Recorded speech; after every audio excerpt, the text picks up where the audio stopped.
We are now on the record. This is the Kentucky Public Service Commission. My name is Michael Schmidt. I'm chairman of the commission, and seated to my right is Vice Chairman Robert Cicero, and to my left, Dr. Talina Matthews.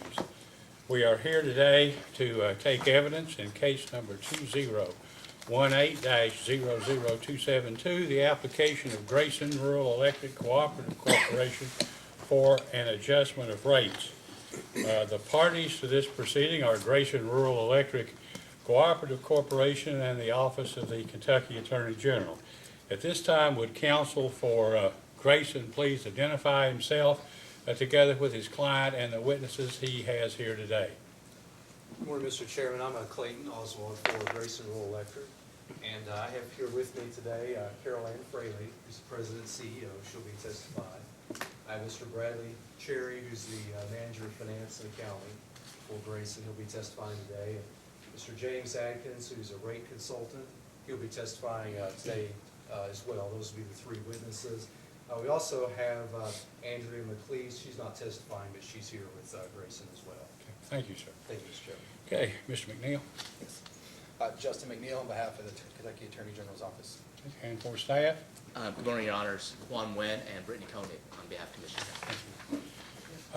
I know as of yesterday, we didn't have on file an indication that notice to the public had been given of this hearing, and then later understood that basically notice was published and that it would be filed this morning. Mr. Oswald, is that correct? Yes, it has been filed this morning, Mr. Chairman. Okay, thank you. Are there any outstanding motions at this time, including confidentiality motions at all? There might be one outstanding confidentiality motion, but that's it. Okay, thank you. Mr. Oswald, if in the course of the proceedings someone gets into material that you believe is confidential, please let us know. Otherwise, it may slip by, probably will slip by us. And we'll go into confidential sessions so as to protect the information you desire, okay? All right, at this time, is there any member of the public here, any ratepayer or customer of Grayson who would like to come forward and make a public comment to the commission, either orally or in writing? No one having come forward, is there anything that we need to take up before we proceed with the presentation of evidence? Mr. Oswald? I don't believe so, Mr. Chairman. Mr. McNeil? Nothing, Your Honor. Mr. Nguyen? Nothing else. All right, at this time, Mr. Oswald, you may call your first witness. Mr. Chairman, Grayson calls CEO Carol Ann Fraley.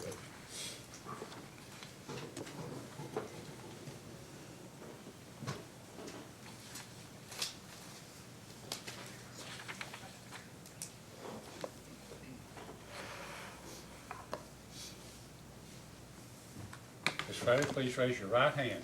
Do you solemnly swear or affirm under penalty of perjury that the testimony you're about to give will be the truth, the whole truth, and nothing but the truth? I do. Please be seated. Mr. Oswald, you may ask. Thank you, Mr. Chairman. Ms. Fraley, to get started, would you just state your full name for the record, please? My name is Carol Hall Fraley. What position do you currently hold at Grayson Rural Electric? I am the president and CEO. How long have you been the president and CEO of Grayson? 24 years. Can you tell us about your complete history of employment at Grayson Rural Electric? Well, I came to the co-op on Monday after I'd graduated high school on Sunday afternoon. And then I came full-time in 1979 when I completed college and completed my master's. And then worked in member services and billing, doing high bill complaints and that type of thing for about 17 years, and then I became manager and CEO in 1994. And you mentioned a little bit there your education. Can you tell us a little bit more about that, what your degrees and courses of study are? I have a bachelor's in production agriculture from Morehead State University and a master's in education and agriculture from University of Kentucky. Obviously, we're here today for Grayson's application for an increase in rates. And do you remember when the last time was that Grayson was here at the Commission for a rate case? 2012. Tell us generally what has happened since Grayson's last rate case in 2012 that's caused the cooperative to have to apply for an increase in rates? Well, a number of things, of course, one of them, we're losing a few customers at a time, not quite as severely as some of the other co-ops. We have had a substantial decrease in the number of kilowatt hours per customer. We did not meet our mortgage requirements, and so it was time for us to file. I understand that the test year for the case today is 2017, is that correct? That's right. Do you know what Grayson's tier was in 2017? I think it was .63. Do you know what the operating tier was? 0.10. What are, you mentioned the requirements that, mortgage requirements that Grayson's lenders have for it for tier and O tier. Do you know what those requirements are? They are, let me make sure I'm telling you right, 1.25, 2 years out of 3 for tier, and I believe it's 1.5 for O tier, 2 out of 3 years. And what tier is Grayson? No, it's 1.1, I'm sorry. 1.10 Yes, for operating. for tier. O tier. Uh-huh. And what tier is Grayson seeking in this case? We'd like to have 2.0, and please excuse my, Oh, you're fine. I think, I have a code as well, so I understand that. please excuse that. How is the increase that Grayson is seeking in rates, how is it primarily being sought? In other words, are you asking for the increase primarily in the customer charge or in the energy charge? Just tell us generally speaking about that. Looking at our situation and our customer base, we're heavily residential. And of that group, a lot are at or below the state and federal poverty levels. And we took a look at the customer charge, and while that won't quite meet what it costs to actually serve a customer, it levels things for those customers who traditionally live in substandard housing. They use a high number of kilowatt hours. They don't own the property, so they don't make any effort to do any conservation steps. They, and this seemed to spread it across the board. They will know exactly month to month what to count on and the customer charge. And it also takes out a lot of the weather volatility. These people could be paying a $250 bill, and we have a cold snap, and the next thing you know, they're up to $500. And so we wanted to make things as level as we could, and we wanted to take as much of the volatility as we could out of that situation. And you talked a little bit about how that seeking an increase in the customer charge, how that would affect your members and consumers. How would that affect the financial situation of the cooperative itself by increasing the customer charge versus the energy charge? Well, it would meet our goals, but it would make it more across the board and more level for all of our customer base. Is the financial condition of the cooperative fairly dependent on the weather? It is very dependent on the weather. How would increasing the customer charge affect the weather dependency of Well, Grayson? with the customer charge, that revenue would be there every month regardless of the heat or cool. And our members would also know what to count on. I figured a bill yesterday on a customer that I know struggles every month and has a high bill. If we did the increase through the customer charge, it would be a $7.50 increase that she would know about. But if we based it on a kilowatt hour charge, the equivalent increase, it would have made her bill go up $21 on just 1 month. And, she's not in a position to be able to handle those ups and downs in her bill. She does well even with assistance. and it would make a big difference in her bill.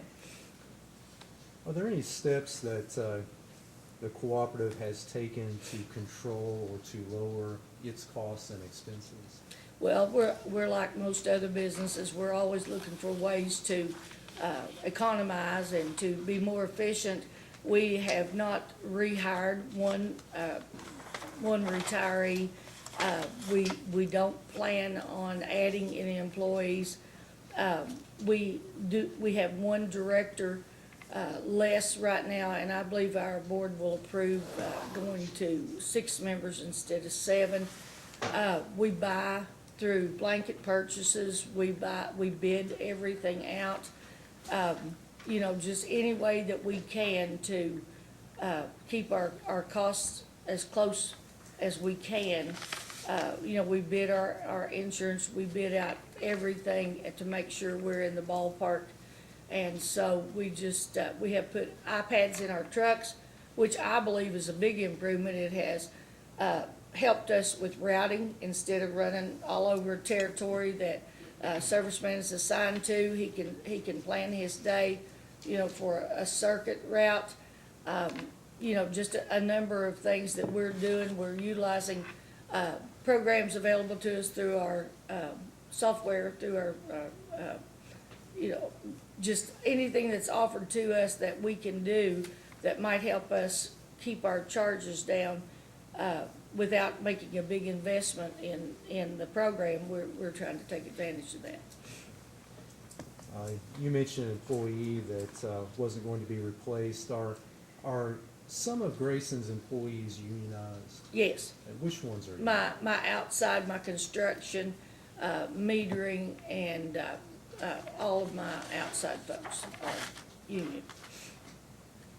Generally speaking, from your perspective at the electric cooperative, how is the economy in Grayson's service territory? Well, unfortunately, it's not very good. Of course, that's, I think, pretty typical of several counties in eastern Kentucky. Ours ranges from about 5% unemployment in Round County to about 9.7 in Carter and Greenup, and certainly in Elliott County. The last election, I was listening to reports on the radio, and of about 3,600 registered voters in Elliott County, 3,200 were on some type of assistance. So, you know, it is, we have no new industry. We don't have anybody coming in to offer jobs that provide a living wage, and so we're pretty dependent on what we have right now. Since its last rate case in 2012, has Grayson added members or has it lost members? Or? We are slowly losing members. There for a little while, we've stayed pretty even, but we're slowly losing members. Mrs. Fraley, I know that in the documents for the rate case that you submitted some prepared testimony in this matter, and you sponsored or signed off on some responses to data requests. Would you like to adopt those as part of your testimony today? Yes, please. Mr. Chairman, that's all the questions I had. I'll pass the witness. Mr. McNeil, cross-examination. Yes, thank you. Morning, Ms. Fraley. Good morning. I want to start with capital credits. Yes. I believe in a response to Attorney General data requests, you indicated you have no current problem paying capital credits. Is that still No. the same?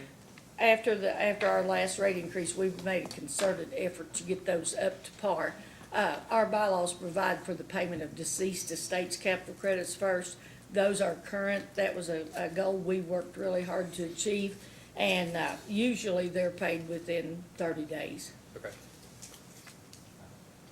And so going forward in the future, you don't foresee any problems paying those going forward? I would hope not. That would be a priority with us to keep those current. Can I ask one question? Sure.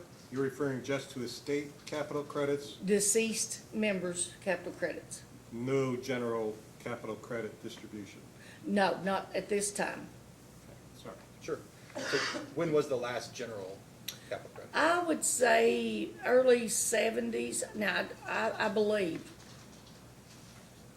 was a general rotation, and there may have been one after that. I'm not sure. That would have been about the time I became manager, so I don't know for sure. Not since I have been manager, Okay. and that was 94. And why is that? Just no. The financial Margins. resources. Mhm.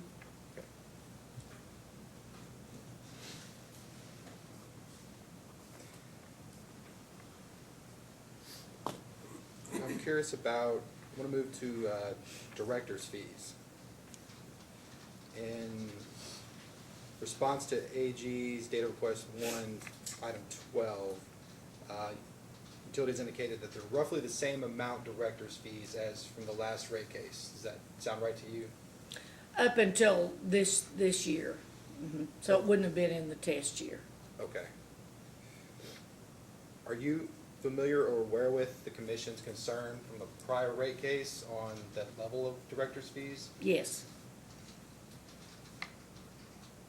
What have you done to address that concern? Well, most of the majority of our board now has their credentials offered through NRECA, and there is not, well, and one director decided to retire for health reasons, and the board took a hard look at that and the costs per director, and I don't believe that they intend to fill that seat. Matter of fact, they're looking at some bylaw changes right now that would allow them to reduce the board to between 5 and 7. But at this point, they have no plans to add anybody to the board. If anything, it would be a reduction more or less through attrition. But we recognize the fact that that is an expense that we can handle as well with 5 as well as 7. So, yeah, I want to be clear on that. So, are you saying that co-op sort of took in the opportunity to not fill the seat of the retiring board member as a way Yes. to cut expenses? Yes, at this point. Now, I don't believe that they will, but then I'm not a board member. So there's been no board action on No. that policy yet? No, Okay. sir. And I think in an answer you had said there was one retiring, but I want to be clear, were you also thinking that you might remove another board seat from a county that had 2 directors? That's very possible. We have 2 counties that have 600 and 350 members. And with Greenup County and Lewis County, that has 300 members, we combined, it can be and/or. A director could be elected from Greenup or Lewis. So we're looking at a possibility of doing the same thing with Lawrence County, who has, about 600 and some members, and combining them with Elliott, which right now has 2 directors. So if we could do that, and especially if there was an opportunity to do it through attrition, when somebody retires, I think that that is a very distinct possibility for our board. So it could possibly go to 5 seats, that's a very It real could. possibility. Do you know if that will have the sort of estimated savings that you thought? I think the number was $40,000. Do you I have any believe idea? so. Mhm. Okay. And you also mentioned that most of the directors now have their RECCA credentials? Yes. Are there a few that do not? I think we have one, Okay. and he is a businessman and younger than the others, and sometimes the opportunities just don't present themselves for him to finish everything. So in terms of then the expenses that they have going to the meetings or trainings, have you thought, tell me how the reasonableness of those expenses are looked at? Well, our board recognized this, quite some time ago and began to take action to address this. For instance, they can go to the national meeting and, of course, the East Kentucky annual meeting and the statewide annual meeting. Then they have a choice of a number of days of other meetings that they can attend. So, it's not just, I want to go to every meeting. It is pretty deliberate on the selection of the meetings that they attend. And that's capped, I believe, about 10 days.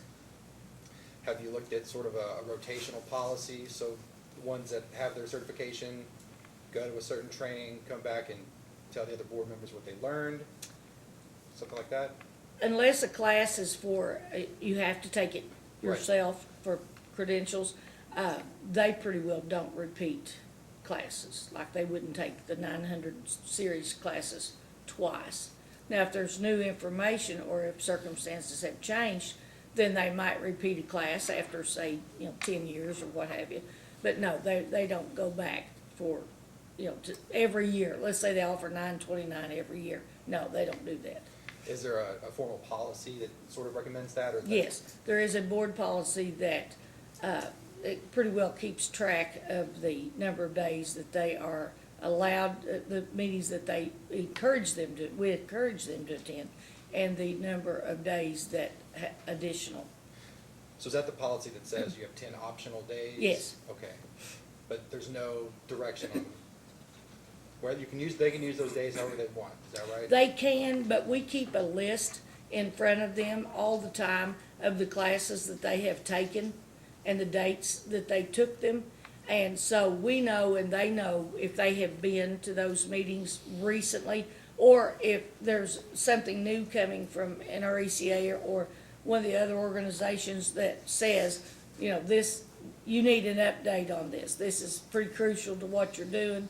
Then they might go back for a second time, but it would not certainly be within, just a few years. It would be a complete update of that whatever they're working on at that particular point in time. Did the utility or the board consider reducing those 10 optional days to 9 or 8? We have not. I think they certainly would, especially if we lower the number of directors to 5. Okay, so that's something that I would think so. Do you know how many of those optional days go unused every year? No, I don't.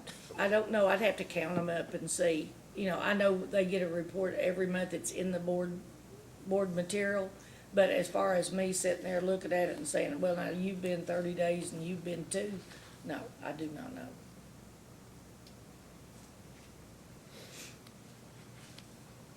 So other than sort of reducing board seats or reducing training somehow, are there any other ways you all have looked at reducing those directors' expenses? Well, I would hope at some point in time that we could do special board meetings by Skype or, those type of electronic communications. We rarely have a special board meeting unless it's just something that cannot be put off till the regular board meeting. We have board members, every now and then want to go to lunch with us. I'm not sure, other than just saying you will be limited to statewide, East Kentucky and, the national meeting. We haven't done anything like that. We have not said you can't go. That's not my role. Sure, but you are now actively sort of watching those expenses Yes, more and they're closely than very before? aware of it, yes. Okay.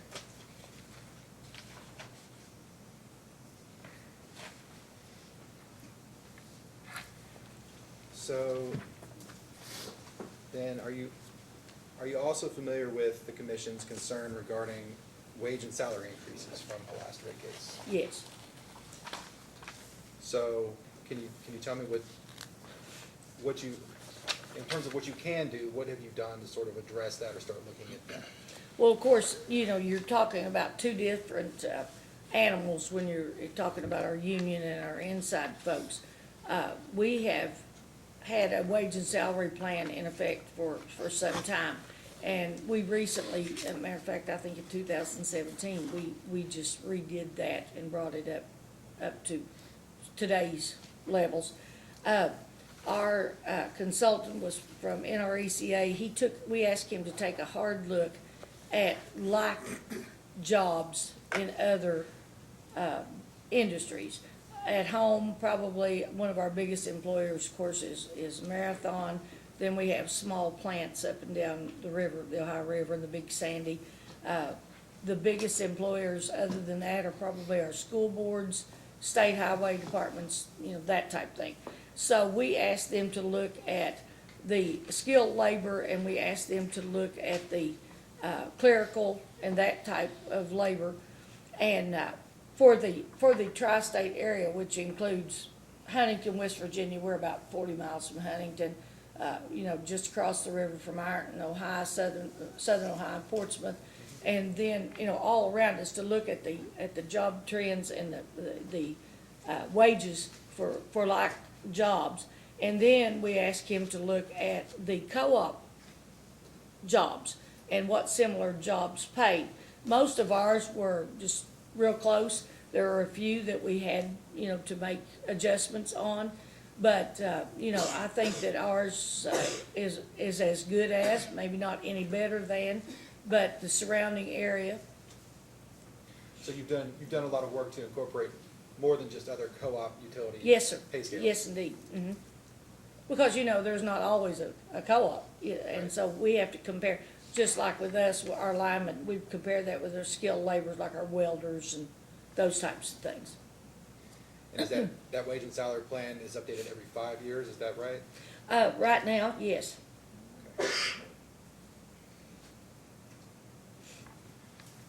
Would you still say that the other co-op utility pay scales influence what you pay more than the outside data?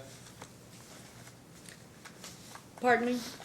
So when you look at setting your pay, do you think the other co-op utilities influence your pay more than outside employment, outside jobs? Well, considering the labor market, I don't know how much you know about it, I'm sure our commissioners do. There is a very high market for linemen, first-class linemen. If I don't pay these people enough to make them want to stay at Grayson, and if you'll look at our retirement and our turnover rate, which is practically nothing, you will see that I have to pay these people to keep good people and not have any more than I have to. If you have good labor sources and they know your system and they stay with you 25, 30 years, they save you money in the long run. And they also contribute to your safety record because they know how we work. So we are aware, let's say that, we're aware of what the other co-ops pay. I don't know about their benefits, retirement, and that sort of thing, but I would say that we are probably right in the middle, close to some of the rest of them. But, several of the co-ops have lost first-class linemen. I think one's lost 3 or 4 in the last month or two. I don't have that at Grayson because I have good people. They stay with me. We take good care of them. We depend on them, and our members depend on them. So I think we're probably right on the level with them, with everybody else. So you aren't experiencing a loss of linemen to other co-ops because of pay? Is that I think fair? so because of pay and benefits. And, a lot of those younger linemen want to be home with their families and, but we've been very fortunate. When you look at the difference between the union and the non-union employee pay, is it fair to say that the non-union employees are usually or almost always receive the same incremental increase that the union employees have based on the union contract? Yes, Is that a policy of Grayson to No. always, it is not.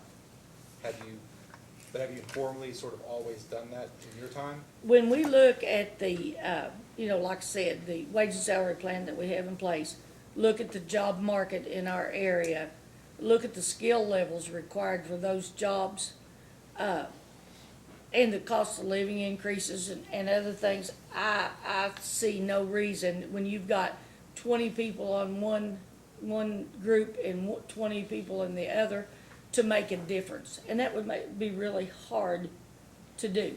It would be very unpopular, first of all, but it would be, I think that's a bad business practice to say that you are safe because you work inside and you've got people, running into schools with guns and everything else.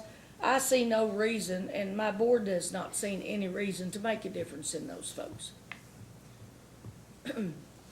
Would you say then that when you negotiate the union contract, which is it every 5 or 6 years? Is that Right about now, we're on a 6-year contract. So that essentially that contract sets the pay scale for your entire utility for that term, that's 6 No, years? no, I would not say that. Our union contract is usually negotiated in the fall of the year that the contract is up. It goes into effect January 1.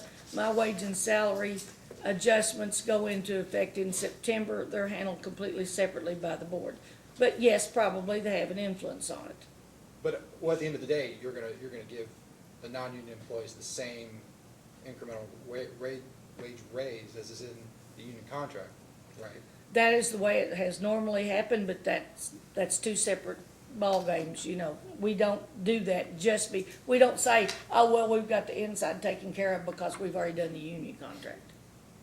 So I guess what I'm getting at is it seems like the utility is sort of inflexible in how it can change what it wants to pay employees. If for 6 years they're paying the union these wages and on a raise, schedule raising, and also matching non-union employees to that same raise. Have you thought about negotiating on a shorter term? We did. For many years, we had like a 3-year contract. But, you know, we just don't have turnover, we don't have controversy. And so we're able to do that for a given period of years.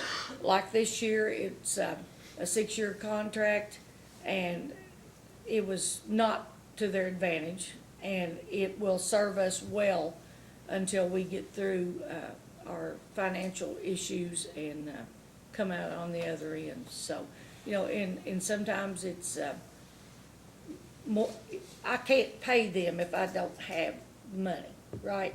They understand that. They'll work with me. The same way with my inside folks. So you know, my board and I, none of us see any reason to make a differential in those employees. Sure. So it took, from the commission having concerns about the wage and salary increases from 2012 to 2013, it took until fall of 2018 to implement that into the union contract. Would you say that's fair? Well, the contract wasn't open. Right. So I couldn't do that. Right. But certainly when we saw that we were gonna have to go in for an increase, then our negotiations were severely curtailed. They were cut way back. So yes, we did not, we just said, look, you know, we're going in for a rate increase, we don't have it. And they said, okay, we'll work with you. And so we did foresee this, and we did negotiate a contract that would support it. And would that run until 2023? Is that right? I believe that's right. Mhm. Going forward, will you maybe look at shorter union contracts if possible? If everything is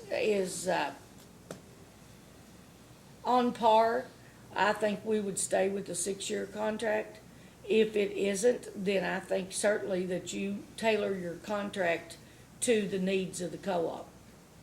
So what do you mean by if everything's on par? You know, if everything's good, we're not looking at any rate increases. We're trying to keep all of our expenses down. We're making a concerted effort to do that. And if the cost of living considered and what the other co-ops are making and the job market in our territory, then I think that if that is all stable, then I think that we would probably do another 6-year contract. Of course, I won't be there. I'll probably be retired by that time. But if things are volatile like they are right now, I think certainly a shorter contract would be in order. Fortunately, this contract was in my favor, and it was to our benefit, the co-op's benefit, to negotiate a 6-year contract. Just because you had leverage, I guess, to say we need lower rate. They know what the situation is. I don't have anything to hide from them, and I wouldn't. So they knew that we were going in for a rate increase. They know what the circumstances are, and therefore I was able to negotiate with them to that end. But unless the co-op has a very bad year the year before the negotiation, you might not know whether you're gonna. The year before was a done deal. Okay. It was already done. There wasn't anything I could do about it. Okay.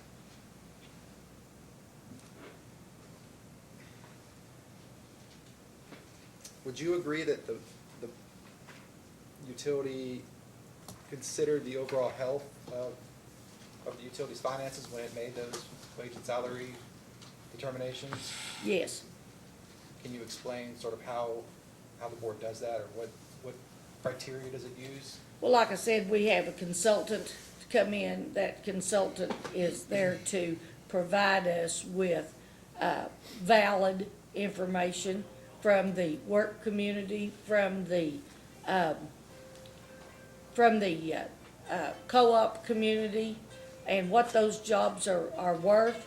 And so, looking at that, looking at the economy, looking at the fact that we're probably going to be, using that year for a test year, I think that all has to play heavily into our negotiations. So every year when the board decides to make the wage increase for the non-union, they would use factors like that to make that determination? Yes, I think so.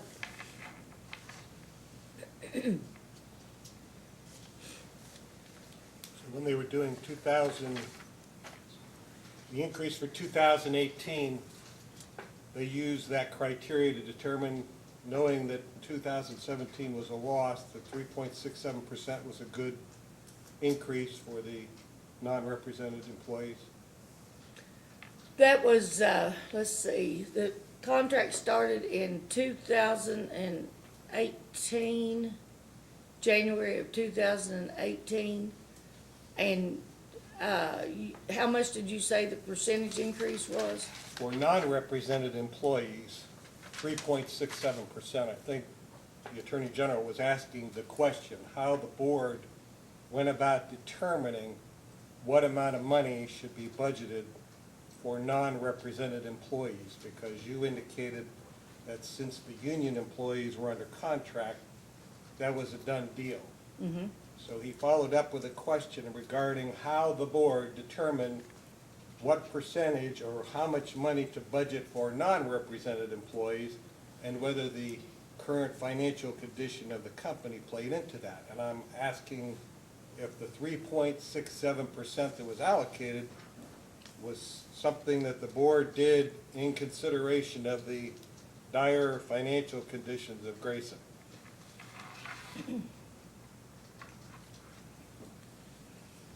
This contract runs 2018 through 2023, I believe, Runs to January 1st, 2024.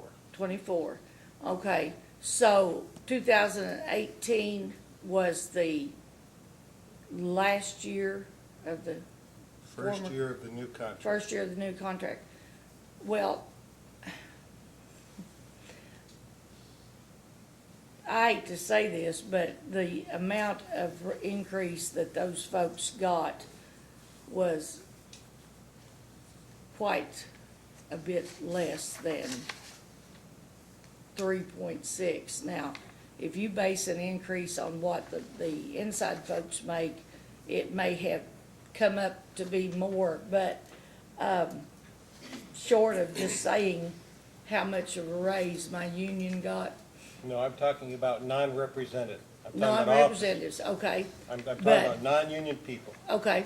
So if my union people got a certain amount and my inside people got a certain amount, and that is not, well, the last contract was negotiated up through the end of the year 6 years ago, or 6 years ago.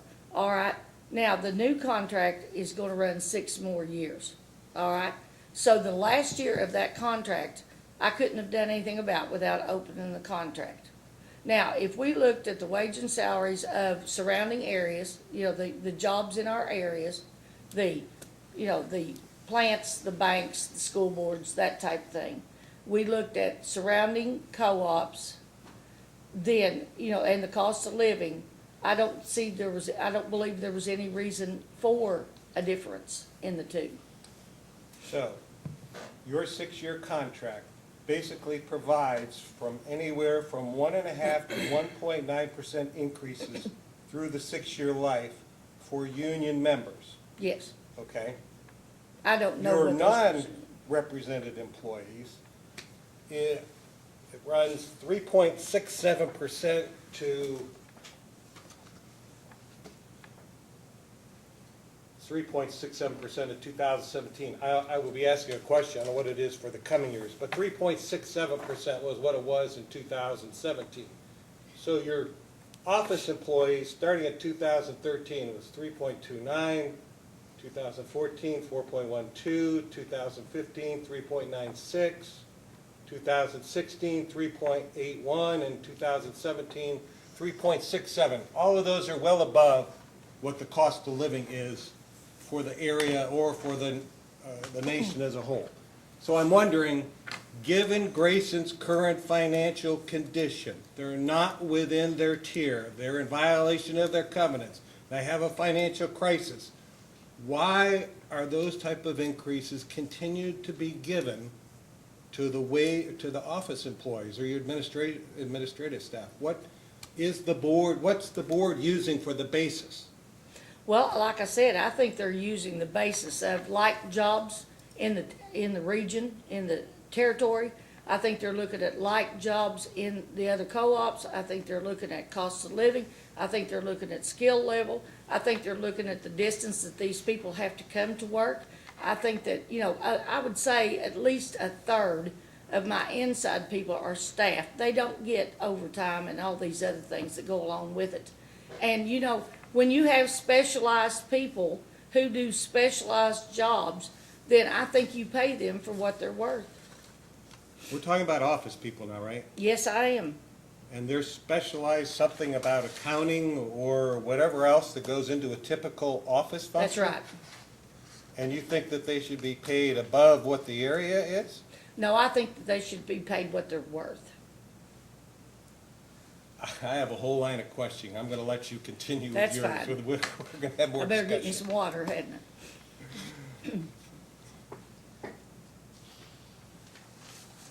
So, Ms. Fraley, in a response to our data request 8D, you said Grayson's facing a deteriorating financial position. How long would you say that's been the case? Well, based on the weather, at least the last 2 or 3 years, we thought we were going to have a really good year this year, and we got down to about June, and it just completely rolled off the page. We are losing a few members. I don't believe that's a big issue right at this point. I think it could be, but I think that the fact that we've gone from about probably 1,400 or 1,500 kilowatts usage a month to about 1,150 has had a lot to do with it. I think our demand side management and our energy conservation efforts have exceeded themselves, and so I think a number of things have contributed to that. So you say it's been about 2 or 3 years, you think it's been deteriorating? The first couple of years after our last rate increase went So- very well. When did you start seriously considering another rate increase? Probably the beginning of 2000, probably about midway through 2016 or going into 2017, we began to look seriously at it. Again, the weather plays such a big part that if the weather had been normal, then I think that it would not have been such an abrupt situation. Just like last month, there was 159 degree days difference from one month to the other. It's just so volatile, and that plays a big part with our financial condition. So if you were finding that a position was deteriorating and beginning in 2016, what made you wait till mid-2018 to file? Well, for one thing, we were looking at, not refilling jobs, those types of things. You don't want, a job comes open with a retirement and things, you look for opportunities to cover those responsibilities in other ways. Our efforts with blanket purchasing, with, less trips, with our prepaid, we don't have to make a trip to the house or the business or what have you. We can control a lot of things from the office. I think we were taking steps, but at that point it was not beginning to look critical. So you're saying that some of the expenses you were able to cut, you thought would tide you over for a period of time until you could file your rate case. And if we had had some economic development, had we had some, normal weather, we probably would be in a position now where we'd be looking at instigating a rate increase instead of, back then. So do you think the expenses you were able to cut and then the one retirement, were successful in helping you stay afloat, or? They were a help, like I said, one director, that's a help. Not having so much windshield time, truck travel is a help. Just a number of things, anything that we could do that was reasonable, we have tried to make a practice to keep our costs down.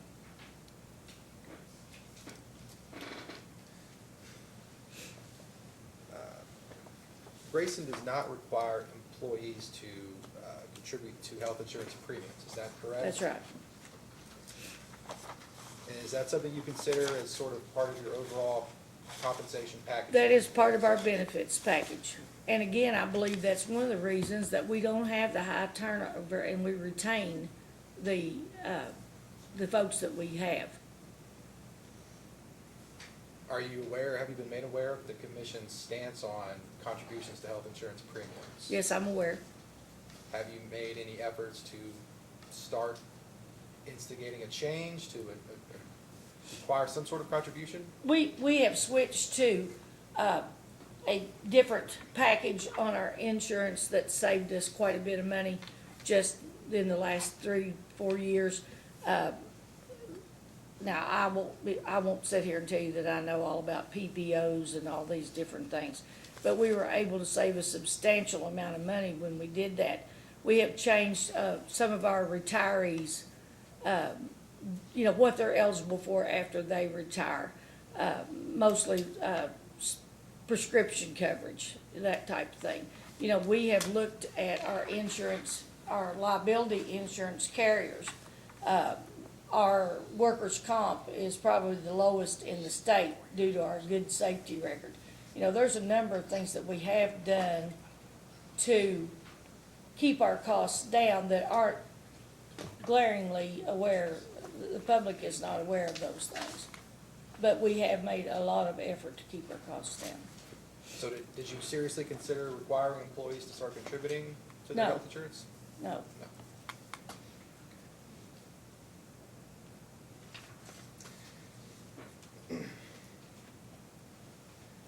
Now, isn't it correct that Grayson has retained a different attorney during the pendency of this rate case? Yes, we have. Okay. How long was Mr. Scott the attorney for I Grayson? believe since 1985.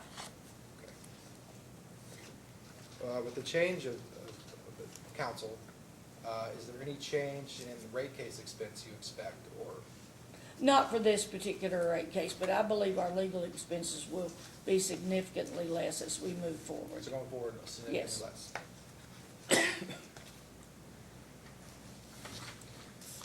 Do you know if Grayson owes any back pay, outstanding invoices, residual fees to Mr. Scott for services rendered? No. We got a bill this week, I think it was $300 some dollars for things that he did there, before he, chose to leave us. And, but we may get one more. Is there anything contractual that the utility is bound to keep, any kind of compensation you're bound to pay to Mr. Scott going forward? I believe so.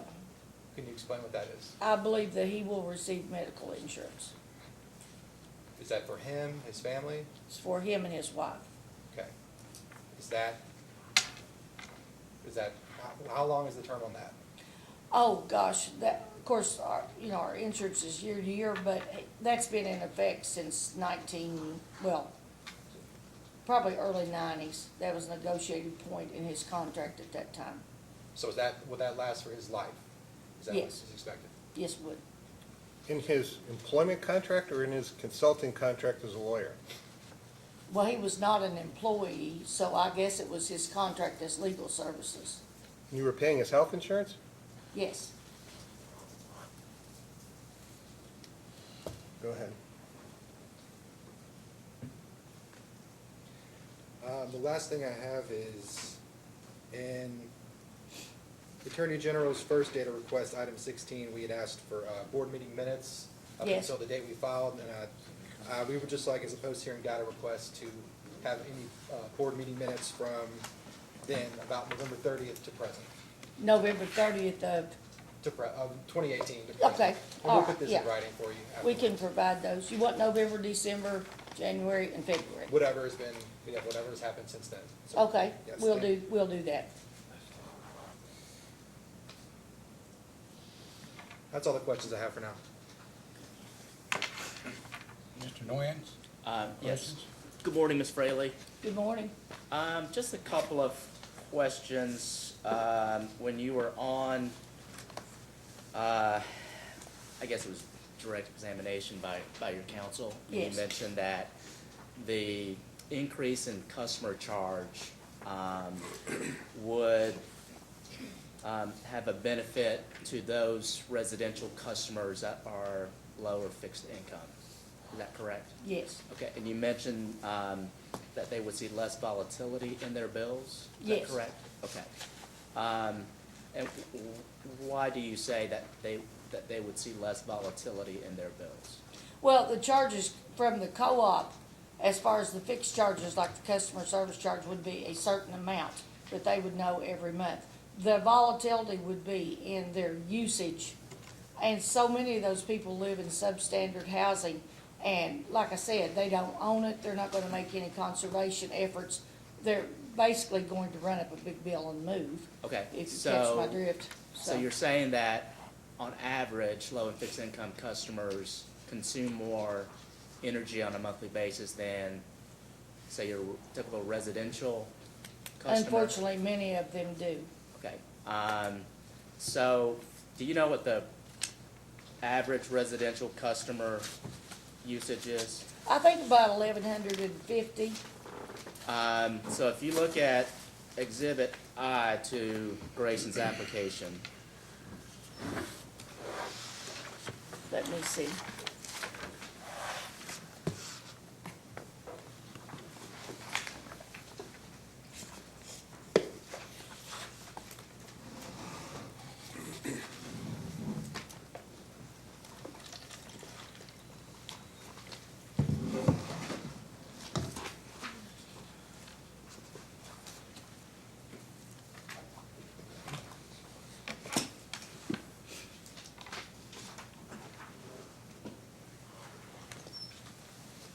Thank you.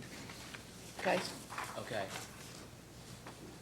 So this schedule is the average bill for residential rate class, for Schedule 1 domestic, farm, and home service, is that correct? mm-hmm, And then down the bottom lines, beginning on line 43 and 44, it says the average monthly usage, and it's bolded 1,063 kilowatt hours, is that correct? yes, I believe you're right, unfortunately less than I thought. Okay, so, has Grayson conducted any studies or analysis to determine exactly what, how you would characterize what a lower fixed income customer would be, for one? And No, we then- have not done any formal examination of that. We've kept a close eye on the revenue from LIHEAP and the number of people who are participating in that. That's the Low Energy Assistance Program. We've looked at those bills. Typically, the folks who qualify for LIHEAP are the high-end users, simply due to substandard housing. Okay, so those would be well in excess of 1,063 kWhs per month? Pardon me? So they would consume more than Oh, 1,063 yes, kilowatt yes. hours a month? Okay. So when you say you keep an eye on it, do you have a report or something that's done monthly that lets you know what that is? We have a report done monthly, the number of the names and the members, and we look at their usage, and it is invariably quite a bit higher. Now, we've not done anything formal on that, but, you know, we are aware of that, because mainly, those are the people that we deal with year-round. It's not just a high bill in the wintertime, it's a high bill in the summertime. So, you know, we're very painfully aware of their usage histories. So your response was, yes, there's a report, but not yes, that you analyzed? You just No. have a report of LIHEAP? There is a report of the number of members and who they are and what monies they receive, but no analysis on the kilowatt hour usage. Sorry. No problem. And you also mentioned that Grayson's heavily residential with lots of low-income customers, is that correct? Yes. Do you know what the percentage of the residential customers would fall into the low-income category? I would say, and I'm guessing. Sure. I would say at least 25%, Okay. and maybe more.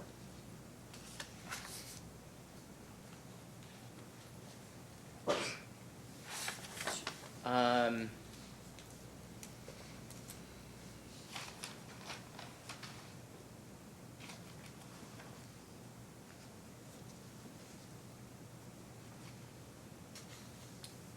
So going back to your testimony, at, I think it's on page 2.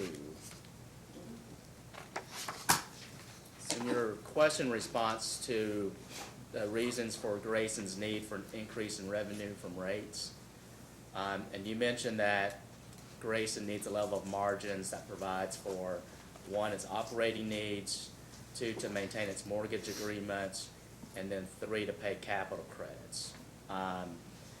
You've already discussed the capital credit portion with the Attorney General's questions. To the extent that Grayson needs a rate increase to maintain certain financial metrics for Grayson's lender, do you know what the year-end 2018 tier is for Grayson? It looks like it's gonna be about 0.63. It's gonna be low.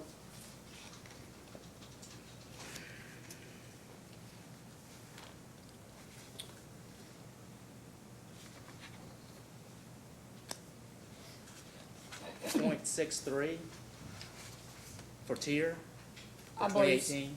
Now, we just got our financials yesterday, so I'm not going to, I believe that is the number that I remember, Who would know that for sure? Mr.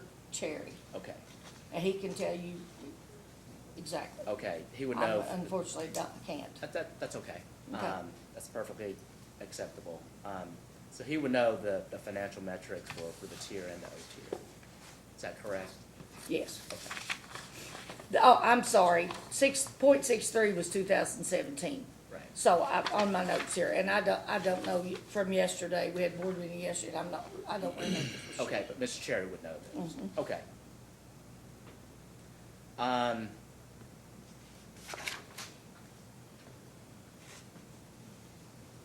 So you wouldn't know what Grayson's operating tier would have been for the 5 prior years before 2017? No, I do not. Okay, Mr. Cherry would know that as well? Probably, I'm sure he could find it, I don't know if If he not, has we it can ask that as a- memorized for the last 5 Okay. years. Fair enough. And has Grayson been contacted by any of its lenders regarding its failure to meet any debt covenant requirements? Has not? No, Does Grayson report that to its lenders? That I is- would think that we are obligated to do that. You would think. I know we are obligated to report that. Okay. And besides, they get our Form 7s and all of our other financial reports, they would know that. Okay.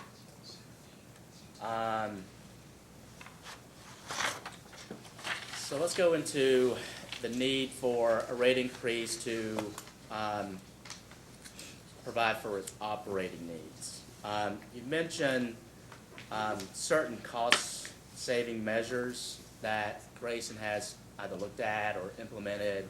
One of those was the iPads and the truck rolls, so that makes the work for the outside employees more efficient.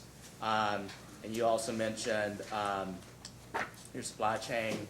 Yes. How that's, being more efficient. When did Grayson begin looking into those cost-saving measures? We are always looking for cost-saving measures, but the iPads and the tablets have been in the trucks for probably going on 2 years to utilize those. And that has changed a lot of the work actions in our billing department, getting the information to that maintenance employee and the completed information back, a lot less paperwork, those types of things. We've been utilizing the purchasing arrangements, the practices for a number of years. We don't just buy from a vendor. We bid out and look at the costs. We buy in bulk when we possibly can, that type of thing to keep our costs down. So that isn't something that's new? No, that's something not, no. always been a practice for Grayson. Even before the last rate case in 2012? Yes, and another reason that we look at a multitude of vendors is because we are on the northeast corner of the state. We're not a big co-op, and so if we have a storm or something, we're not always a top priority for some of those vendors. So we try to keep it open to where, we could receive materials and wire and what have you from a number of different sources so that we're not locked in. Okay. Has Grayson quantified how much cost savings these measures have resulted? No, not at this point, but, I don't think either you can measure customer satisfaction. We had not been using the tablets very long, and the gentleman called in, I think, about a nightlight. And we said, we'll send him the information, through electronically. And he laughed and he said, he just pulled in my driveway.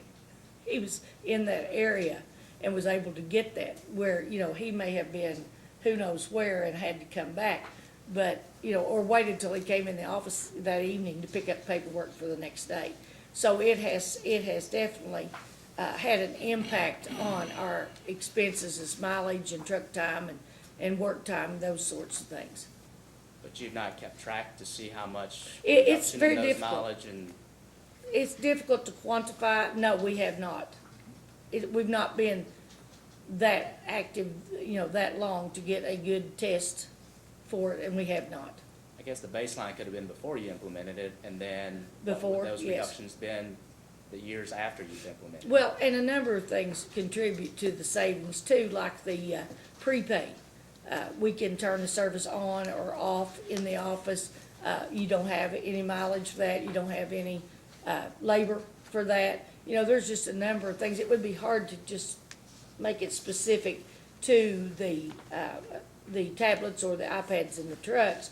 But I think if you look year to year at the decrease in mileage and that type of thing, you could see the difference. Okay.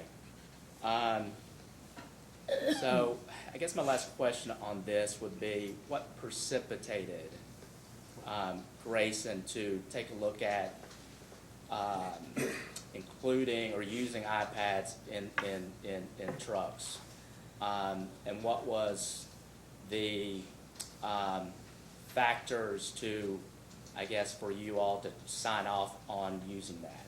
What were the criterias that were used to determine, one, the measures using an iPad would be, result in more efficient work, and then what were the factors that you all considered in signing off on it? Well, I think that has a number of different elements to it.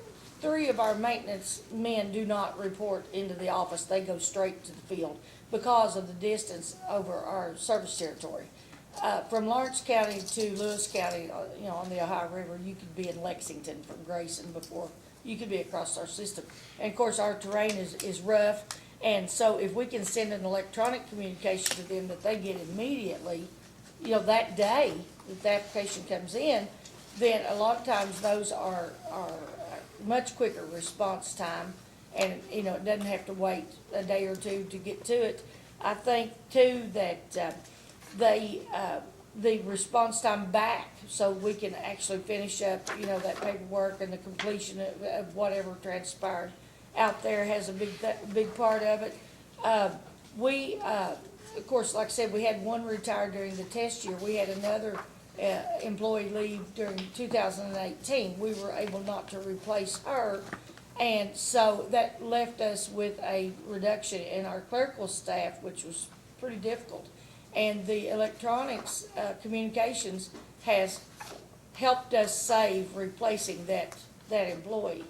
So I think also you don't have a lot of paperwork in the folder in the front seat of the truck. It's all electronic. It's electronic back. You have a trail of that. It's just a number of efficiencies for us. But the labor there in the member services department it helps tremendously. Okay. Can you refer to exhibit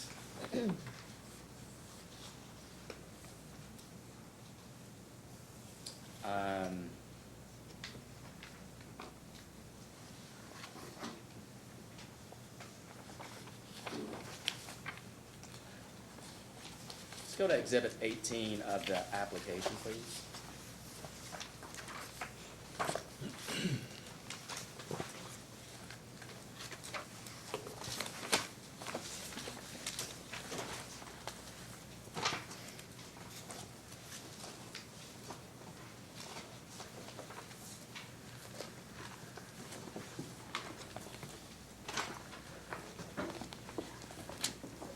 Let me know when you're there. Juan, is that the Kentucky Electric Cooperatives? The comparison, 2016, 2017.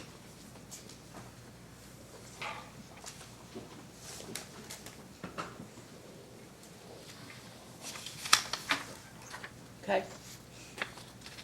Okay, so this exhibit shows the statistical comparisons for operating expenses, average annual basis for all of the distribution cooperatives in Kentucky. So the first group, it's broken into three groups: EKPC, Big Rivers, and TVA group.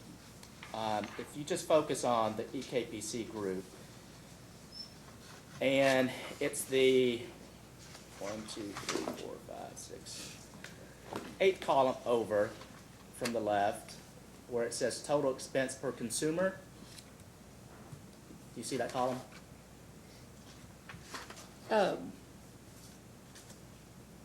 Yes. Okay. Yes, I do. So for Grayson, the total expense per consumer for Grayson is $529 per consumer. Is that correct? Yes, I believe it is. Okay. And if you look down at the EKPC group average, it's $357 per Yes. consumer. So the total expense for Grayson is, would you say that's significantly above the EKPC group average? It is, but if you consider the factors, it isn't. What are those factors? Well, for one, our terrain. For another, the length and breadth of our system. For another, our density. I think another factor would be the economic condition of that territory.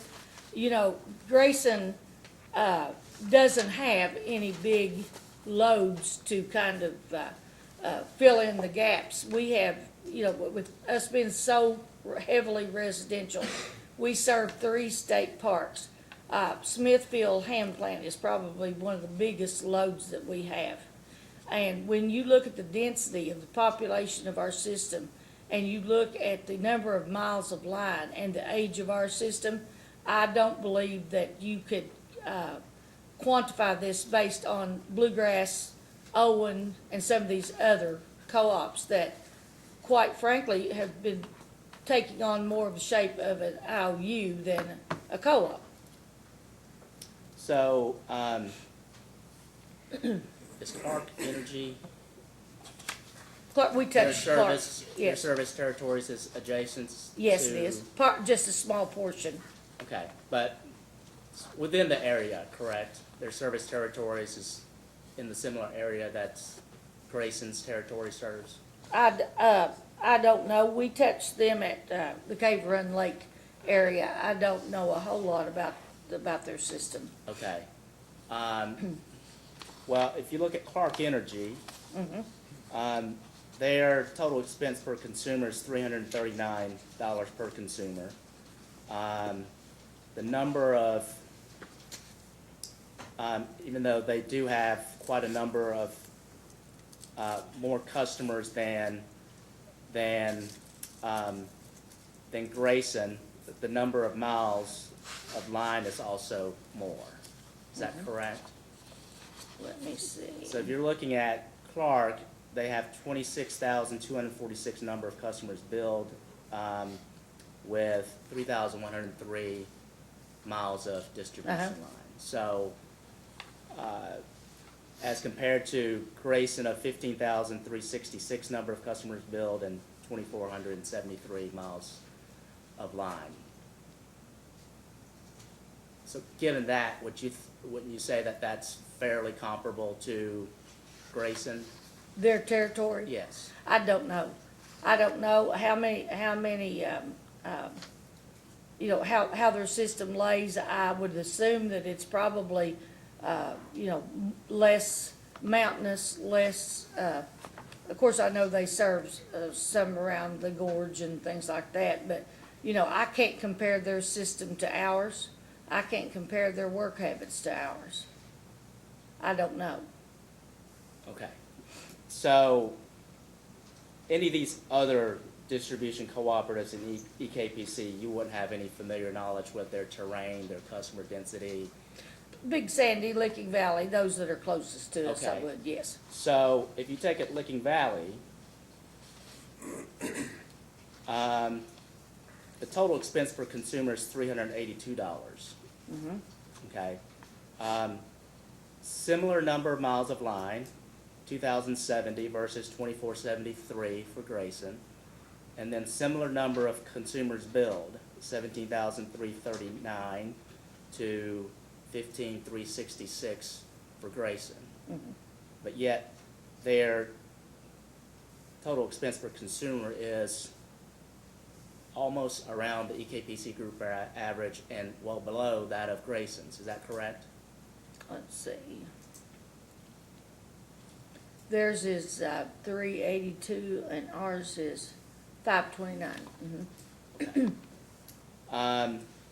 So if you take a look across each of these categories of distribution costs per consumer, you've got distribution operation per consumer, distribution maintenance per consumer, total operation and maintenance per consumer, consumer accounting per consumer, consumer information per consumer, administration and general expense per consumer, all except for distribution operation per consumer for Grayson exceeds the EKPC group average. Is that correct? For Grayson? Yes. All exceeds? All exceeds the EKPC group I average. have not looked at this, but I would think that you're probably right. So let's go down distribution maintenance per consumer. Okay, Grayson's is $228. EKPC group average is $128. Is that Okay. correct? For total operation maintenance per consumer, EKPC's group average is $210. Grayson's is $310. Consumer accounting per consumer, Grayson is $70. EKPC group average is $57. Consumer information per consumer, $18 for Grayson, $9 for the group average. Administration and general expense per consumer, $131 versus EKPC group average of $81. So overall, each of those categories, Grayson's per consumer expense is greater than the EKPC group average. Is that what it shows for 2016? that Grayson's is higher, yes. Okay. And then if you flip over to the second page, this is for 2017. Okay, Total expense per consumer for Grayson's $568. So the expense per consumer has increased for Grayson from 2016. Is that correct? From 2016. 2016, let me see. Grayson 2016 was 529. Okay, this is 2016, and this is Grayson, 529, and 2017 is 568, yes. So there's been an increase in, Yes. okay, total expense per consumer. While the EKPC group average has gone down. So the EKPC group average in 2016 was 357, in 2017 was 351. So do you think that the cost-cutting measures that Grayson had implemented within the last several years has reduced Grayson's expenses? I think that the cost-saving measures that we have implemented have kept our costs from escalating even more. We don't get the weather patterns and things that the rest of the state gets. We base our degree days and our heating and cooling information and our heating and cooling analysis on Huntington, West Virginia, information. Many times, I think, well, you probably weren't here, 2003, we got a devastating storm that none of the rest of the state was touched. Our terrain is so difficult and so treacherous, I can't compare them to some of the other co-ops. I don't have the businesses, the large powers, those types of businesses to kind of spread some of that over. I don't have the industrial accounts. I don't have that. And so Grayson's costs are higher, yes, but I think they're justifiable. Are you saying that extreme weather events caused? I think that a lot of it, we've not had a lot of storms in the last 2 years, but we have had significant instances that maybe cost, $50,000 or $70,000, and the other co-ops didn't get those. And I think that the way that our terrain lays and the distance across the system matters.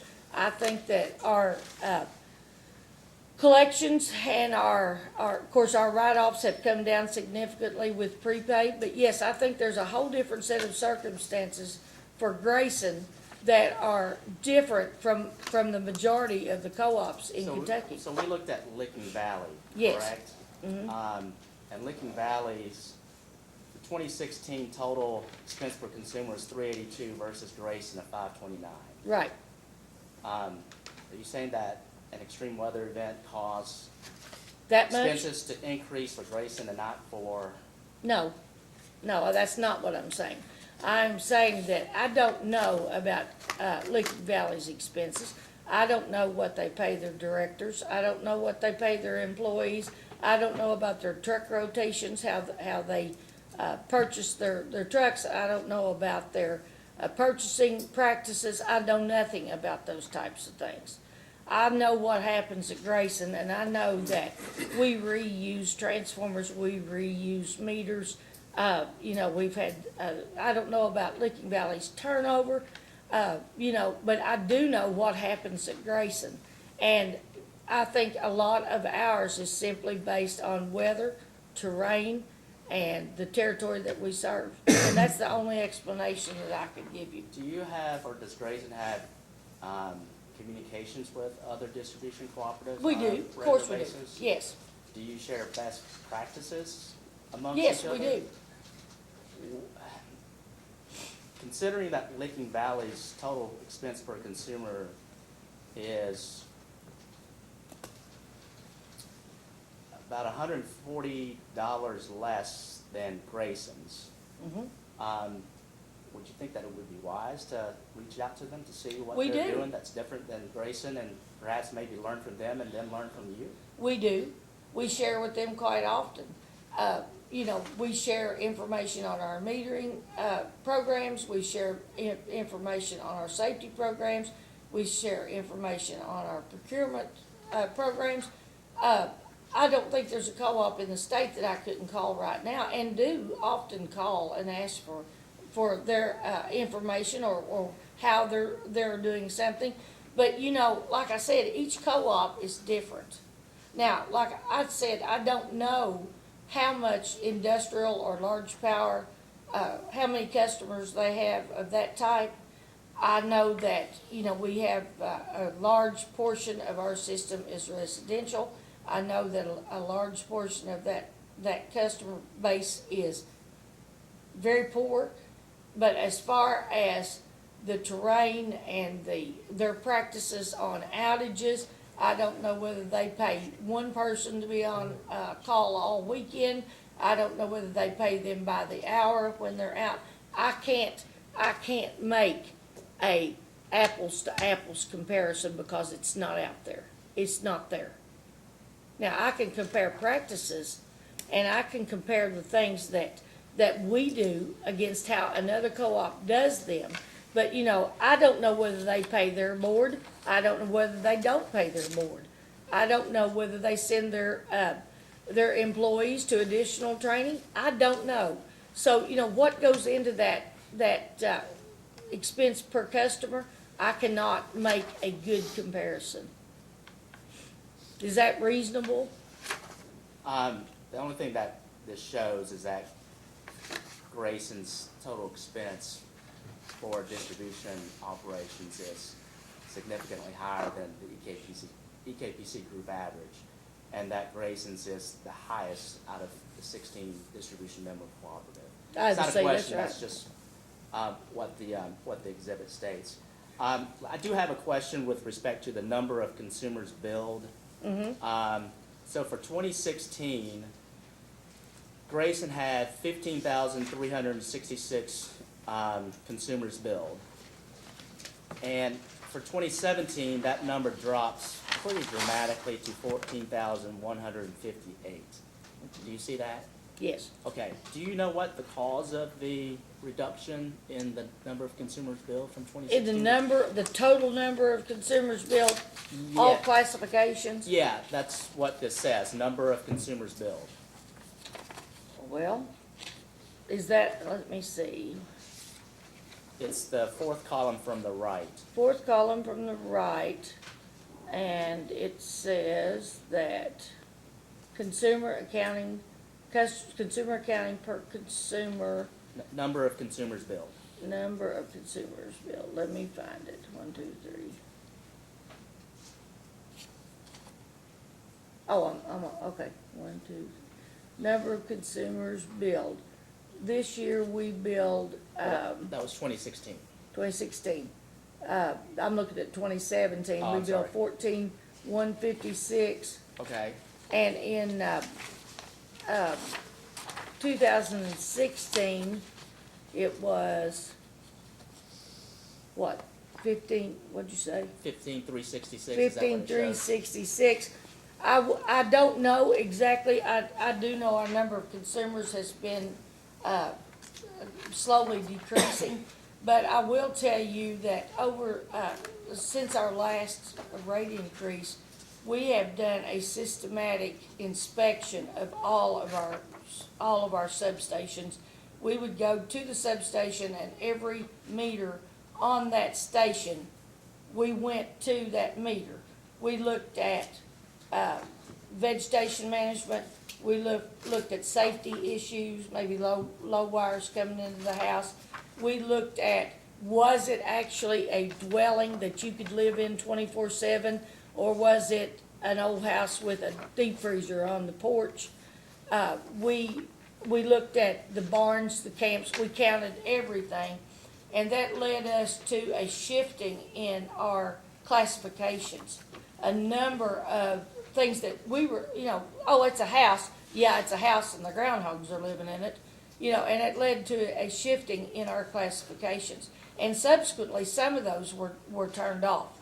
Now, why there is such a drastic decrease, some of it would be the lack of jobs, the lack of economic development, any number of things. But therefore, about 5 or 6 years, we went through a good, clean reclassification of the system, and we eliminated a lot of old lines, we did a lot of retirements and that type of thing. So that's probably part of it, because we felt like we weren't getting a good picture of who we were serving. So we wanted to go through ourselves and look at all that. And so we did lose a number of barns, camps, old houses, things at that point in time. But the rest of it, I assume, is just, people moving away. And I'll tell you something else that, I don't know whether it happens in other co-ops or not, but in the wintertime, we tend to see a lot of family groups move in together. And we tend to see a lot of meters disconnected, in October and November. Then in the spring, when it gets warm, they move back out to their own places. It happens every year. It's like a migration.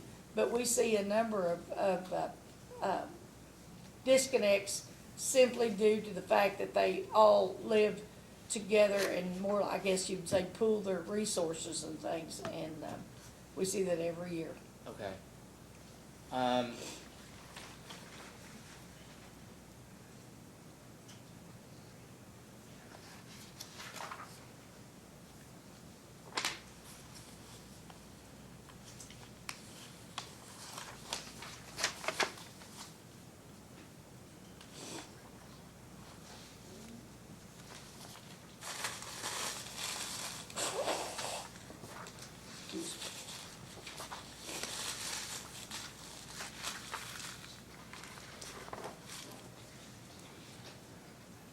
So can we go back to the Oh, thank you. director's, board of director expenses? Yes, sir.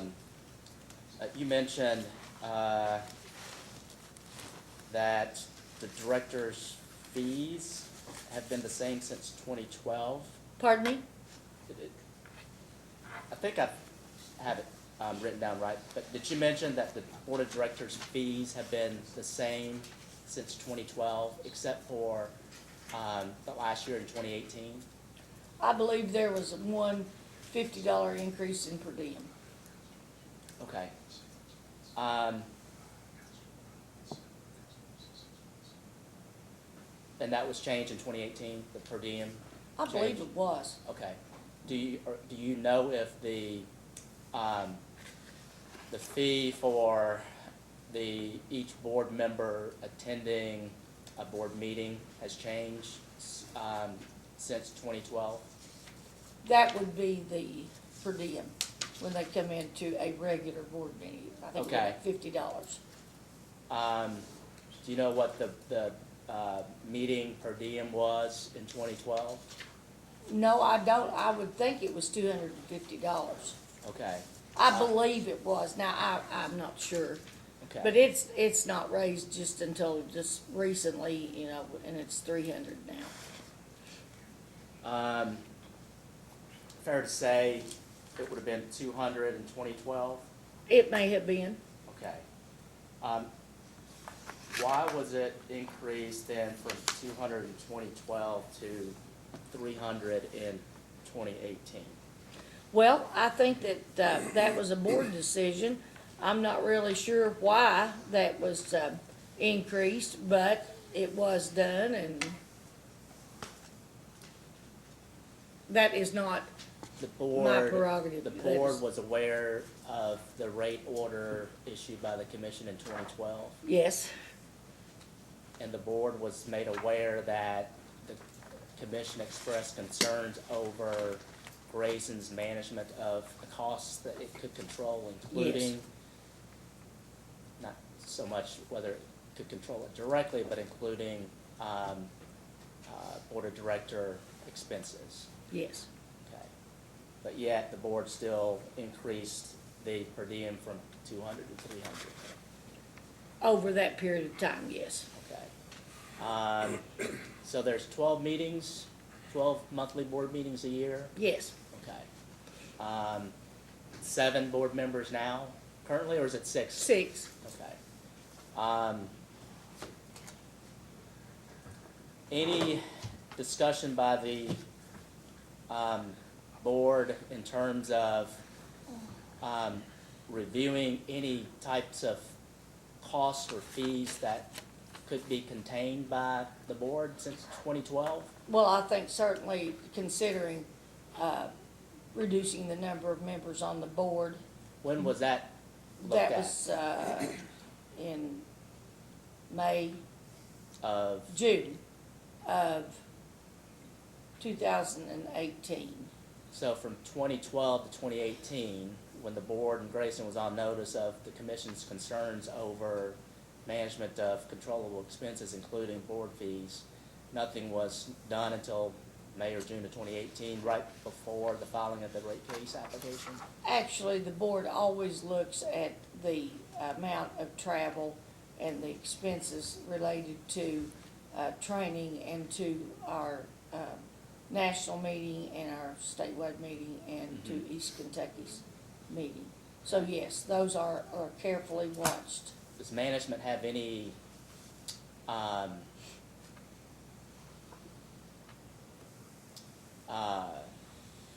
comments, so to speak, to provide guidance and advice to the board when it makes these type of decisions on its fees? On certain things, What about the per diem, no, and why not? because that is not my role, frankly. Okay. Well, what areas does Grayson's management have a voice in certain expenses by? They get a report every month of directors' expenses. They get a year-end report of the total directors, and they get them individually. Each director gets a report every month, and at the end of the year, if they have taken a class or if they've taken something recently, we will say, you know, you've already taken this, probably shouldn't take it again. We have, we have made every effort to see to it that they are credentialed through NRECA, but not to the point of taking classes over and over and over again. Okay. I believe the age of my board will prohibit more and more travel. They will go when necessary, but I don't believe that that's something they're going to go to just to take the class or to attend Okay. that meeting. So there's been one retirement, one board member retired. Was that 2018 or 2017? 2018, no, Right. yeah, 2018, I'm sorry, Okay. So now the board is comprised of only 6 members? yes. Okay. And you had mentioned that the board is considering consolidating one county to just one board member representing that county, is that correct? We are looking at our counties that have less than 1,000, which we have 2. Lawrence County has about 600 and Lewis County has about 300. So a year or two ago, we had an opportunity to combine Greenup and Lewis counties. Greenup has closer to the 4,000 mark. And then this year, we have an opportunity to combine Lawrence with Elliott. And so a director could be elected from either or, but you wouldn't Not have, both. yeah. Mhm. Okay. What's the status of that? Let me ask this, is there a need to be a change in the corporate bylaws? with respect- There would need to be a change in the bylaws, and then there would be subsequent board policies that would need to be changed to match. They had the first reading of that this month. We had some illness on the board. One director was not able to be present, so they won't take any action, I don't think, until the full board is present. So, March? Next month. March? Okay. How long are the board members' terms? They are 4 years.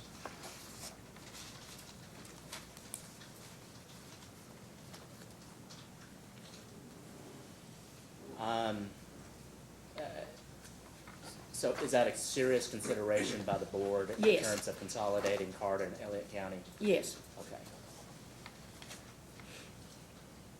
And when will that take effect? in terms of? Well, that would be up to the board.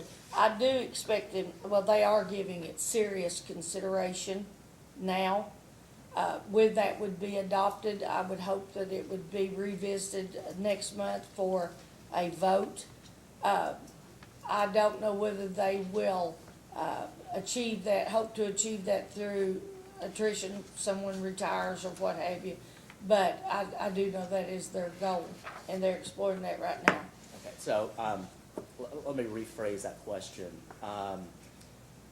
If it was approved by the board and changes have been made to the corporate bylaws, when is the earliest that we would see the consolidation of Carter and Elliott to just have one board member? So for instance, what is the current board member's terms for Carter and the board member's term for Elliott? When There does will that be, there will be an election for one director from, Rowan and Carter next year, and then the year after, I believe, it is, they're Elliott County directors that next term. However, if there is illness or some other extenuating circumstance, it could be quite a bit earlier than that.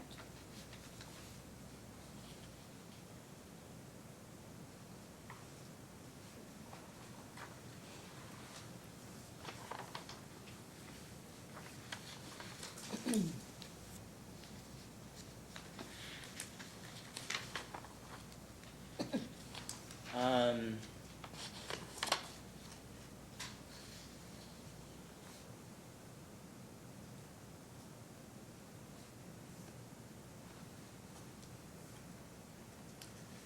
Can you refer to Exhibit 14 of the application?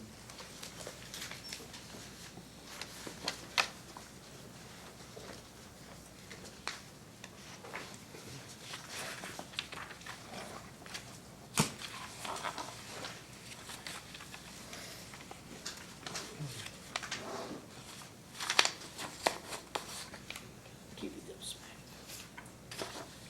Yes, sir. Even though this is sponsored by James Atkins, I just want to ask you to see if you know this. So this is the revenue adjustments that were made for a change in billing cycle that Grayson implemented in September of 2017. Yes, sir. Okay, so if you take a look at on line 13 and 14, it has a 3-year average from 2014 to 2016. So take a look at the line loss column. It's 15,795,012 kilowatt hours, which represents 5.96% of the total purchases for those 3 years, the average for those 3 years. If you go back up to the top of the page at line 7, which shows the information for 2017, the line loss is about 27.5 million kilowatt hours. Is that correct? Yes, Okay, and that line loss represents about almost 11% of the total purchases for 2017, correct? yes.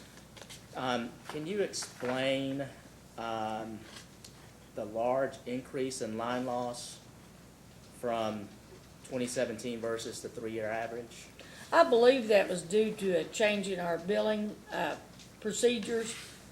We went to 2-cycle billing, and there was a 20-day gap in there, and it skewed some numbers. I think when you look at the average of the period across the board, that you would see that it's pretty normal, but that one particular year, that was in response to losing two employees and changing our billing cycle so it could be handled by the 4 remaining member reps instead of the 5 that we normally had. We have half the system on a schedule that bills are due around the 20th of the month, and the other half are due the 27th, so that we can handle those with less personnel. And so when we made that adjustment, there was some true-ups that had to be made, and that was basically the cause for the line loss and some others. Our line loss is typically around 5%, So what Which- was it for 2018, do you know? 2018, I'm not sure, but it's been running around 5.5. Would Mr. Cherry or Mr. Atkins know? I would say Mr. Cherry would know, but it has been very consistent, and we're very pleased with it.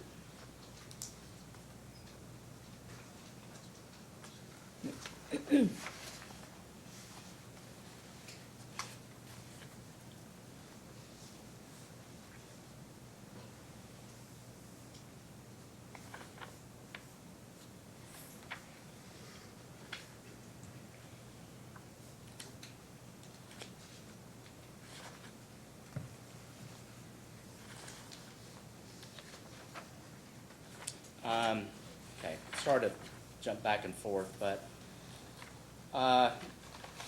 can you turn to Exhibit 1 of the application?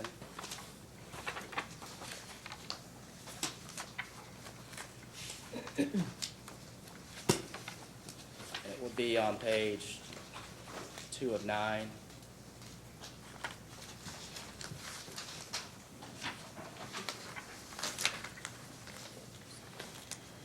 Okay, So this is, exhibit shows the wage and salary increases for years 2013 through 2018. Yes. For both bargaining and non-bargaining employees. And the vice chair had mentioned this earlier, but it ranges from, for the non-bargaining employee, it ranges from an increase of 3.29% in 2013 up to a high of 4.12% in 2014. Do you see that? yes, Okay, and then for 2017, it was at 3.67%. And then I take it for the increases in 2018 of 50 cents per hour, that was related to the change in the labor contract. that was the new labor contract, yes. Okay. So for the bargaining employees, the $1.25 an hour increase,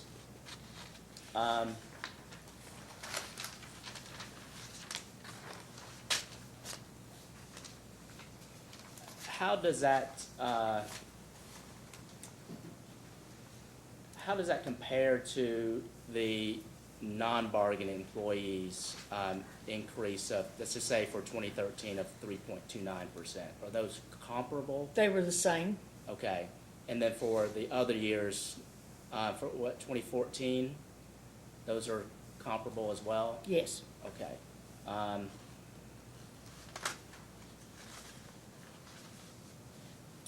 And can you turn now to your response to the Attorney General's data request? It's a second data request.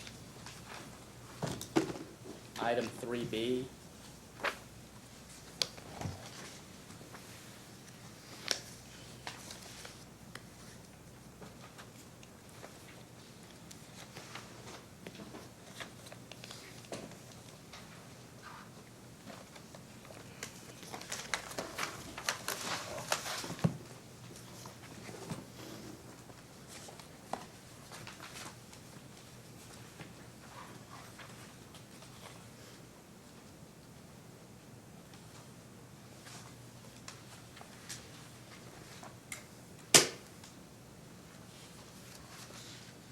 Question 3B, so. Yes. The question and response to 3B. All right.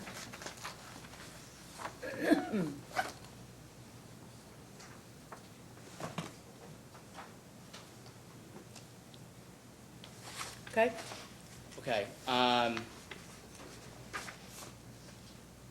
So essentially, the question from the Attorney General was, does the board normally always adopt an increase for the non-bargaining employees that's equivalent to the bargaining employees?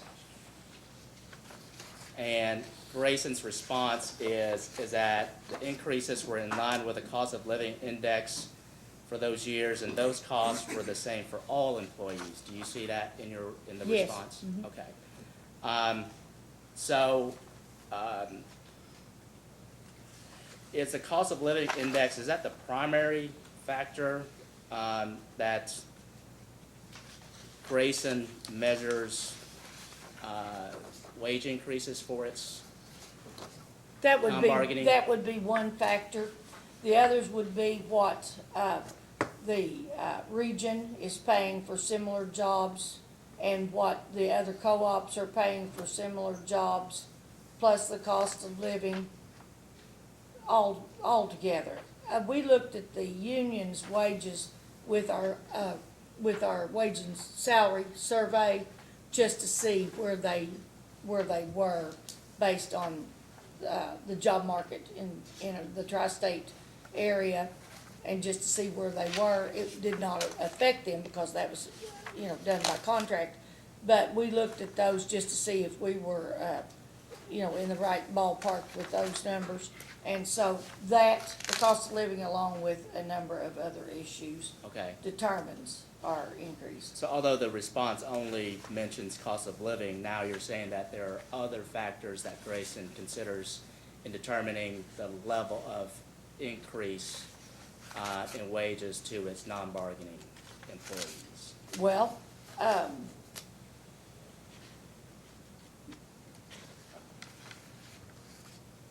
the increases were in line with the cost of living index for those years, and those costs were the same if you were a clerk or a first-class lineman. Right. But, they were in line with it. I'm not gonna say that they were the exact amount for that year, but yes, I think that was a big part of the decision Okay.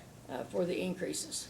So when you say they were in line, does that mean that they were comparable to, or maybe a little less, but just right at? I would cost say of living? comparable too. Okay. And of course, you have to take into consideration, the territory. We were talking this morning coming down. I would think that probably rent and things in Frankfurt is significantly higher than it is in Grayson, in our territory, and you have to take those things into consideration. Okay. I'm sorry. Well, before we keep going, we've been almost 2 hours and we want to take a lunch break at noon, so let's take a break at this time until 11 o'clock and then come back and we'll go to noon. Okay. We'll be in recess until 11 a.m. All right, we're now back on the record and we'll continue with Ms. Fraley up till noon. We'll take a lunch break at noon, 12 to 1, and come back and try to complete. Do you have additional cross-examination? I do, Your Honor, but may we approach the witness? Yes, you may. Ms. Fraley, just right before we left for break, we had mentioned that in Grayson's response with respect to the wage increases for the non-bargaining, as well as, well, primarily for the non-bargaining units, was that one of the factors that Grayson takes a look at was cost of living, and that Grayson wanted to be kept in line, the wage increases with the cost of living index. Is that correct? No, I don't think so. We didn't want to be kept in line with. We wanted to be close or comparable to. Okay, okay.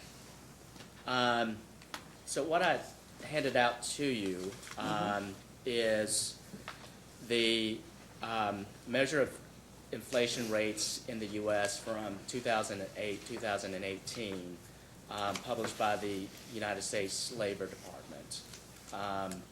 So if you take a look at page 2 of 3,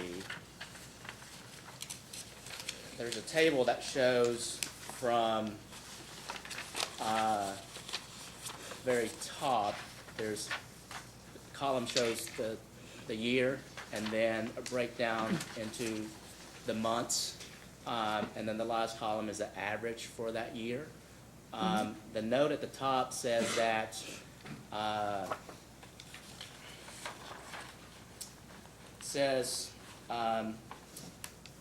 since figures below are 12-month periods, look to the December column to find inflation rates by calendar year. So for example, the rate of inflation in 2018 was 1.9%, which was the the, shown in the December column. Do you see that? Mm-hmm. Okay, so, would you agree that the rate of inflation, would be reflective of what the cost of living index would be? Pardon me? Would you agree that the rate of inflation would be reflective of what a cost of living, index would be? So this page 2 that we're looking at is the rate of inflation, Correct, not the cost of living. correct. I would think that they would certainly be reasonably comparable. Okay. So if you look at, back to Exhibit 1 of the application, for 2013, non-bargaining employees received a 3.29% increase in wage and salary. Is that correct? 2013? Yes, ma'am. I believe that's what I have written down here from Mr. Cicero's comments. That's reflected in Exhibit 1 to Grayson's application as well? I don't have that here in front of me. Do I? No. Well, let's just say that that's what Exhibit 1 Let's do states. that. Okay. So if you go down to 2013 in the exhibit that was just handed out to you, Mm-hmm. the December, which shows for 2013, calendar year 2013 is 1.5% was the rate of inflation for 2013. Is that correct? That's what it says. Okay. So would the 3.29% wage and rate increase for non-bargaining units for Grayson, is that comparable to a 1.5%?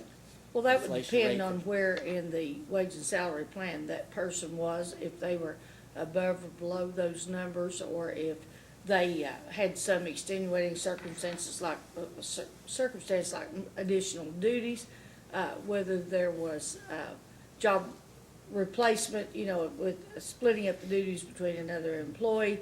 I would certainly think that this would have been taken into consideration, but, I don't know that the cost of living was exactly the same amount as inflation.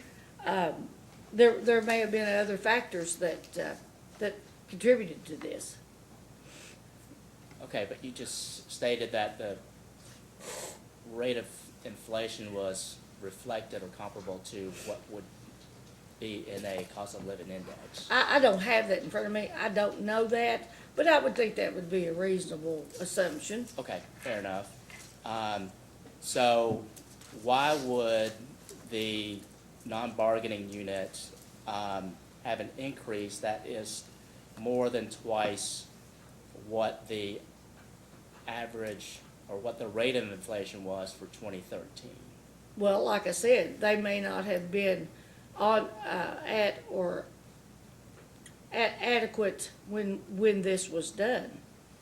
I don't know. There could have been a number of factors, involved here, but I would think that the cost of living and the fact that,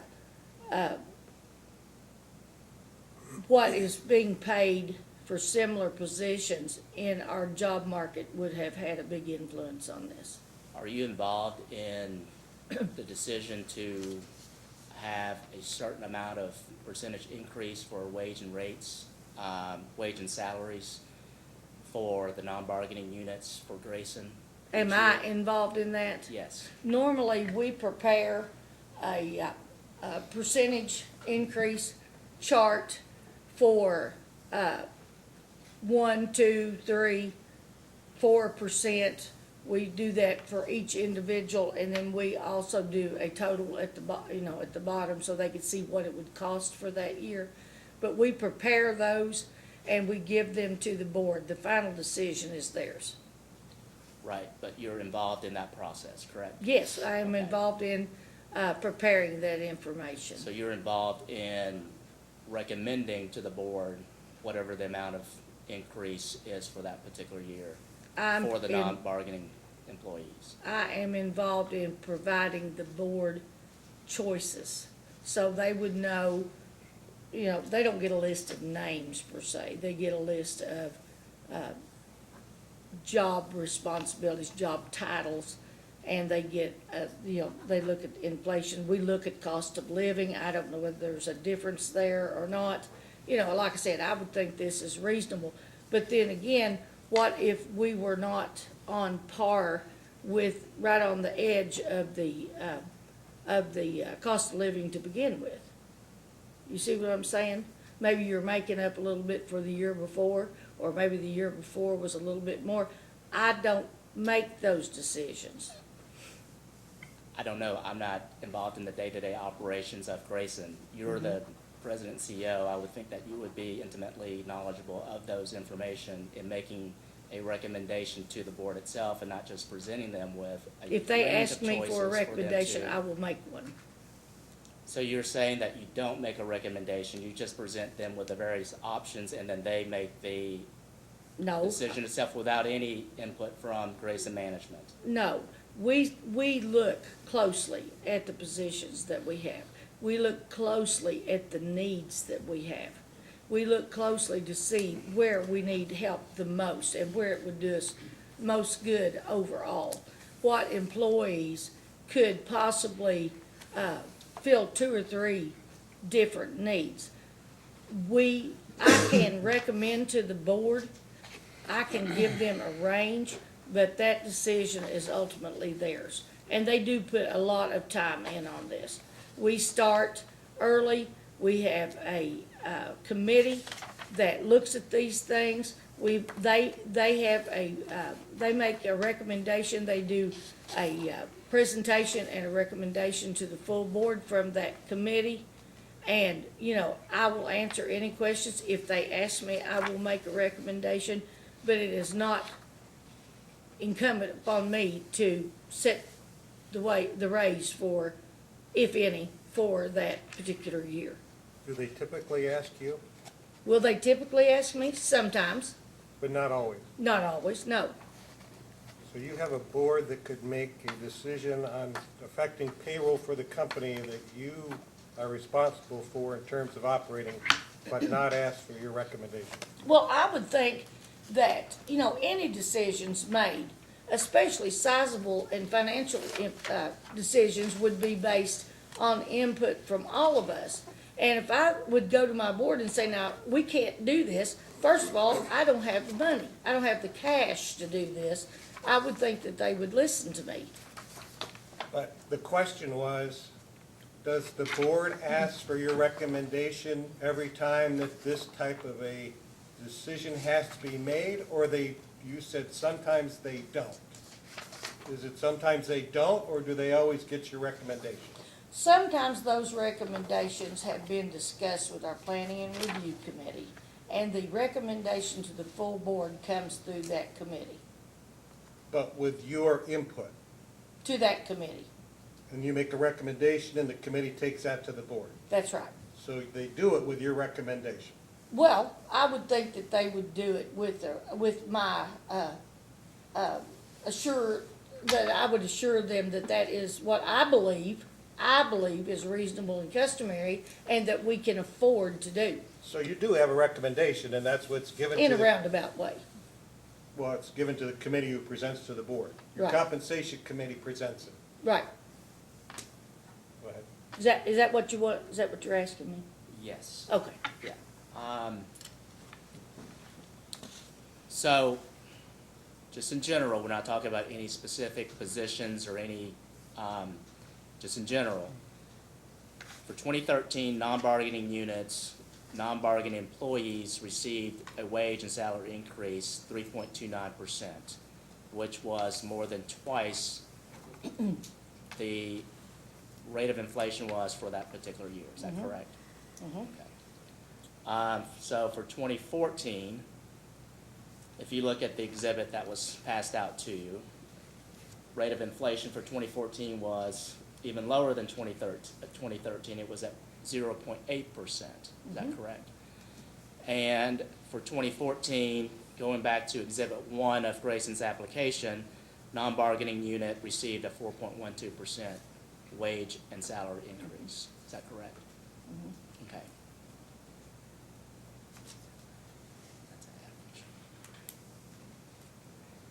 A year. So for 2015, inflation rate was 0.7%. Is that correct?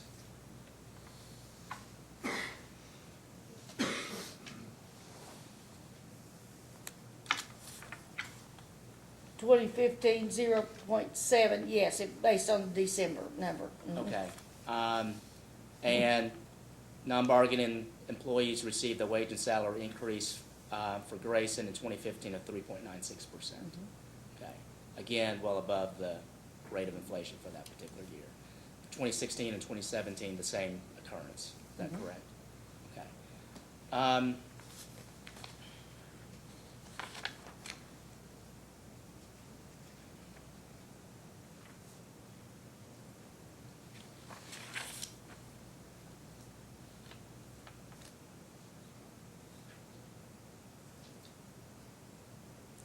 Did Grayson ever consider not giving such higher wage and salary increases and keep the positive margin cushion for when sales are not as strong and margin starts deteriorating? If you will remember, our rate increase was in 2012. And up until that time, we had been very conservative with a lot of our raises. I think that, the cost of living certainly would be a big factor. You use inflation. But, I think too that a lot of this could be attributed to the fact that we had held things down as closely as we could up until 2012, and when our revenue began to increase, that I don't want to say we were making up for lost time, but I will say that we may have been able to bring things up to a level that we weren't able to do before our rate increase.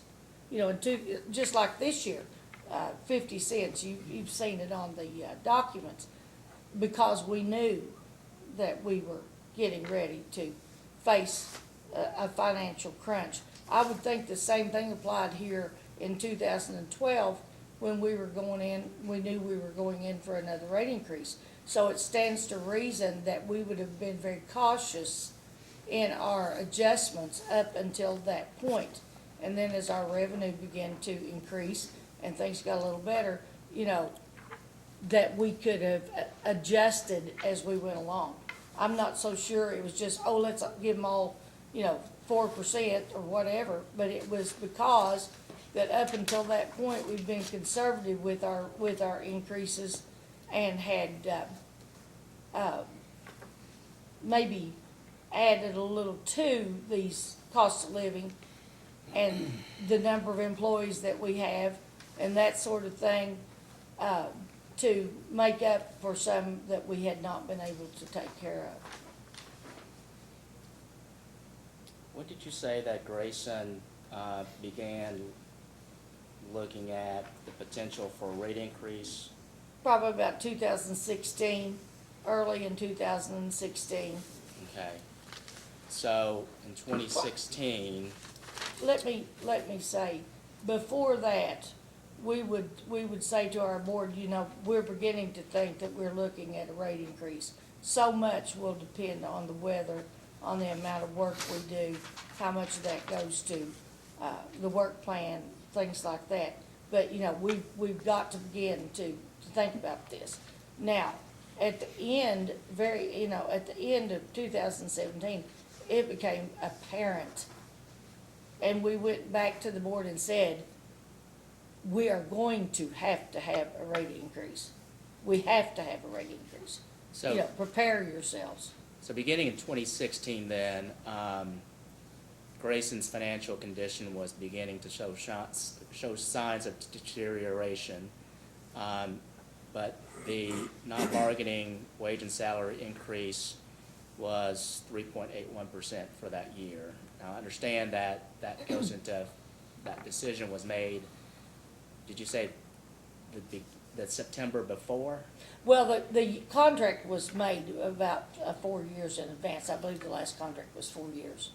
Now, when is the decision to have the increase in wage and salaries for the non-bargaining employees? September. In September.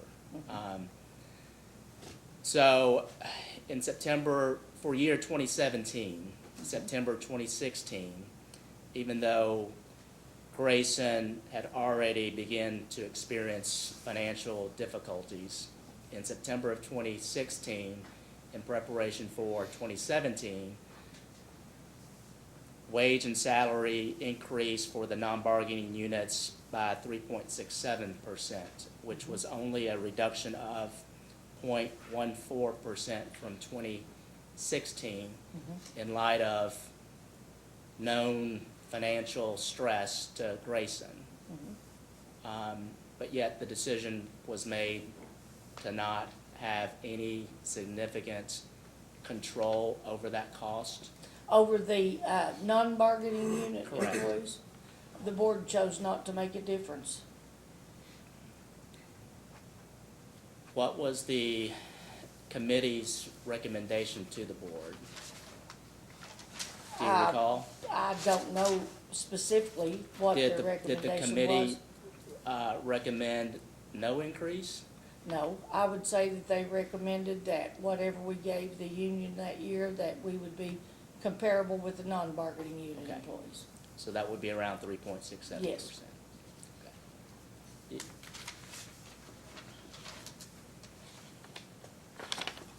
Even though that 3 point whatever would result in quite a bit less based on what the inside employees make, so. But yes, I would think that they decided that was their recommendation, was to keep it close to the same amount. Do you believe continuing the above normal wage increases and 100% contribution from Grayson for health benefits factored in Grayson not meeting its mortgage requirements? I don't believe that's included in our rate case, is it? What do you mean that's not I included? don't think that our insurance costs and things were those not taken out of the consideration for the rate case? Grayson contributes 100% to employees' health insurance, correct? Yes. Grayson has made an adjustment in this case to recover those costs. To cover those costs? Well, then Correct. I would think that, yes, it contributed, it would have to. Okay. How much percentage or how significant, I don't know. Okay. Going back to the board of directors, are there any currently are there any non-active board of directors that are still receiving health insurance? No. Oh, ask me again, I'm sorry. Currently, are there any non-active board member that Receiving health that are still insurance? receiving medical coverage? No. Okay.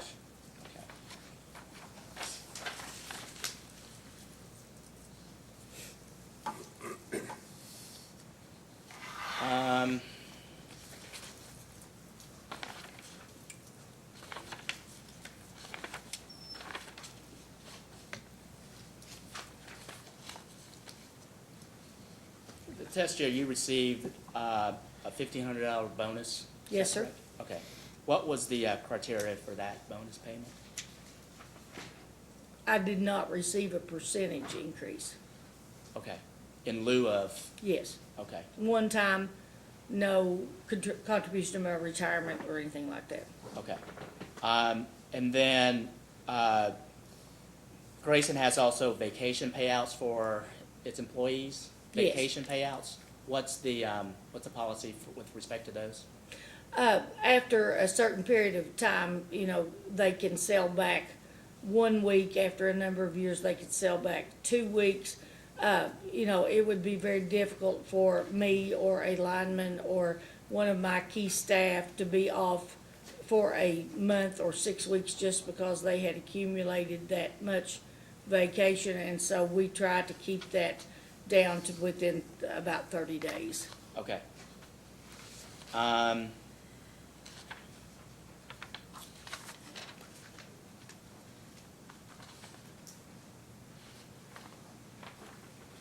Can you turn to Grayson's response to Commissioner Staff's first request, item 53?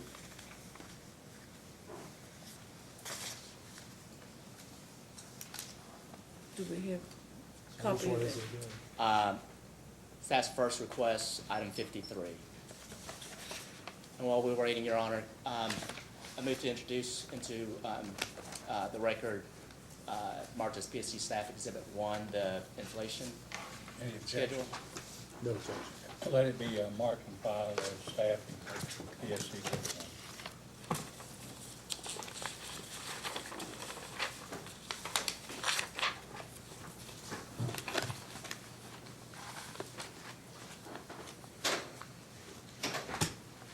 You said, question 53, and which, insert in subpart. 53, it will be the very last page, page 11 of 11.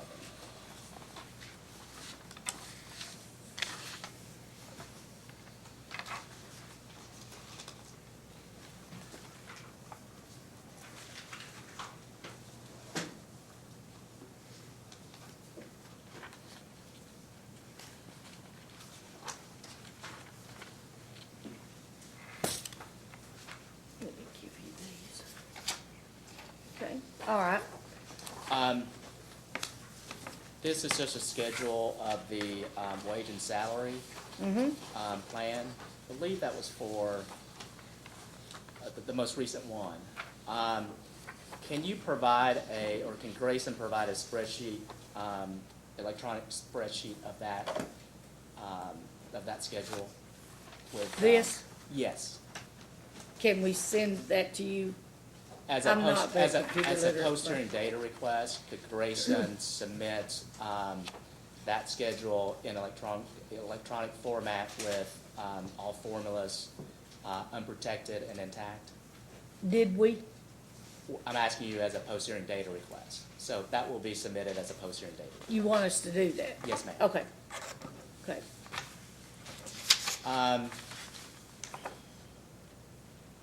How would you describe Grayson's current financial condition? How would I describe Grayson's? Well, we are able to carry on day-to-day business with borrowings. We are able to meet payroll. We're concluding a work plan. We have some little till the end of this year on it. It was extended for an extra year. You know, we're being very conservative, but we're not being extravagant by any means, but we are not going over and above for anything other than just normal business. Okay. So Should you're Grayson, generating a positive cash flow or a negative cash flow? Pardon me? Positive cash flow or negative cash flow? I would think with the condition of our tier that it's probably getting close to negative. The reason Mr. why- Cherry would have that information. The reason why I ask is because you referenced borrowings, and I'm wondering if the borrowings are what you're using to maintain operations. I don't know. And that would be a question for Mr. Cherry? Yes. Sorry. I do know that we're submitting work plan work to be reimbursed for at this point in time. Okay, I'm sorry to no, interrupt. no problem. Have you or anyone from Grayson conducted any formal or informal analysis of whether a merger with a neighboring cooperative would result in cost savings? We have looked at that. The terrain is the main factor that keeps us from that. You know that Grayson at one time was a part of Fleming Mason, and simply the distances and the terrain precluded the separation. to Fleming Mason and to Grayson. So we have looked at that. We're pretty well surrounded by Kentucky Power, and the Round County area we touch, I believe it's like, there's 6 utilities that come together over there. It has never been what you would call a good fit physically, and the distance would be, prohibitive too.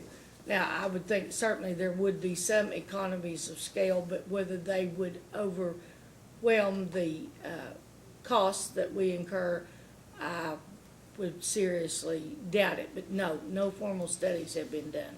When did Grayson informally? Pardon me? When did Grayson informally review such an option? We have several points, just in conversation, is this a possibility? Could this become a reality? What would be the advantages if we did or did not? But not to sit down and, put pen to paper, look at the maps. We look at the maps and we see the distances between the headquarters and the service territories, the terrain, the difficulty of that, and some are union, some are non-union. There's just a whole list of things that has kept us from giving that very serious consideration. Okay, so you all, Grayson Service Territories is adjacent to, you mentioned Licking Valley, you mentioned Fleming Mason. We touch Big Sandy, Okay. Licking Valley, one place, Clark, at Cave Run Lake, Okay, mainly So- Kentucky Utilities and Kentucky Power. and you mentioned Fleming Mason being, the distance being a little bit too, would be a big impact on consolidation. Licking Valley, have you all looked into consolidating with Licking Valley, or? I could probably be in Clark before I could be in Licking Valley, Okay, and that would be all interstate. The road system between us and the other co-ops is not very advantageous. The terrain is pretty rough. Of course, Big Sandy's is quite a bit different from ours. Licking Valley's a lot like ours. It's just the proximity to both co-ops.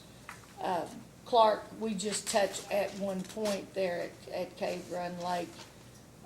Fleming Mason in Lewis County, and just a tiny bit in Round County.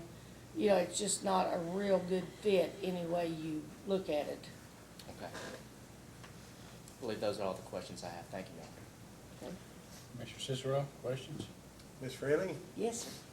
So just following up on the last question he asked about consolidation. So just because there's no congruency doesn't mean that there can't be consolidation. You can reorganize the administrative side of it and have an off area where the linemen and everybody operates out of, and still be just one organization, so you have some efficiencies gained. Yes. So has the board ever seriously considered any type of a consolidation? In other words, are there any minutes that reference that? Is there anything at all that talks about it? Well, back when Bluegrass was doing some consolidation, some of the other co-ops, of course, we always look at that. But, I agree with you.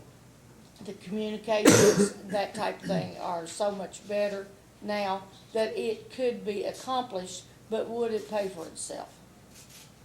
No, we've not put the numbers to that.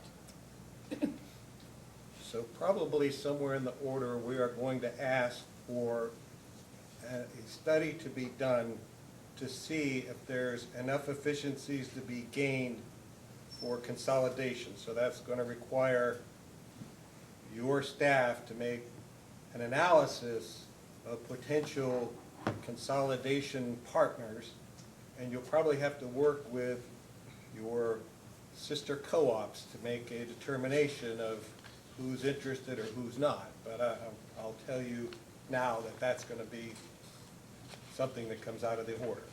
All right, and I will tell you now that y'all have made very clear And the numbers have made very clear that we would not be the most popular choice in the state, but we'll do what we can, we'll do what the commission tells us to do. But if you all think our numbers are so high, and our customer service numbers are so high, what it costs to serve, these individual members, and all these other things that go along with us, quite frankly, I don't know who'd want us. Well, let me start out by, you referenced earlier in your testimony IOUs and co-ops, Yes. correct? And you said some co-ops are acting like IOUs. So when you made that reference, for our benefit and the benefit of this commission, what's the difference between an IOU and a co-op? And if you can identify what an IOU is.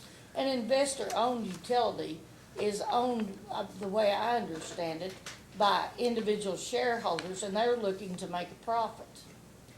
A co-op is owned by the members, and some of those members can't afford to pay their electric bill. So there's a big difference, because I have to consider those members along with those who are affluent and can pay theirs. And I have to make a way to make it fair and just for everyone. I'm not worried about a stockholder. And I doubt if there's too many stockholders that worry if there's a family out there and it's 30 degrees and they don't have any electric. So there's a big difference. So when it comes to the statute, can you reference for me where in the statute it says that you take into consider economic conditions of the populace of who you're serving? Does this commission not take into consideration the populace of who we're serving? We can't, on a statutory basis, it's not permitted. Well, let me put it to you this way.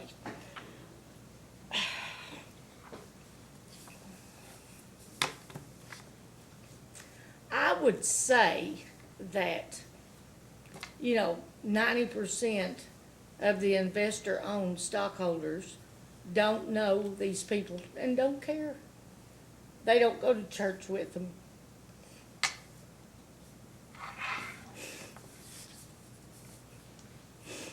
I have to take into consideration the people that we serve, and I have to do the best job I can do for them, regardless of who makes any money. I'm not looking for Grayson to make any money.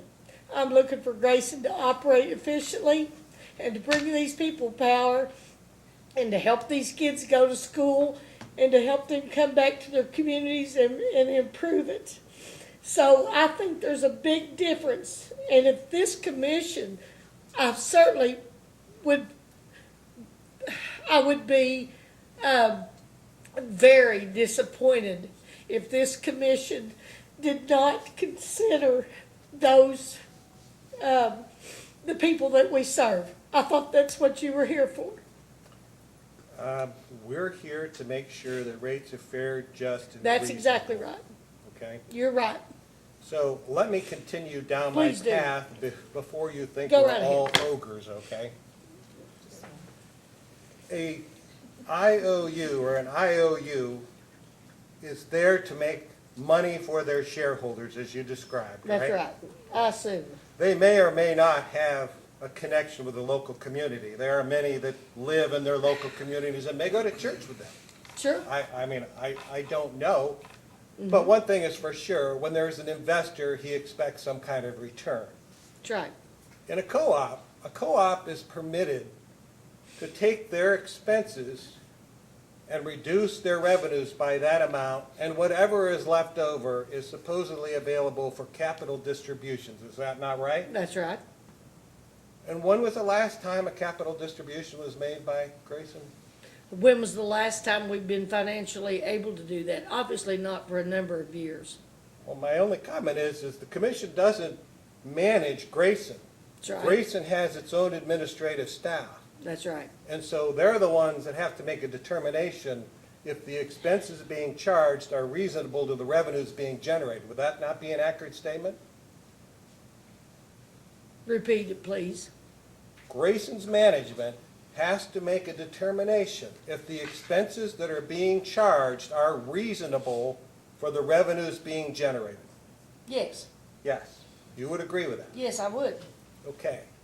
You've heard from the Attorney General and you've heard the staff ask questions about salary. Yes, sir. Disproportionate to the rate of inflation.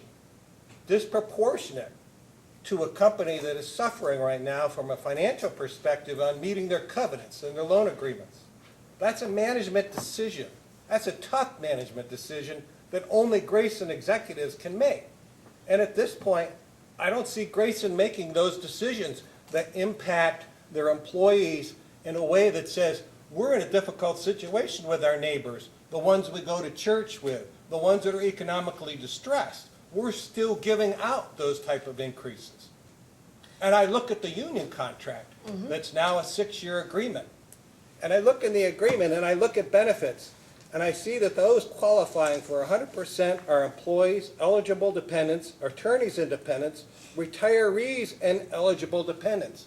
I'm trying to figure out who in Grayson does not qualify for free health care. Because I even heard that your outside consultant is qualified for free health care. What outside consultant?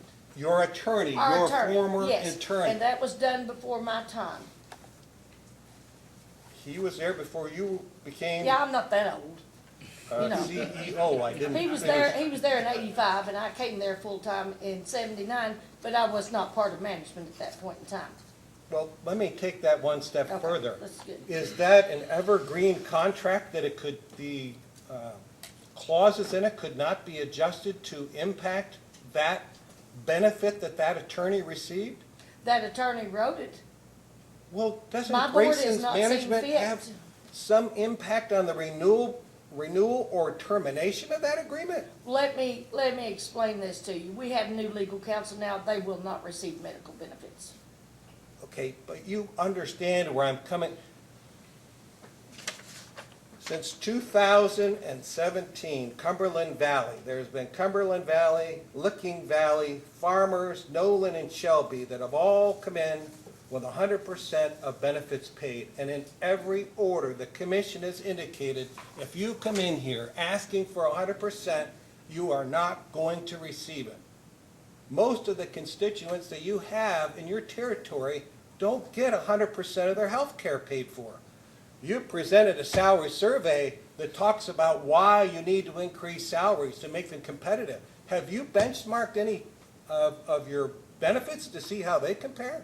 You just sat here and heard me say we've had wage and salary surveys. We have heard the tri-state. We have heard the local co-ops. Is that not benchmarking? It's salary only. Have you done Oh. anything on benefits? Do you not think those would have included benefits? They're not, if they are, then you're way over the top, because I'm looking at the paper that staff provided you, and it shows that all of your represented employees are over what you consider the midpoint comp ratio, some by 161%. If I look at your administrative, you've got several that are over the 100% mark. I do not intend to be confrontational. I'm not But- trying to be confrontational Okay. either. I'm trying to figure out why management of a co-op that is in dire financial condition is still not making the hard decisions when it comes to salaries and benefits in particular. And you said you are aware of the commission's directive in the other orders that have been issued, and that the board and management has still not addressed those issues given the financial difficulties that you're experiencing as an organization. Why is that? Well, for one thing, we have less employees than we've ever had before. For another, they're skilled employees. They do a certain job they are trained to do. Half the people up there who don't have any insurance are at or below the poverty level. They have no skills and they contribute nothing to the community. Okay, my people don't leave me. Most of those people like me have been there 20, 30, and 40 years. I think that says something about their commitment to their jobs and their communities. So, when you roll that all in together, that's part of their compensation plan, is their benefits and their salaries. Now, you look at some of these other co-ops and you look at some of the other IOUs, it's not just happening to us, and people are leaving them in droves to go to, even if they've been there 20 years. You don't see that happening here at Grayson. You don't see me losing 80 years of experience when 2 or 3 people leave here. You know, I think you pay for what you get, and you get what you pay for. And if you want good employees, well-trained employees, safe employees, and people who go above and beyond, you pay them. So, Ms. Fraley, Yes, you indicated that you have a 0 turnover ratio. very little. Okay. And we found out that the other utilities that came in here also have minimal to 0 turnover ratio. Good. Okay. At what point does management make a determination that it's because they're overpaying their salaries and their benefits that they're not losing anybody?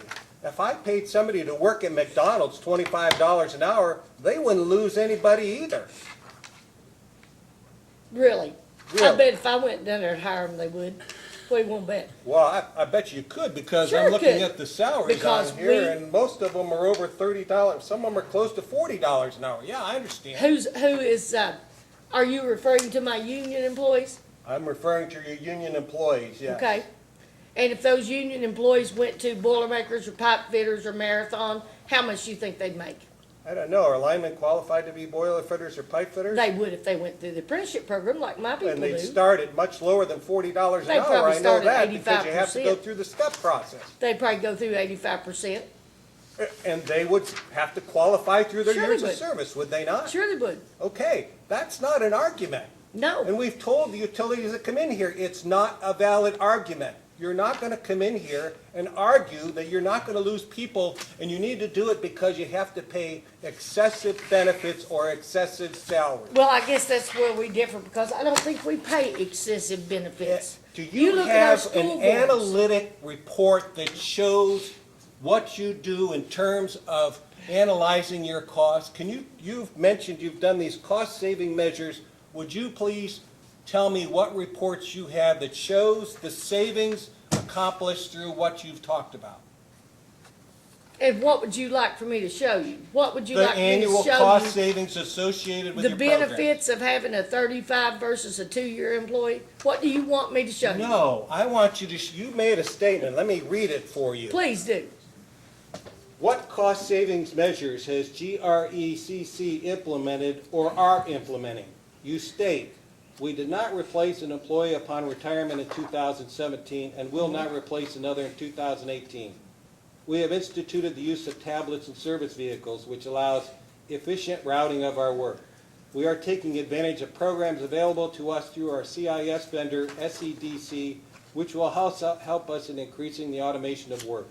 We use just-in-time purchasing, blanket purchasing, and carefully select our suppliers based on price and reliability. We have started using pole top covers to increase the lifespan of our poles and have instituted a pole testing program that should help us prevent service interruptions and lengthy outage times. We retrieve and reuse electric meters on a scheduled basis. There's what specific cost savings are associated with those programs? Okay, how much has my overtime been reduced in the last 3 or 4 years? You're asking me, or you're going to tell me? Well, do you know?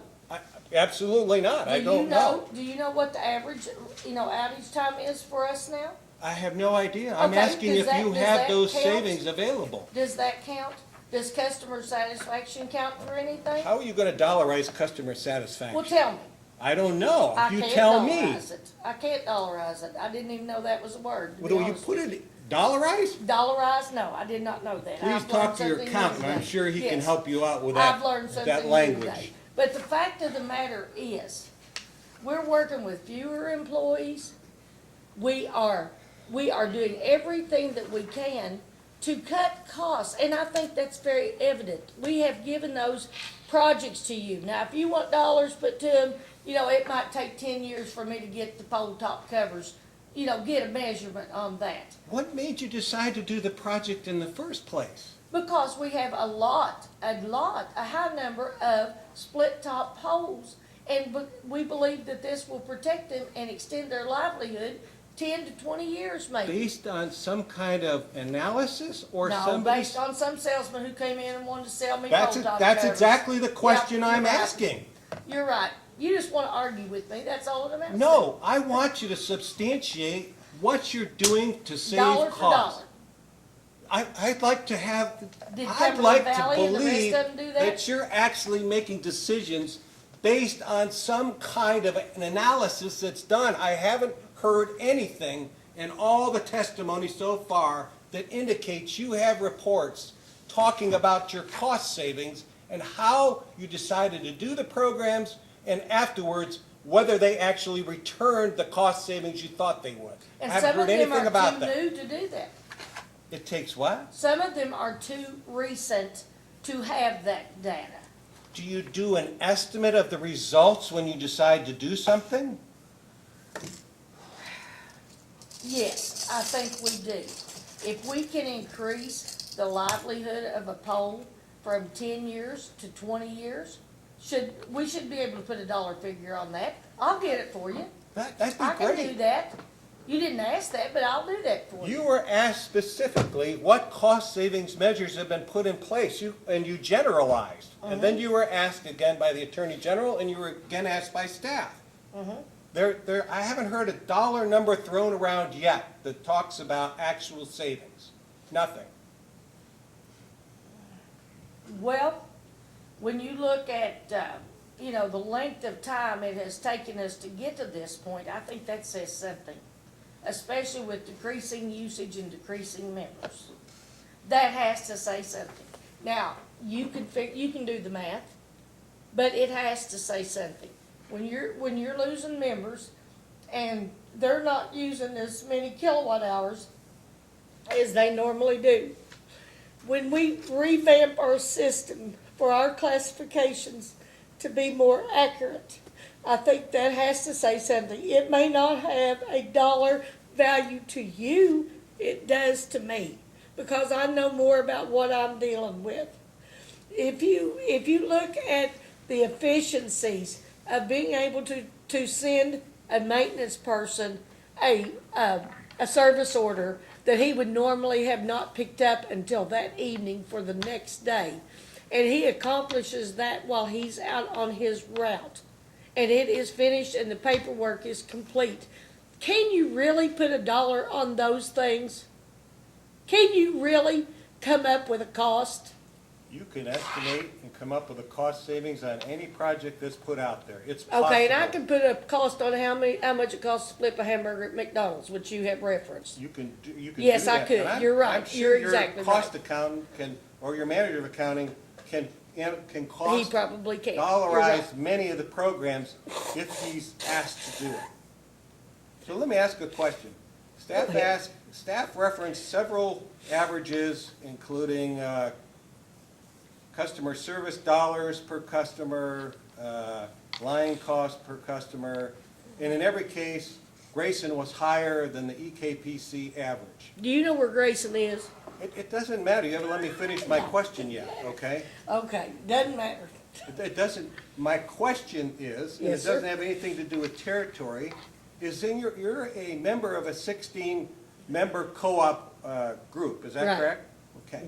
When was the last time somebody looked at those numbers and said, wow, we're way above what they are? Can we call them and find out why they have these numbers that are so much lower than ours? Has that We occurred? have always been the highest.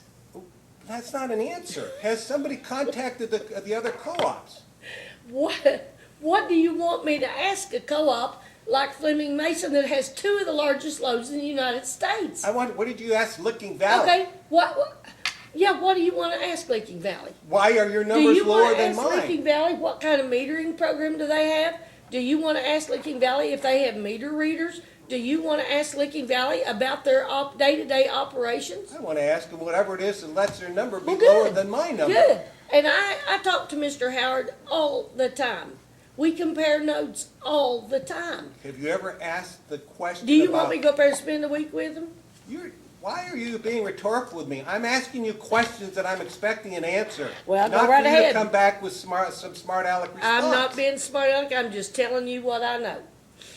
Well, you haven't told me a lot I'm very about what sorry. your relationship is with Licking Valley and whether you're actually comparing cost numbers or not. Yes. You do. So you look at that average, that chart that was I am referenced aware. by staff. Yes, So you've done that. I am aware. Have you corresponded with him, and has there been any communication with regard to those numbers on why they're different? No, do I go to him and say, Kerry, how come you're so much cheaper than us? No, I have not. You don't need to, but your staff could do that. Have they done that? But you know, I'm very involved. I usually do that myself. Well, it takes a lot to run an Sure it does. organization, and you probably don't have time for that. But your staff might. Okay, I'll see to it. Well, you're talking about how you have this skilled organization, let them do their work. Would you not agree? They're probably not earning theirs either. This might be a good time to take a lunch break. It probably is a good time to take a lunch break. Recess until 1 p.m. We're back on the record, and Ms. Fraley's back on the stand, so Commissioner Cicero, do you have additional questions? I do. I'm going to finish up, and then hopefully we can move on. So I want to touch on benefits just a little bit more, okay? We've established that you've got their employees and eligible dependents, their attorneys and dependents, their retired employees and their eligible dependents, all office personnel and their eligible dependents. Is there anybody else that qualifies for free health care? Do we know anybody else? No, I'm sorry, I don't believe so. So, one of the issues that is probably going to be directed in the order is that the board, we're going to ask for minutes of a board meeting that talks about discussing how to address this employee benefit situation and going forward, how the board, at least that it was discussed and the implications of it, okay? As far as the director's costs, they're another one, I guess, that gets free health care benefits, so they would be impacted by this as well, correct? They don't take the insurance. They don't take the insurance? No.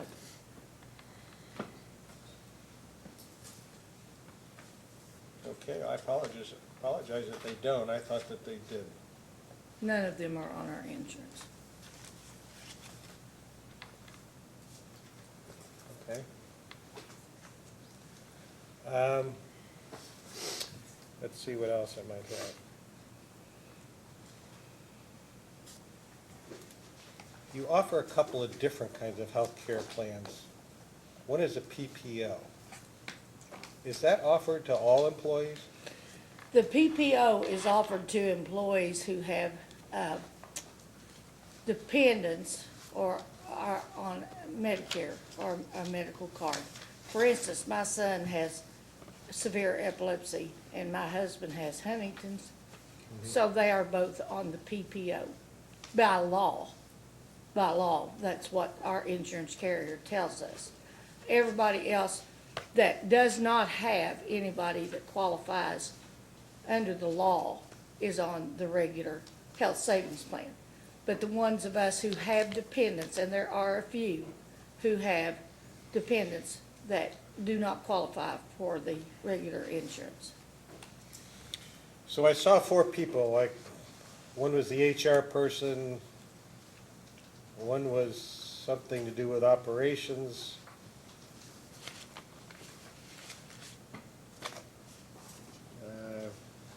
Let's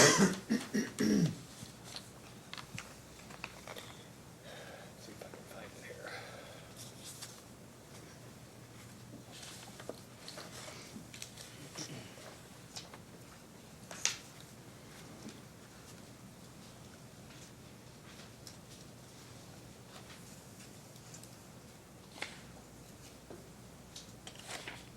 Manager, accounting, human resources, customer service rep, division assistant, operations, and yourself. So those 4 are under PPO and everybody else is under another plan, and those, all 4 of you have some condition that requires you to have Yes.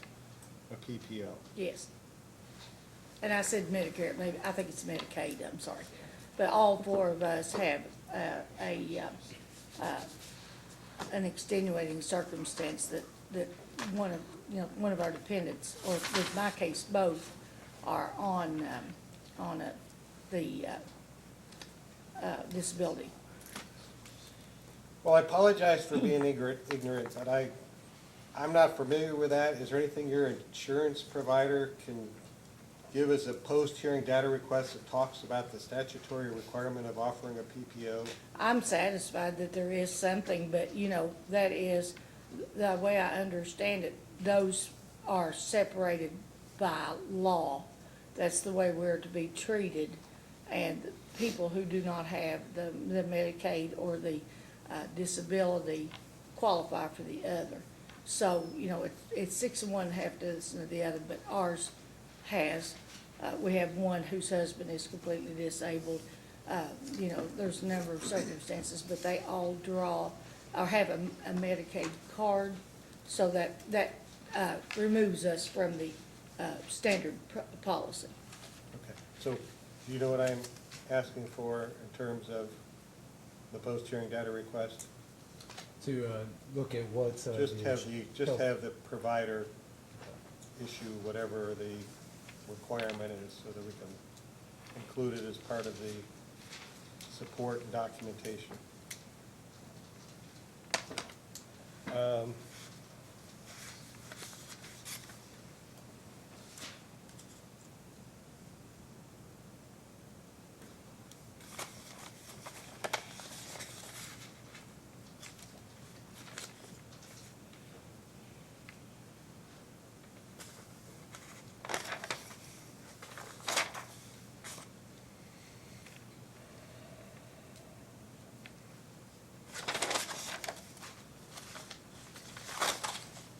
I guess I'm gonna let it go with that. And thank you for your comments and your testimony.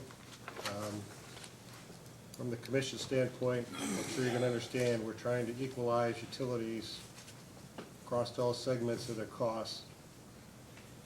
And employee salaries and benefits are a big portion of those costs. And playing on the same level playing field, we've heard others come in and talk about how it's a requirement in order to retain employees, but everybody is facing the same situation. Everyone that has come in, the commission is reviewed the same way, given the same directives, so.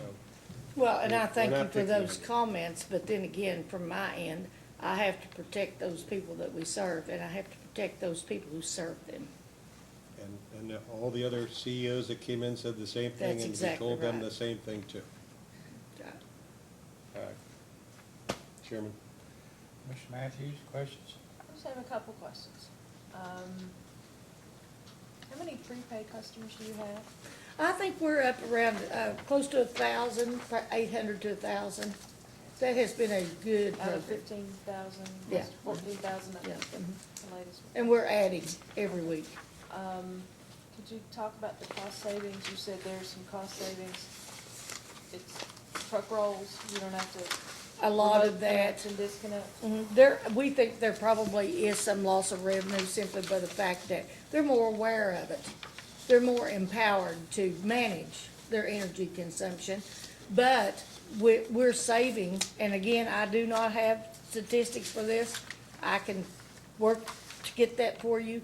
But our write-offs, like this past month, were just over $2,000, which is just phenomenal. So you've reduced your bad Yes, debt. we have. And you reduced truck rolls. Right. because It You gives can them. remotely connect and disconnect. Yes, and it gives them a sense of empowerment to control their bills and things. They can pay, well, we have one lady who comes in just every day or two and pays $3 or $4. Then we have another that might pay $200 and then watches till it gets close to running out, and then they'll come in and pay some more. But it is, they avoid huge security deposits. Okay. We avoid paying interest and things on those deposits. And it's just been a very, very good program. We've also captured a lot of bad debt that had been written off, And when they come in to get back on, then we put them in a debt management plan. And then, so many dollars of each payment goes to debt management, and we've collected that. So we think it's a real win for our members. And then I'm skipping around a little bit Fine, because I'm kind of fine, responding to things, different things I've heard. Mhm. There were a lot of discussions about customers per mile. Mhm. If I look at that chart, you have the lowest number of Yes. customers per mile, which is big Around 6. territory, not a lot of Yeah. people. Right. And that, then every truck roll, potentially it costs you more. So that would help with that prepaid benefit. I'm trying to help you put some numbers to Sure. things. Understand. And then I just had one question, and this is, I don't always make editorial comments, but I might after this one.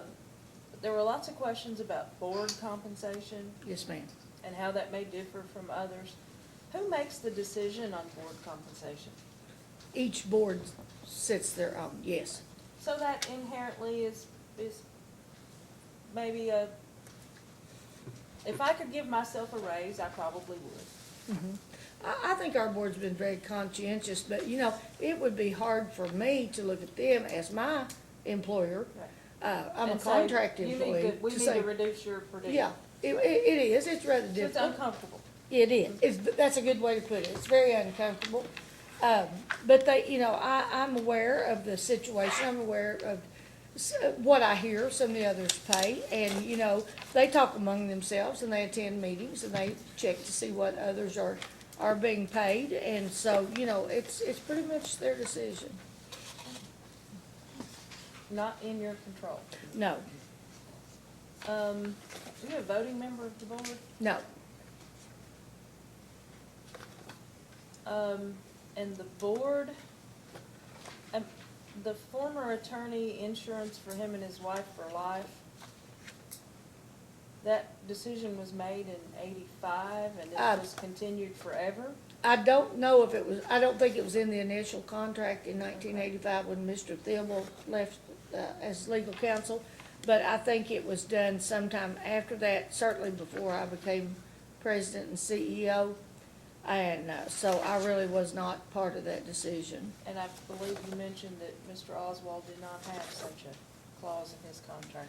Mr. Oswald has been very gracious to help us out, but no, he has nothing of that kind.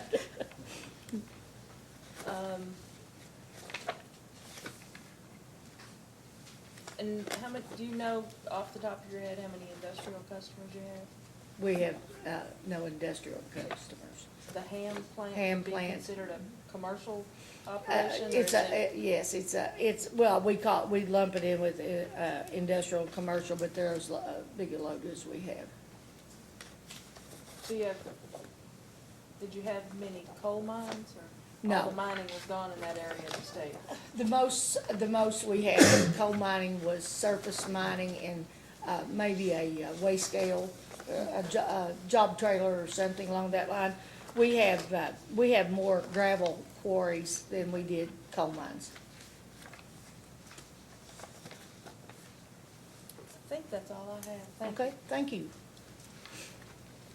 Ms. Fraley, the contract with, I guess the attorney, Mr. Scott, the one that was filed here, I guess it has on it Exhibit A8, is dated April 27th, 2018 for a term of 1 year.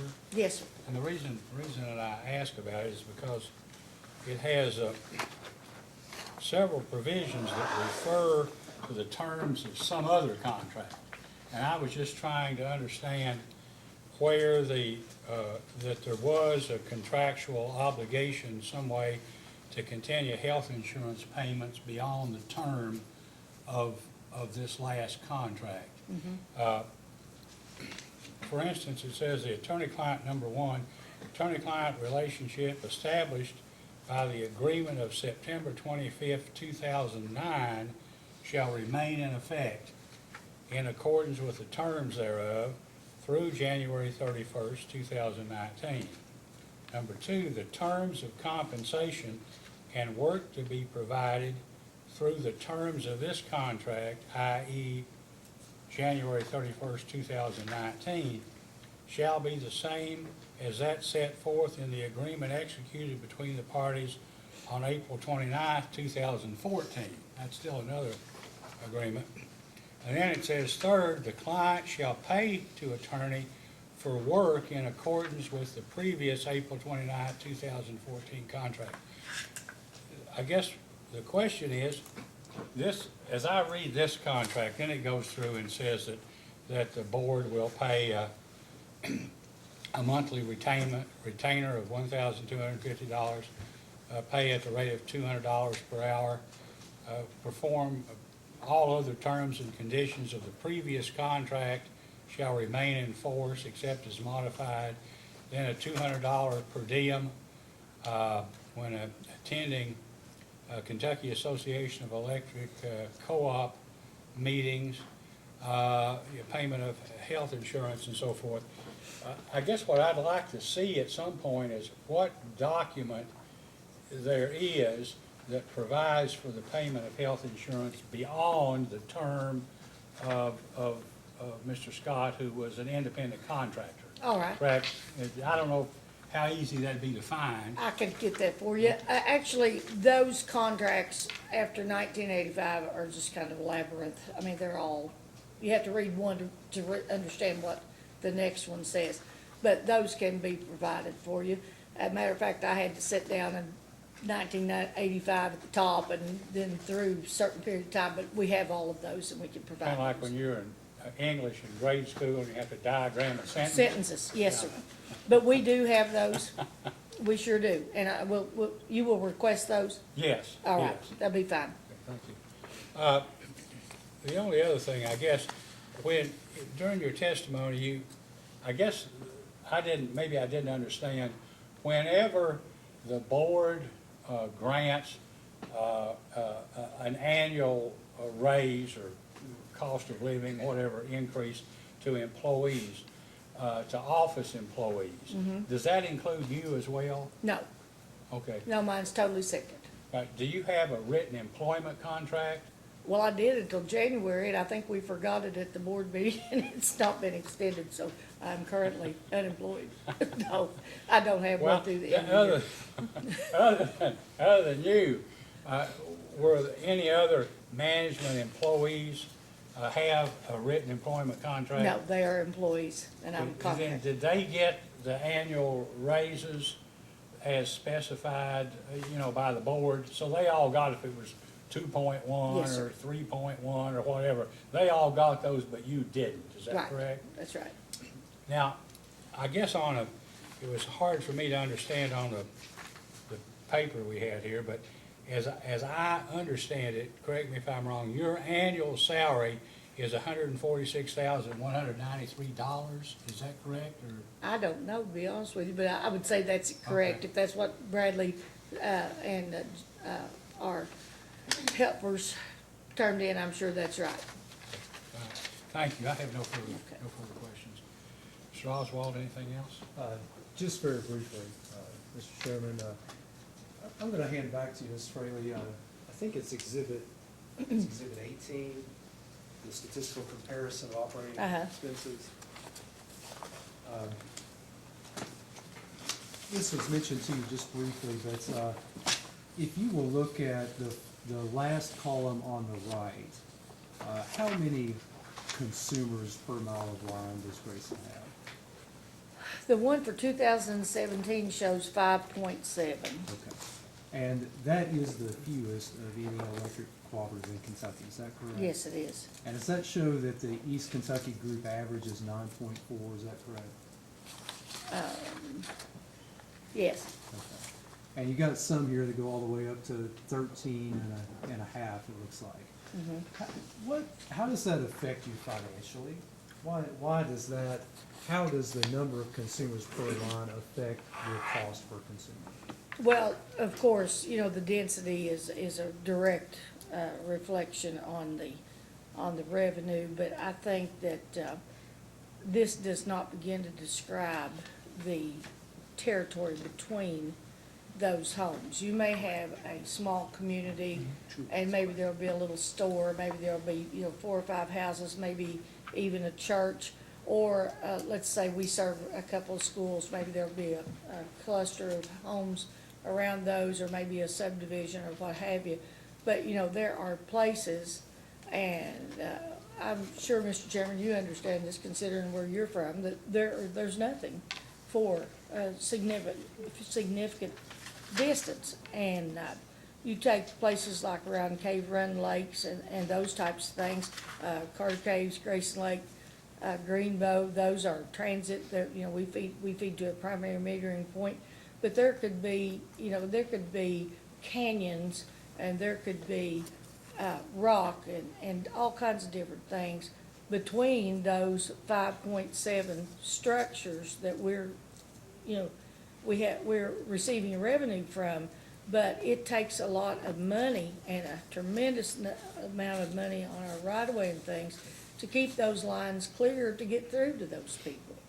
Yes, we are the highest, we always have been, as far as I know. But then again, I think that you would almost have to see our terrain and see our system to understand the level of difficulty that we're dealing with. So if we look at this in just a few different components on these costs, first of all, if we just look at, just for getting terrain, just look at the number of consumers per line. Just by way of example, let's say you've got 5 consumers per line. I know the cooperator's got 10 consumers per line, per mile of line. But you both have to pay for a mile of line, is that true? That's right. You And we gotta both have to pay for for transformers, right-of-way, meters, and all the other things, even as far as our coordination on our lines, our, the booster points and those types of things that we need to be able to serve these people. And years ago, a lot of the older people built on the farm homestead up at the end of the hollow and things, and that was bad enough. But now we're seeing people building, $300,000 homes out here on top of a mountain, and then they're saying, "Oh, you're kidding. All I get's 1,000 feet, and, I have to pay for the rest of it." They don't think until it's already done. But, it is typically, a lot of it is around the lakes and things. People want to build summer homes, vacation homes. You don't get a full 12 months revenue from it because they're only there on the weekends. And then you throw the vegetation management and throw in the roughness and the distance and all the other things. You're not going to have the revenue, and you're certainly not going to have any surplus from those deliveries that you would, say, in a subdivision. So you have the same cost per mile, but you have fewer people to shoulder To pay the it. cost. Now, moving on to the terrain issue. So if I get in my car and I drive from here to Lexington, like I did this morning, I pass a lot of horse farms and flat land, not a lot of trees, but when I drove over to Grayson the other day, I drove up and down a lot of mountains and through a lot of trees. So when you talk about terrain, are you thinking about things like your right-of-way costs, where you have so many forests to go through and rough terrain to deal with? Yes. Is that a big part of what you're And the talking about? wear and tear on our vehicles and things, I'm thinking about the safety of our members in very remote areas. There's a number of things that go into that cost. And then finally, if you look back at the exhibit, if you look at the total number of consumers for Grayson for 2017, looks like a little over 14,000. And it looks to me like there's only one co-op that has fewer consumers. Is that true? That would be Big Sandy. I think that's probably right. So you're the second smallest cooperative in the state with the fewest number of consumers per mile of line, and one of the most economically distressed areas of the state. Is that fair to say? That's right. Okay. Now, when you look at the total number of consumers billed, obviously the more consumers you have, the bigger office staff you're gonna need, but is it also fair to say there's a certain number of office people you just can't fall below just due to requirements under the statutes, all the RUS regulations, all the safety regulations you gotta comply with? Well, even with the automation, like our members don't read their meters, they read directly into the office, and that goes directly into our billing. There has to be somebody constantly checking those numbers. There has to be somebody constantly looking for theft. We had 3 cases one week, just a couple weeks ago. There has to be somebody sifting through the data to pull out the pertinent things that we need to know about. We're getting ready to do a meter change, and that will really stretch my staff and my employees, especially if we can manage to do it in-house like we want to do to keep from having to hire a contractor.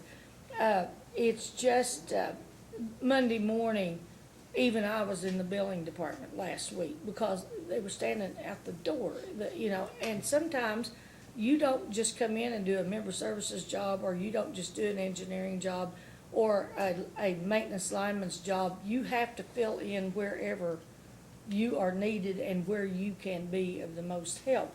Because, we are working, like I said, with less less employees than we've ever had since I've been there. And and a lot of our people, I don't know if y'all are aware of this, they come to the office. They want to talk to somebody that they know, somebody that they recognize. They want us to help them with whatever issue that they have, and nobody else will do. And it's just a little different situation, I think, we have probably higher foot traffic than any co-op in the state.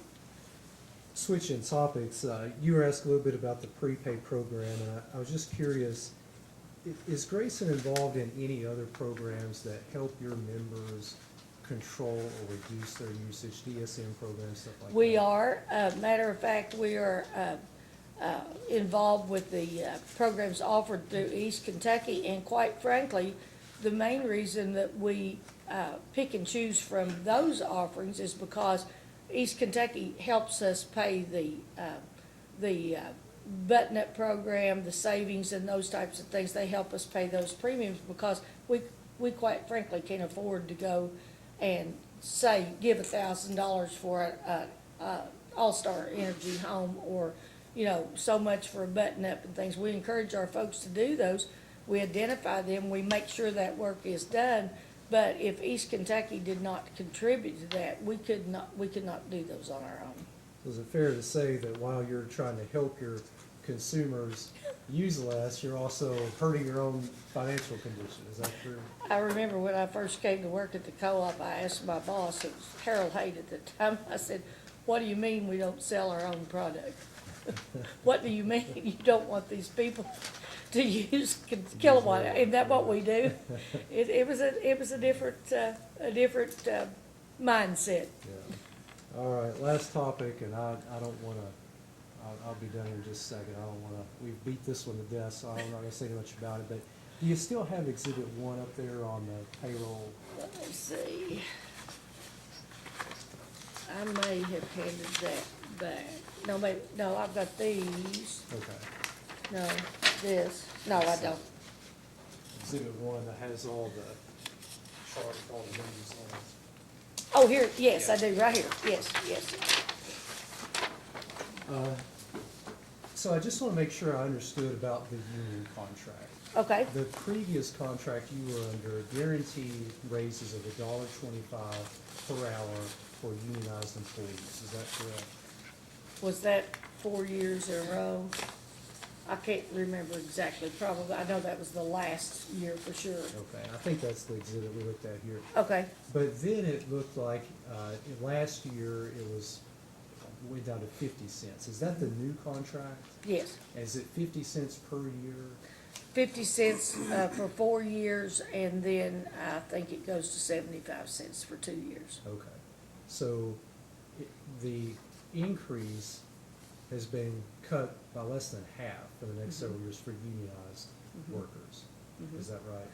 We looked at that and we decided that after we had our wage and salary plan in place, and that we were finally on a level that was, as good as anybody else's, and that we knew we were going in for this rate increase, so we did not want to overburden ourselves and to be conservative on that. So, we cut it down. As I told my employees, I cannot give you money that I don't have. So they understand that, they work there, they're very conscious of our budget and these types of things. And so we were able to negotiate a contract that would keep our labor costs down for the next 6 years. Okay, so we've gone from $1.25 down to less than half to 50% in the next several years. And then to determine the increase for non-unionized people, it sounds like you took whatever that percentage would be for union, applied it to non-union. Is that fair? When September came up and they looked at the situation, they did the same thing for them.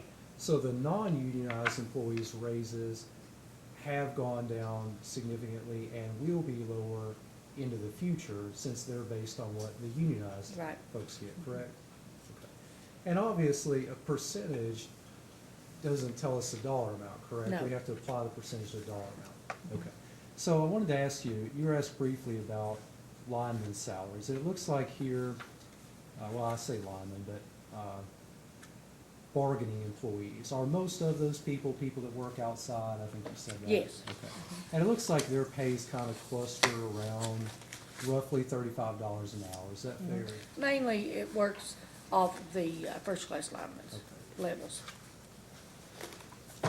Do you have any idea if you lost 2 or 3 linemen to Pike Electric or a competitor, what would be the cost to the cooperative to hire new linemen and train them up until they can be first class? Well, those, if I could hire someone with some experience, we could grandfather them through a year or so of our apprenticeship program. I don't like to do that because they don't know the territory.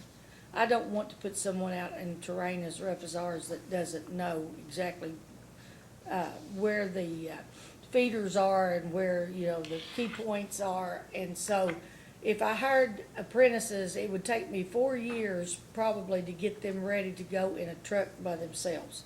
So that if I would lose 3, that would be practically a whole crew. Well, that's bad enough on a regular day, because you could divide up some of your older employees with your new employees and keep things safe and keep things, moving. But if I have a major storm, if I have overtime, I've got half of my crews that can't go alone.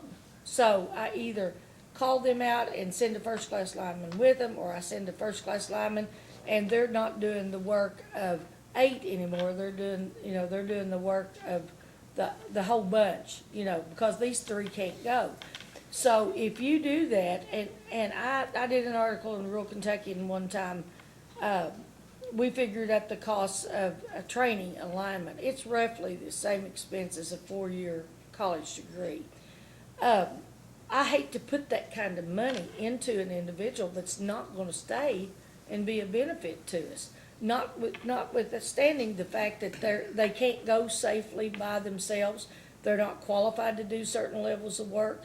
So it would really, I don't know what I would do, to be So it's honest with fair you. to say there's a lot higher turnover cost to a lineman or an accountant in the electric industry than there is to someone who works in, whether it's fast food or retail or something like that. There's a lot higher turnover cost due to training. I would think that if you have people who are properly trained, and in my case, I like for them to be properly trained, I like for them to be properly compensated, I like for them to be properly compensated after they've been there for 40 years and they want to retire. I think your fast food and those types of turnover situations are for people who want to work a semester and maybe they get a chance to go somewhere else and make a little more money, or else they're doing labs and things and they can't work. So what I am investing in is their time, their knowledge, the fact that if I call them on Christmas morning, New Year's Eve, it does not matter, they will come to me and they will work. And they'll stay as long as, until I just about have to run them into the, home, to get some rest. So, you know, these people aren't just employees, they're an investment. It's almost well, it's more important than an investment in a truck or a piece of equipment. Moving up that page to your hourly inside people, Yes, if you look at their salaries, it looks to me like you've got almost half of them in the $30,000 to $40,000 a year range. And then maybe another third of them in the $40,000 to $50,000 a year range. Is that correct? I'd say, Okay. Last couple of questions. Speaking of linemen earning approximately $35 an hour with the benefits that have been talked about, I think we all know being a lineman is not a 9 to 5 job, is it? Are they subject to being on call? 24/7. Do they miss events for their children, school functions? They miss a lot of things. Like I said, back in 2003, when we had the big ice storm, I think we were about the only one in Kentucky that was affected because it came out of Virginia, West Virginia. I was gone, I think it lasted 17 days. And when I finally got my power back on at home, and my children and my husband and everybody was back home, my little boy looked at his daddy and said, "Where's my mother? I need to see my mother." Because I would go in about 1 o'clock, sleep a couple of hours, get a shower, and go back and be back in the office like by 4:30 or 5. So, you know, we miss a lot of things, not just our linemen, but we miss a lot of things. There have been times when there were not enough people to go around to have 2 people in the trucks, and I would be in a truck. Now, I'm telling you, standing up on a mountain with a hot stick that's 40 feet long and it's got a little finger on it, and you're trying to put it through something about as big as a quarter, and the snow's blowing in your face or the rain, is not an easy job. Especially when you're worried about what's happening at home, or you're missing Christmas or the school play or what have you. And, you know, I just don't think that there's often enough money to compensate for that. That's all the questions I have. Thank you. Mr. McNeil? 2 clarification questions, please. Thank you. You mentioned that directors don't take health coverage. Right, Is there any cash payment in lieu of taking that coverage? yes, for some. Do you know how much that is? No, I don't. Could you, in a post-hearing data request, either provide it or just show It us would be something? different according to whether they are Medicaid or Okay. Medicare status, or whether they're, you know, younger. That would be fine, if you could provide an estimate of what those would be To be honest with you, I don't know. afterwards, that'd be fine. Okay. Yeah, we can provide that for you. Thank you. Secondly, in response to a question from staff, you mentioned you didn't think there were any non-active directors taking health insurance. Yes, In response to Attorney General's second data request, question 1, you confirmed that there were 3 directors grandfathered in and that they were still taking coverage. Do you know whether I don't think that's- they're taking coverage. Okay, maybe the question, thought it was clear. Could you clarify in a post-hearing data request whether there are is anybody currently taking coverage? It's not active. They have gone through several revisions with this, and each time it gets better and we get a little closer to where I think we need to be. There were 3 directors who were grandfathered because they were there when the policy stated that you would have insurance coverage, and if you served a certain period of time, you would have continual coverage at retirement. That is not, in my opinion, really reasonable. So when they changed it, that you could only have coverage while you're on the board, those 3 were grandfathered. Okay, Now, none of ours are taking insurance coverage at this point, at this point. the active directors. Thank you, that's all, Chairman. Okay. Mr. Nguyen, questions? I have other questions. Mr. Cisco? So just to follow up on the AG's question, so Exhibit 9, witness was Mr. Adkins, shows healthcare coverage for all the directors totaling about $53,000. So that coverage is going away in 2018? No, So what is that 53,000 represent? Is that healthcare coverage payments? that is payments. just strictly payments for them to pay for their health care? It is cash in lieu of insurance. Okay. It just identifies it on here as health insurance. Well, and that would be what they would have otherwise. So when we see that payment, it's really a cash payment to them, not a payment to an insurance Right. company to provide coverage. For directors, yes. And then that's included on their 1099 when they get their... Yes, sir. So I had one other question that I forgot to ask before, and that has to do with debt strategy. I noticed that you have 24 million in variable term loans and 7 million in, maybe it's 17 million, in fixed loans. And of course, there was an adjustment made in the pro forma talking about increasing the amount of insurance expense because of changes in interest rate costs associated with the variable loans. So do you or whom in the organization identifies what strategy will be used for debt, whether it's fixed or variable, what the split will be? Who does that? Who manages that? Mr. Cherry and I. So when you look at your split on your debt, do you say, for example, in the last 2 years, the Fed has been raising short-term rates, which typically increases a variable rate loan, which I think is proven out by the fact that there had to be a pro forma adjustment. Was there any thought about going to more fixed rate type of loans and refinancing? We look at the situation that will cost us the least. We look at the opportunities to refinance, we look at the opportunities for fixed costs, however it works out, when those opportunities come to us, that would be the best for the cooperative. So when you say they come, do you actively pursue those, or Yes. do you wait till your banker or your broker says, I think we have a deal for you? We watch those, we inquire about those, they will offer us opportunities any number of ways, but we are always on the lookout or on the approach for opportunities to lower our interest and debt coverage. So did you convert any loans to fixed during the last 2 years? I don't know. As a post-hearing data request, can you supply what loans were Yes, we can. converted and Yes, we can. what the evaluation was? Mhm. I don't have anything else. Commissioner Matthews? I don't have anything else, thank you. I just have a couple. Do you supply electricity to the town of Grayson? No, we don't. Okay, who is that? Kentucky Power. What about Sandy Hook? Yes, we do. We serve Blaine? all of Elliott County. Do you supply Blaine? Yes. Well, I don't even know if Blaine's a town there's a anymore. split right in Blaine, yes. We serve, it's very rural. There's a store, a couple of churches. We serve part of it. Used to be yes. a bank.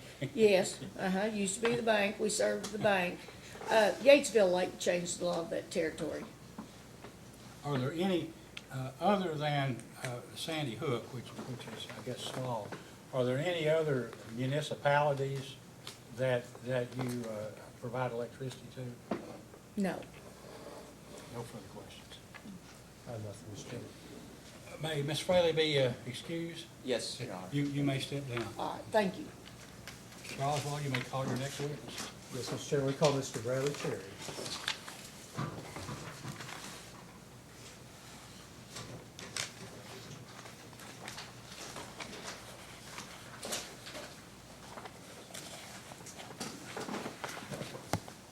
I can't say please raise your right hand. Your trust always Do you solemnly swear or affirm under penalty of perjury that the testimony you're about to give will be the truth, the whole truth, and nothing but the truth? I do. Please be seated. You may ask. Mr. Cherry, would you please state your full name for the record, please? Yes, sir. It's James Bradley Cherry. And what is the position you currently hold with Grayson Rural Electric? I'm the manager of finance and accounting. How many years of experience do you have in that role? I've been in that position now for 3 years. Can you tell the commission about your educational and your work experience? Yes, sir. I graduated from the University of Kentucky in 2003 which is Bachelor's of Decision Science and Information Systems and minor in Economics. I also graduated in 2009 with my Master's in Business Administration. Can you tell us, just generally speaking, what part of Grayson's rate application and data responses were you responsible for? I work directly with our consultants in the development of the application and all data requests.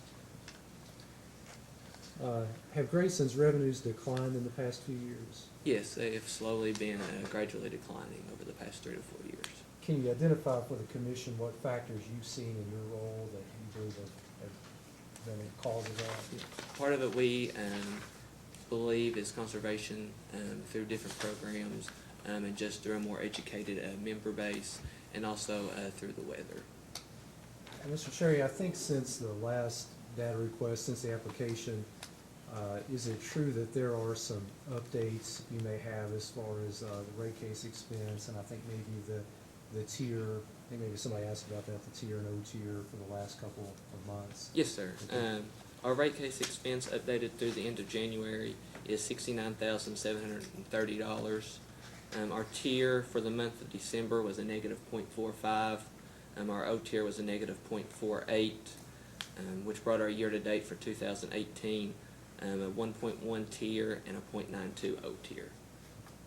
So better than 17, but still not to the mortgage requirement. Correct. And Mr. Cherry, have you pre-filed some testimony in this matter and sponsored some responses to data requests that you'd like to incorporate as part of your testimony? Yes, sir. I'll pass the witness, Mr. Cherry. Yes, Chair, afternoon. Good afternoon. Just a couple of questions for you. You answered a question in response to a staff question, third round, question 10, about contributions to employees' 401k accounts. Yes, sir. Can I just ask you, so you make this payment to a 401k in lieu of paying each employee's long-term disability, is that right? Correct. And you said this was a negotiated benefit for the employees. Correct. Is that right? So can you tell me how long that benefit has been in place? I do not know the exact term. It was before that I was employed there in 2011. Okay. It came through negotiations through a union contract as far as a tax benefit for tax purposes on payment of long-term debt and who was responsible for paying the taxes.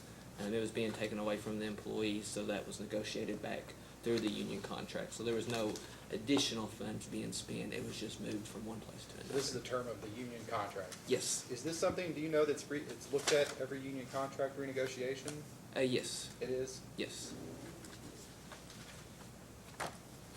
And the amount is actually updated each year based on the long-term disability rate. So each year it is adjusted. Okay.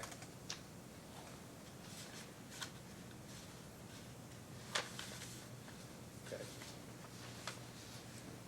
And then I want to direct you to Exhibit 8 in the application, if you have that available. You said Exhibit 8? Exhibit 8, yes.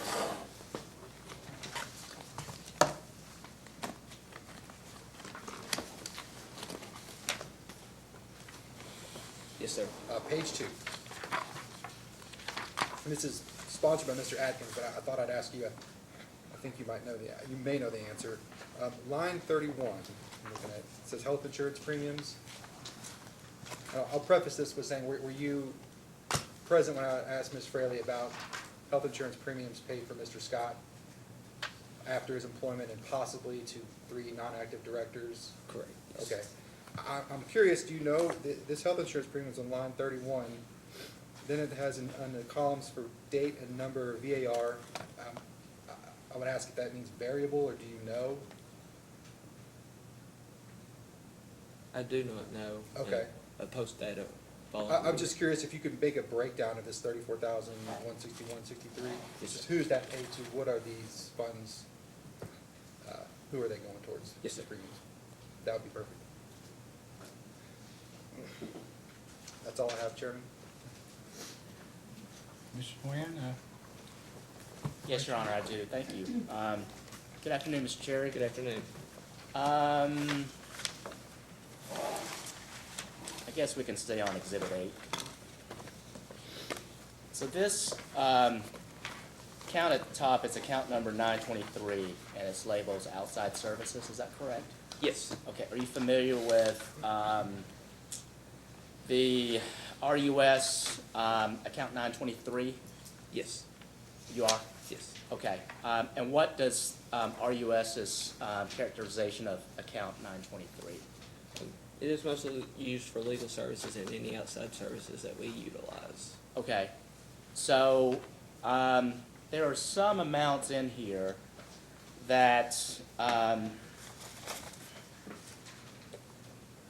I'm assuming that they're professionally related. So there's Christmas gift, you see line 8? Yes. Okay, and then line 27 is another Christmas gift. Yes. And then, of course, the health insurance premiums. And then there are certain one-time expenses, such as meetings. You see those? Attendance at meetings? Yes. Okay.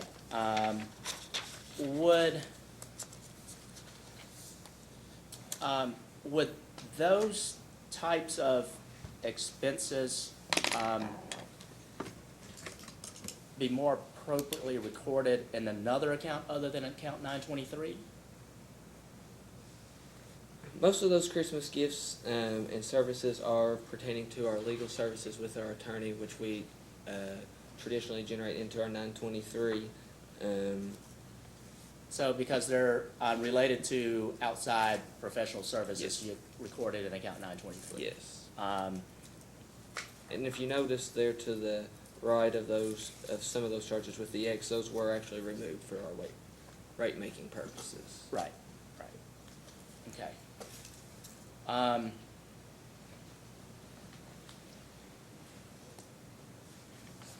Let's change the pace a little bit.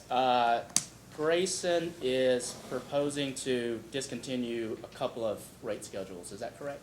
That is correct. Okay, one rate schedule is Schedule 3, off-peak marketing rate. That's correct. Okay, can you describe what that rate schedule is? Yes, that is our ETS rate. It has, I believe we have 88 members that are on that rate. Okay. It has been difficult to manage for us. We do not have anybody that can currently work on those ETS units, so it makes it difficult for any type of repairs as well as coming into any parts for the replacement. We have very difficult trouble finding any type of parts to repair those. Do you know how long that rate schedule's been in effect at Grayson? I believe sometime in the 80s or 90s, but I could be wrong. I'm not sure. Okay, so at least 2-3 decades? Yes. Okay. And is there just one outside entity that does the maintenance and repair for the We ETS had units? one individual who did service them. I believe some of the other co-ops had some individuals that were able to assist us, and they too are no longer available to us. They no longer work on them for us. Okay. And so there's no internal, there's no one internal to Grayson that would be capable of doing No, that sir. type of maintenance, okay. Do you know how the metering for these ETS units are handled? Is it by a separate meter or? I do believe they have a separate meter. I'm not completely familiar with it, but I do recall them talking about a separate meter for them. Okay. And you also note that Grayson's not receiving the same discount from EKPC due to the change in rate structure? Yes, that's correct. I believe when the program first started, we received a 40% discount on kilowatt hours used by the ETS units. That is no longer passed down to us. What is the current discount? There is not, with their different rate structure, there's an on-peak and off-peak rate that we pay, so there is no discount from Okay. East Kentucky for us.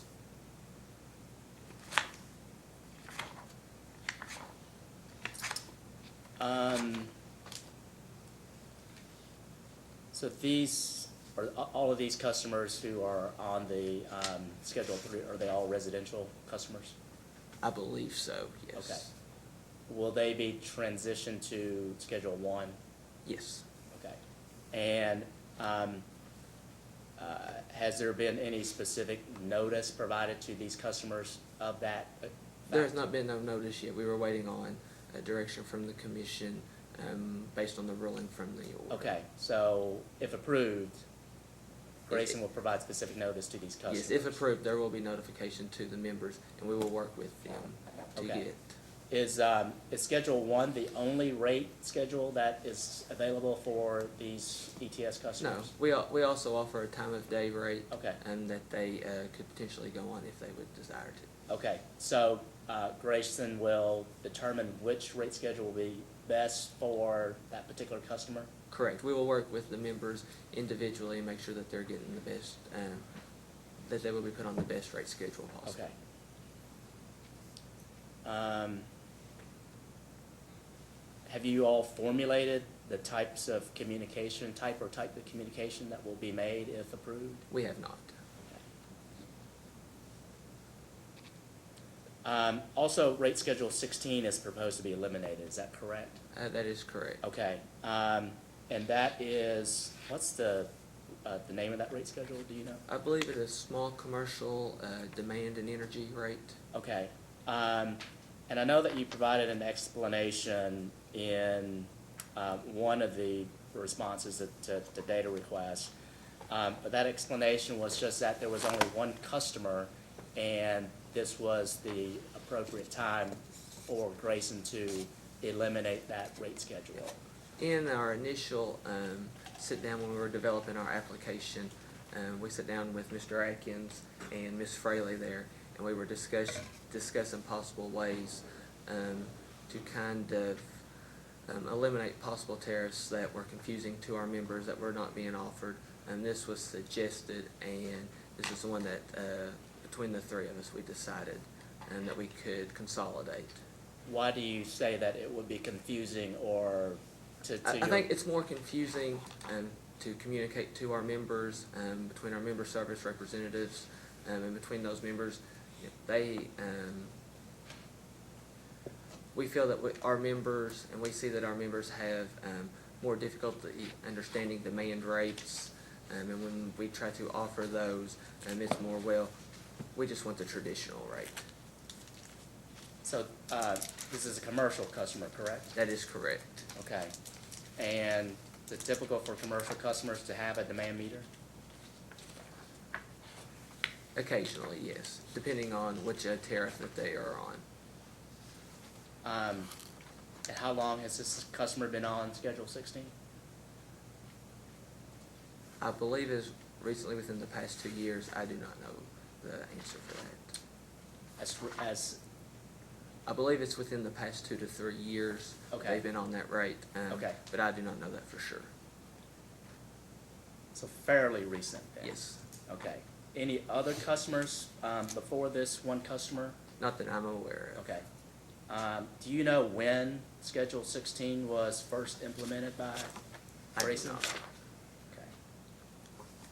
Okay. Would Mr. Atkins know? Mr. Atkins may possibly know. Okay. If not, we may have to ask that in a Yes, sir. posted data request. And if you know, what was the justification for implementing Schedule 16 initially by Grayson? Was there a cost of service justification that required a separate rate class for these particular customers? Could you repeat the question, please? Sure. So I'm looking at Schedule 16. The availability is that it's available to members of the cooperative for small commercial uses less than 50 kVA, subject to established rules and regulations. Approval of the cooperative must be obtained prior to the installation of any motor having a rated capacity of 5 horsepower or more. Types of service is single and or three-phase, 60 cycle alternating current at the cooperative standard secondary voltages. So was there anything specifically for the availability and the types of service that would be specific to these characteristics would be specific to these type of customers that will be served under Schedule 16 that prompted Grayson to implement or offer this rate schedule? No, sir. To offer it or to? To remove? offer it. To offer it. It was, when we offered our residential demand and energy, we also offered a small commercial demand and energy to give the opportunity for those small commercials that wanted to take advantage of that rate. Okay. Was it because of their specific load characteristics, load profile, or usage that was not, was separate and distinct apart from any of the other commercial rate schedules that? At the time it was developed, I'm not sure. Okay.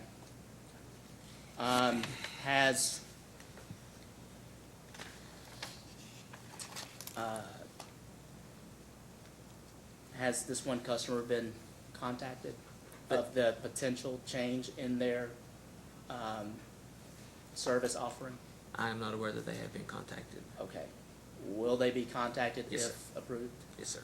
Okay. In response, Grayson's response to staff's third set of data requests, item 3, Grayson was asked to provide a comparison of the potential impact to, so there's this one customer actually has 5 accounts, correct? Correct. Okay. The potential impact to these 5 accounts for the elimination of Schedule 16 and the transition of those accounts to the most appropriate existing rate schedule. And it appears that, and it would be, the information provided was 2016, 2017, and 2018. So to provide a comparison of those years of what they were served under Schedule 16 and what the bill impact would have been in another rate schedule. And for each of those scenarios and years, it appears that for accounts 1, 2, and 3, there was a 33% increase in their bill for those 3-year period. And then for accounts 4,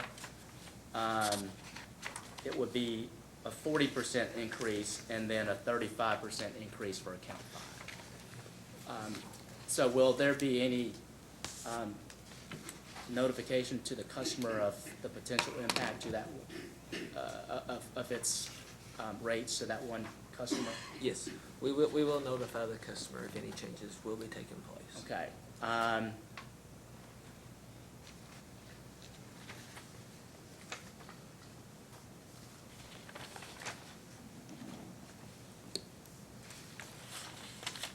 So do you believe that an increase that amounts to around 35% of the total account is reasonable?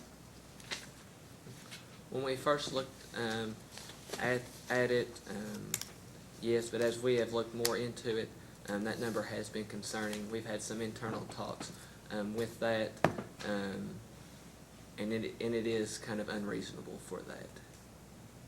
So based upon that comment, what is Grayson's position with respect to this particular request? With that request, we would, if the commission so choose so, we would remove that request to eliminate Schedule 16. Okay. So Grayson would be willing to withdraw that proposal to Correct. eliminate Schedule 16? Correct.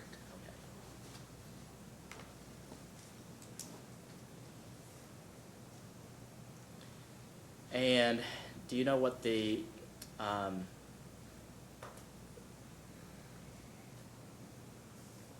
guess that there would be a corresponding decrease in the revenue requirement that's being sought by Grayson as a result, correct? Correct. Okay. And how would Grayson propose to allocate that reduction?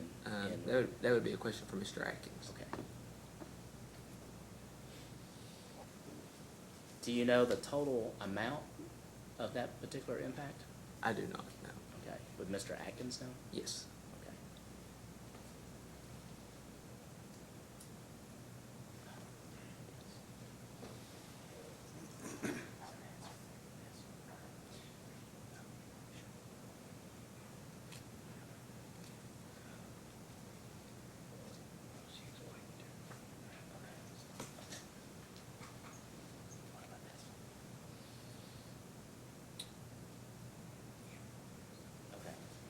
Can you refer to Grayson's response to staff's third data request again? It's item 10, and specifically 10D.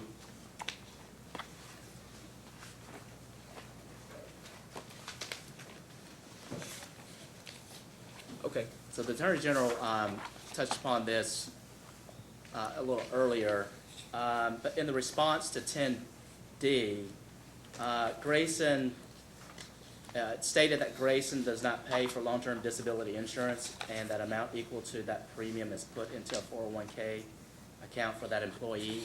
Correct. And you had mentioned that this is as a result or pursuant to the labor contract? Correct. Okay. But is available to non-bargaining employees as well? Correct. Okay. What level of coverage does the premium pay for? Do you know? It is 2/3. 2/3? Yes. 66.67%. And that's 2/3 of the employees, each employee's salary? Yes. Okay.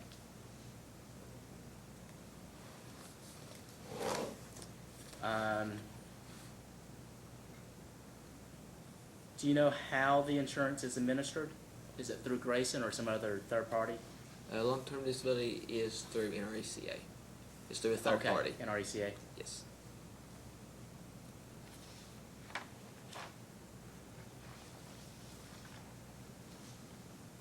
Okay. With respect to life insurance premiums for employees, Grayson pays for those premiums, is that correct? Correct. Okay. At what level of coverage? It is 2 times the base salary. Okay.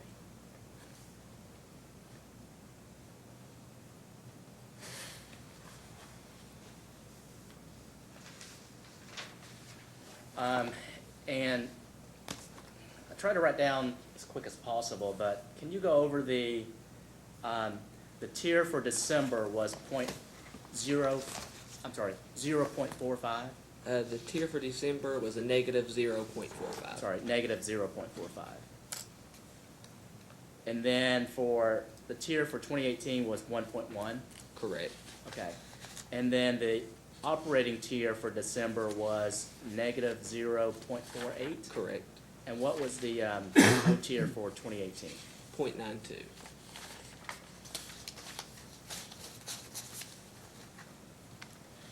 Would you say typically that December is a fairly good month for, other than last December is a fairly good month for? It is typically a better month for Grayson than this year was.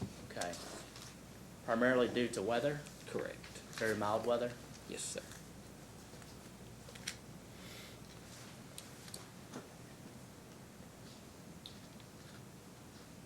Those are all the questions I have. Thank you, Your Honor. Commissioner Cicero, questions? Mr. Cherry, how long did you say you worked for Grayson? I've worked for Grayson for 8 years now. 8 years. Did you start with him? No, after college, I worked at the University of Kentucky Chandler Medical Center.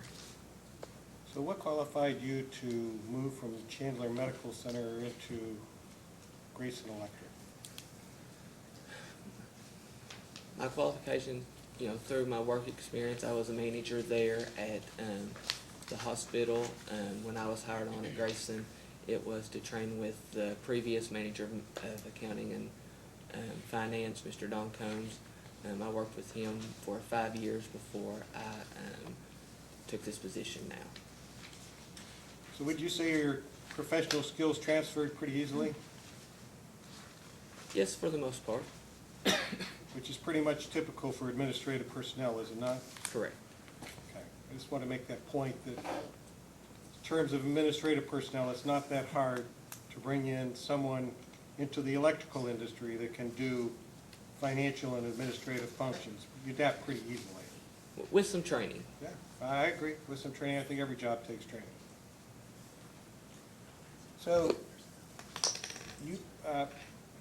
Ms. Fraley indicated that you two determine long-term debt strategy. Is that correct? That is correct. How often do you meet?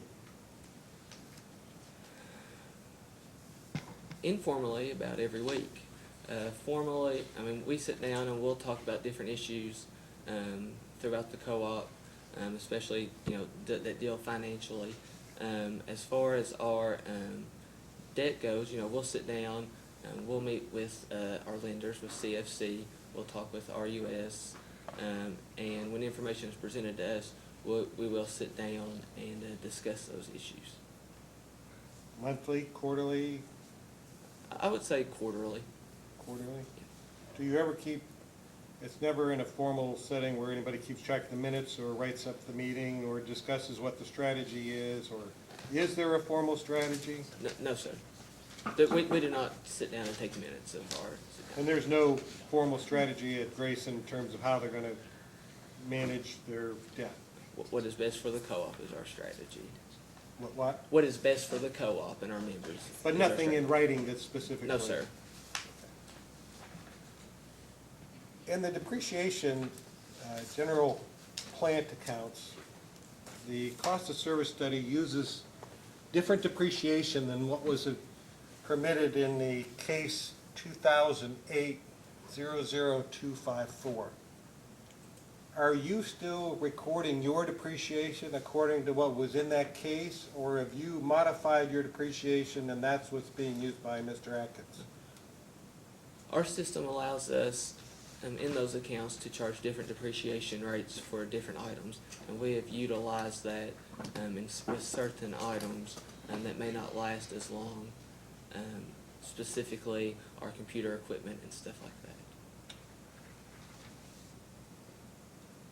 It was Grayson's depreciation study that the last case was approved in terms of the asset lives and whatever else went into that study, is that right? To my understanding. But you've modified from what was approved, computers only, or, I'm trying to get an idea of why there's an $88,000 difference between what's recommended for depreciation with Mr. Atkins' cost of service and what staff has. Can you specifically point to that for me so I can look? I'm just aware that it's certain general plant accounts. It appears that Grayson is using depreciation rates are established under RUS Bulletin 183-1 rather than depreciation rates approved in case number 2008-00254. So, well, Grayson is proposing an increase of $83,100. Staff is adjusting it downward by almost $5,000. It would be an $88,000 adjustment. Is there something that Grayson is doing that's being utilized according to the RUS bulletin that's in conflict with the last with the last depreciation study, or what's the difference here?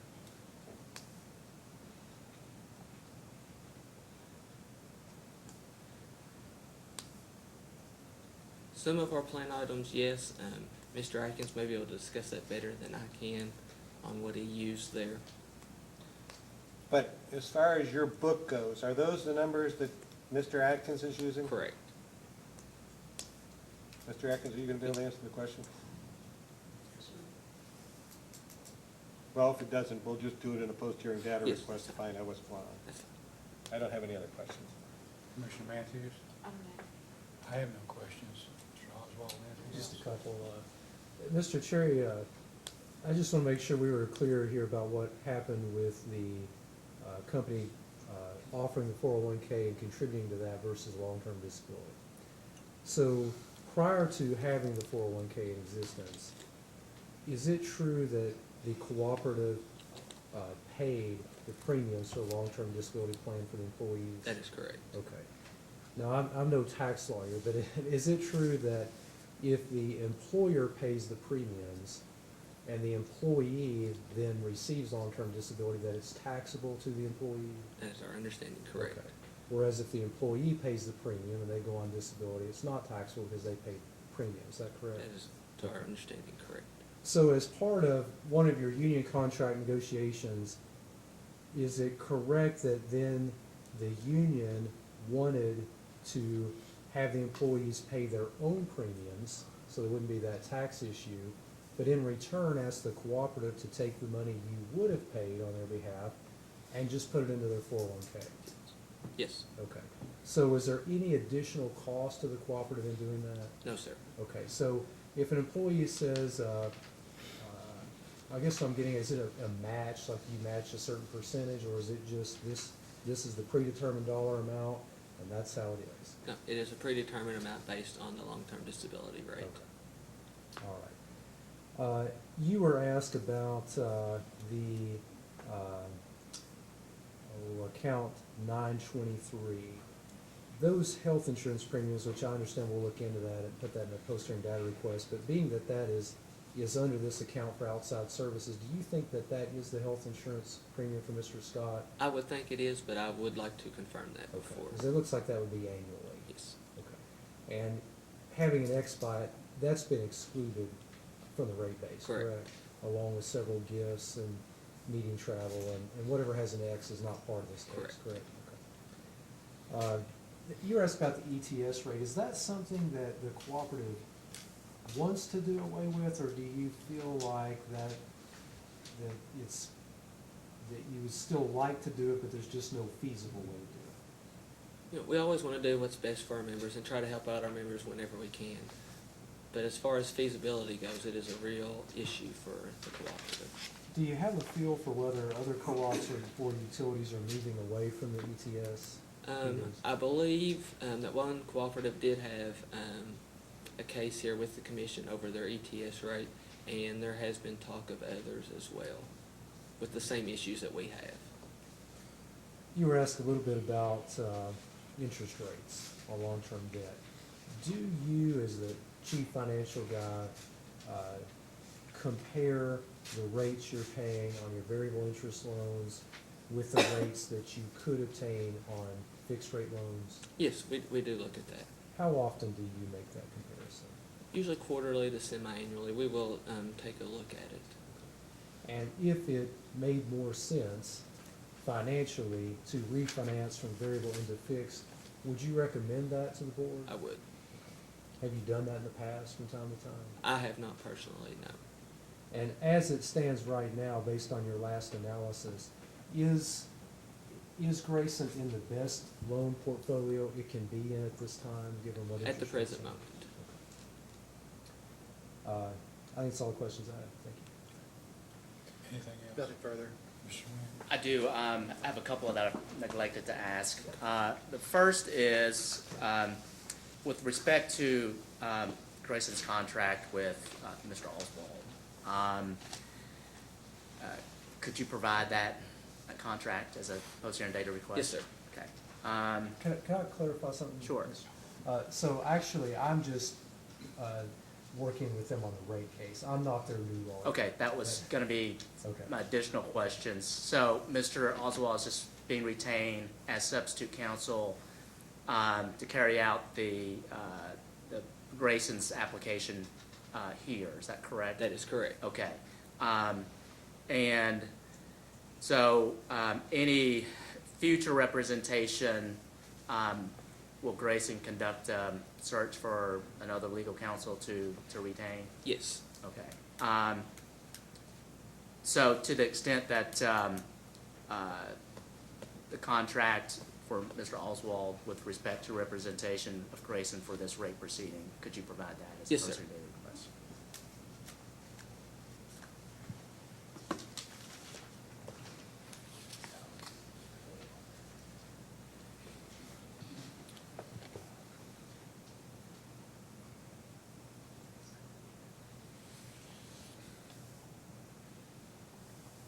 And then,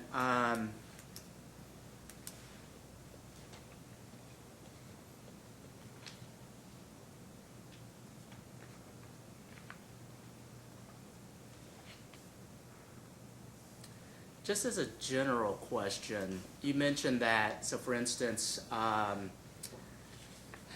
Exhibit 8, account 923, there were X's marked for some expenses where it was adjusted or removed for rate-making purposes. How does Grayson absorb those costs? that are not included for rate-making purposes? Those would be expensed. Okay. And it will impact Grayson's bottom line? Correct. Okay. And Grayson is a distribution cooperative that are owned by its member customers, is that correct? That is correct. Okay, and there are no shareholders to shoulder any other financial obligations that Grayson may have? No, sir. Okay, so even though those expenses are removed for rate-making purposes, it would still have an impact on the customers ultimately, correct? Ultimately, it would, yes. Okay. Those are all the questions I have, thank you. Commissioner Cicero? I'm just curious, on the long-term debt rate that's used to fund the 401K, or the long-term disability rate, I'm sorry. So long-term disability, does that rate ever change, or is that just a fixed amount that was established and that's what goes into an employee's account? It changes every year. So you're doing an analysis and you, Yes, yes, and we adjust that every year. okay, I think your counsel asked you if you were in the best position in terms of your rate portfolio that you could be in, and you answered yes. To our knowledge, yes. Can you provide whatever the comparison is of rates that you do to make that determination as opposed to hearing data requests? Sure. Thank you. Commissioner Matthews? Do you have an attorney, a new attorney, local attorney as of this date? To my knowledge, no.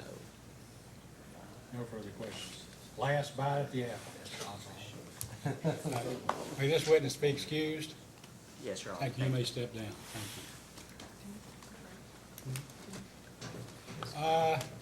Let's take a break until 25 until 3, at which time we'll take Mr. Atkins.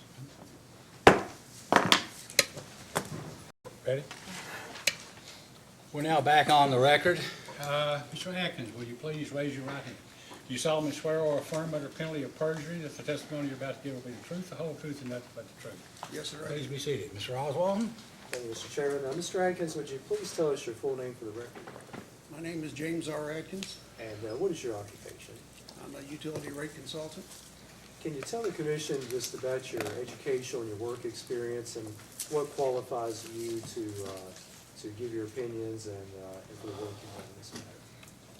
I have an undergraduate degree in finance and a master's degree in accounting, both from the University of Kentucky.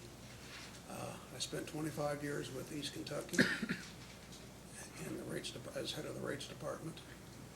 And since then, 17 years, I've been providing consulting services to cooperatives in the state of Kentucky. What parts of Grayson's application for an increase in rates were you responsible for? I was assist in the preparation of revenue requirements, cost of service study, rate design, and other items. And you did perform a full cost of service study. Yes, sir, I did. That's been filed in this matter. Yes, sir, it has. I understand that part of the application, or that the application itself seems to put most of the increase in the customer charge versus the energy charge. Is that a fair statement? Yes, sir. Okay. Can you tell us what are the advantages of that to both the cooperative and to its members? The advantage of the customer charge is, number one, it raises the floor on the amount of revenue they can expect. Is one of them. Also, closer aligns the charge with the cost to serve for a customer charge. Be fair to say it gets the revenue closer to what the fixed costs are. It gets closer to the fixed cost. In the short term, just about all the distribution costs are fixed, and the only variable cost would be wholesale power.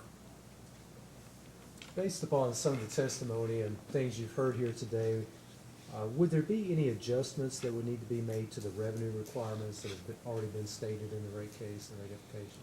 Absolutely, sir. Based upon adjustments made to wages and salaries per request from staff and the Attorney General's office, and also the update on interest rates, the revenue requirements that would be requested increases by $159,000 approximately. As part of the case, have you pre-filed some testimony and responses to data requests that you'd like to incorporate today as part of your testimony? Yes, sir, I do. That's all the questions I have. Mr. McNeil? No questions at this time, Chairman. Mr. Nguyen, questions? Ms. Koenig's taking Ms. Koenig? Hi, good afternoon. Good afternoon, ma'am. I would like to just clear up something. I think you were in the room whenever Mr. Cherry testified that Grayson was going to withdraw their proposal to eliminate Schedule 16. Yes, ma'am. And do you know the corresponding reduction in the revenue requirement that Would not be a reduction, would be an increase in the revenue requirements. Because we've modeled them in there as the rates, or the revenue from that customer base being increased. If we do away with that request and keep the rate schedules, then they're not gonna change and their rates are gonna be that much less. Okay, do you know what that is? It's approximately $35,000 has been testified. Approximately $35,000. Yes. Okay, and could you, in a post-hearing data request, give us a specific amount and also the updated total revenue requirement? Absolutely. Okay? Yes, ma'am, will do. Okay. Can I jump in on that? Sure.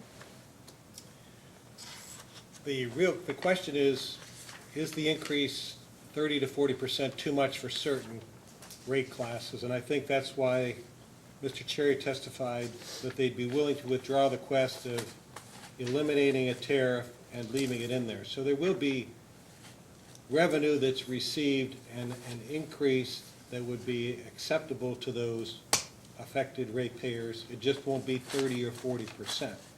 So therefore, it's not a total pass-through to the other classes of the 30 to 40%. It's whatever the reduction from the 30 to 40% is. Would that be an accurate statement? It's an accurate statement, but I thought the $35,000 was the amount between. Is that the difference between, well, whatever the Between actual the amount is? actual and the proposed. And what is the proposed? Let me go to exhibit. They're included in the, what is the exhibit that provides that comparison? I have lost. It was staff's third data request, item, Item 3. Item 3, staff 3.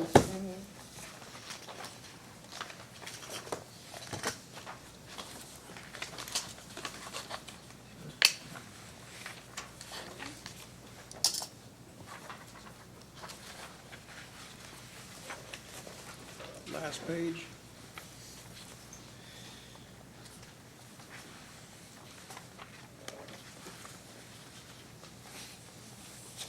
Not 35,000. About 3,500, right?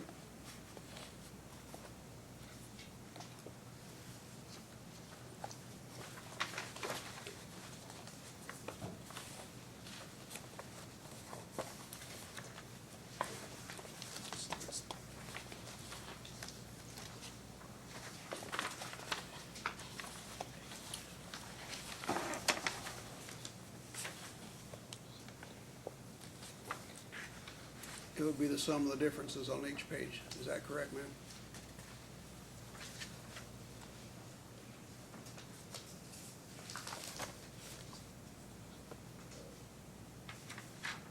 As the difference in not eliminating the schedule? If we did not eliminate the schedule, we would go to the fourth column. Okay, And we've modeled it, part of the request, as the fifth column. So we would have a reduction in revenue of whatever the amount is for those 5 pages. okay. And the difference would be an increase in revenue requirements. Among the other classes? Sir? Among the other classes? Among the other classes, yes. Right. And we will give you details on the post-data updated request with the others that I spoke of earlier. Okay. That's just that. Is that okay? Okay.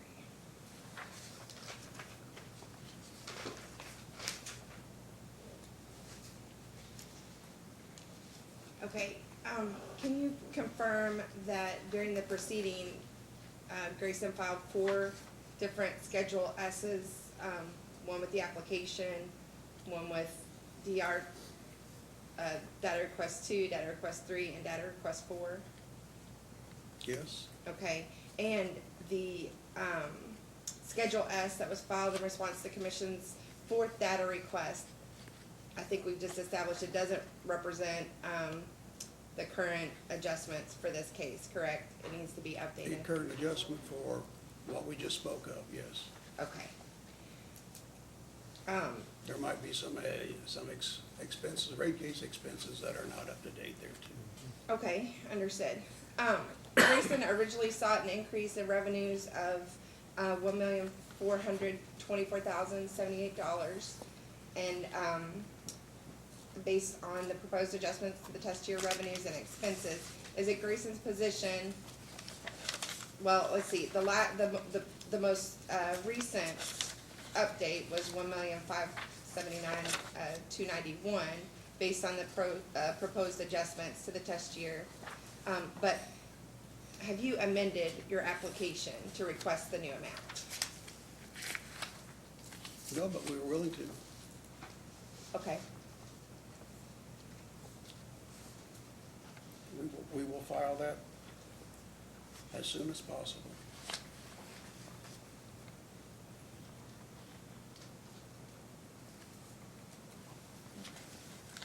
Okay, and so, the vice chair was questioning Mr. Cherry about, depreciation Yes, ma'am. issues. And I have, a couple of handouts. Please.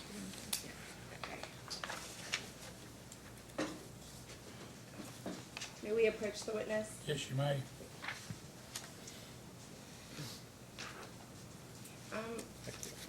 You'll see Schedule 3 from the current case, the original, 2018-217, the original, and then updated version from your response to staff's data request 4, item 4. And then you'll also see Schedule 3 from case number 2012-426, and Schedule 3 from case number 2008-254.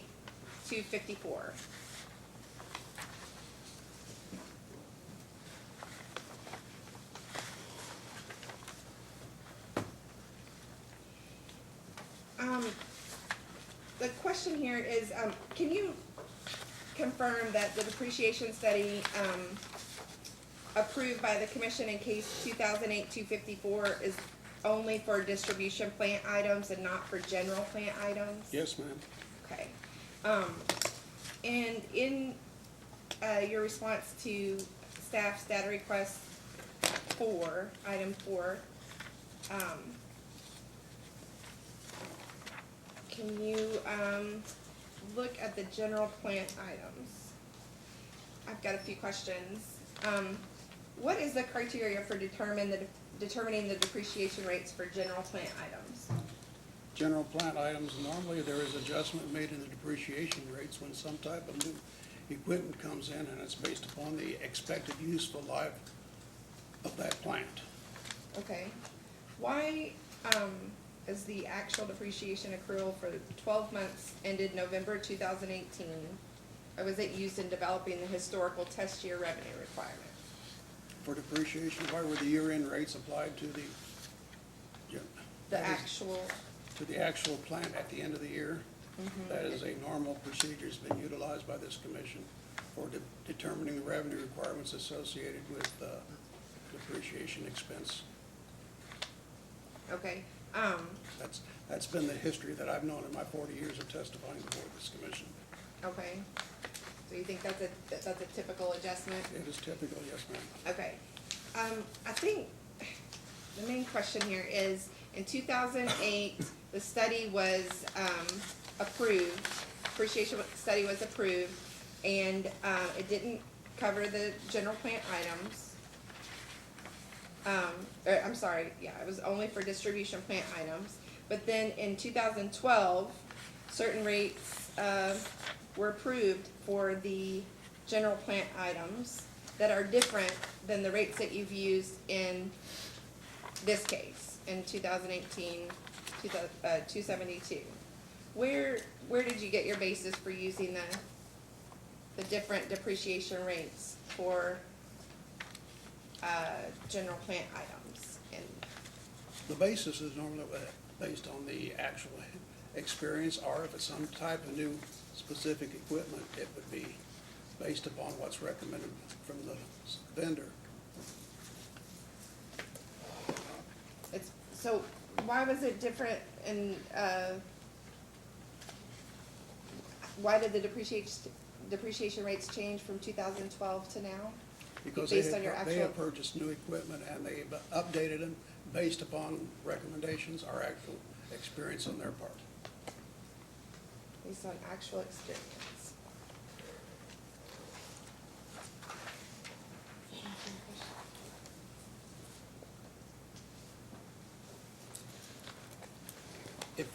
If you'll notice that in transportation, which is one of their biggest items, it's been a reduction since 2012 of 0.5%. Some of the other items, it's communication equipment. It has increased. We know that communication equipment has changed in the last 7 years. Is that computers and? Computers, it's other communications, especially with all that it goes. I'm not sure what all's in there, but it's communicating with people out in the field, et cetera. Okay.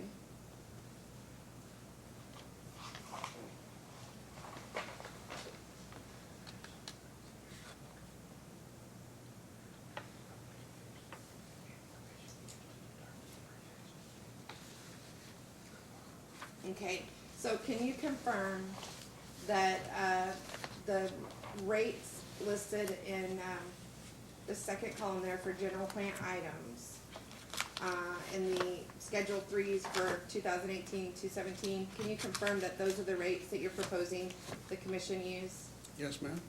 Okay.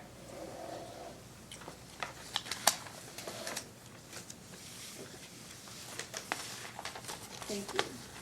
Okay, refer to staff's third request, for information, item 8, and staff's fourth request, item 1, referring to the payroll adjustment and the payroll adjustment spreadsheet.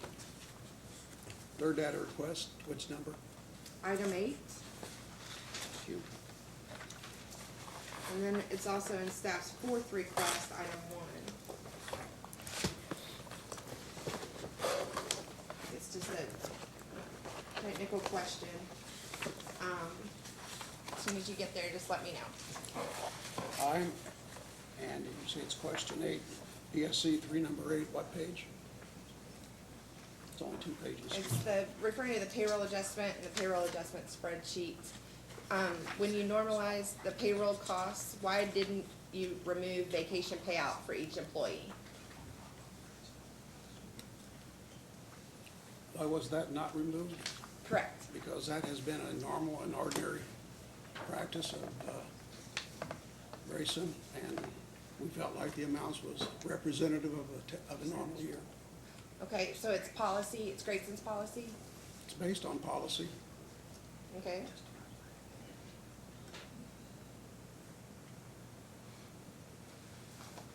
Is it normal accounting practice? Is that best Yes, practice? ma'am. Normal accounting practice, or it's normal Grayson's practice that happens to be an accounting practice? Is there a difference? Shouldn't be. I'm asking. It I could think be. it's normal. You think it's normal? Yes, sir. It's my judgment it is. Okay.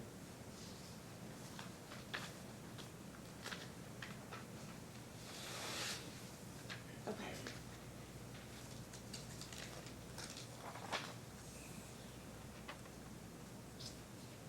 Okay. Just another kind of technical question on, the billing analysis provided in Exhibit J of the application. In a post-hearing data request, could you provide, a revised revenue requirement and billing analysis for Exhibit J? Yes, ma'am, and also rate design.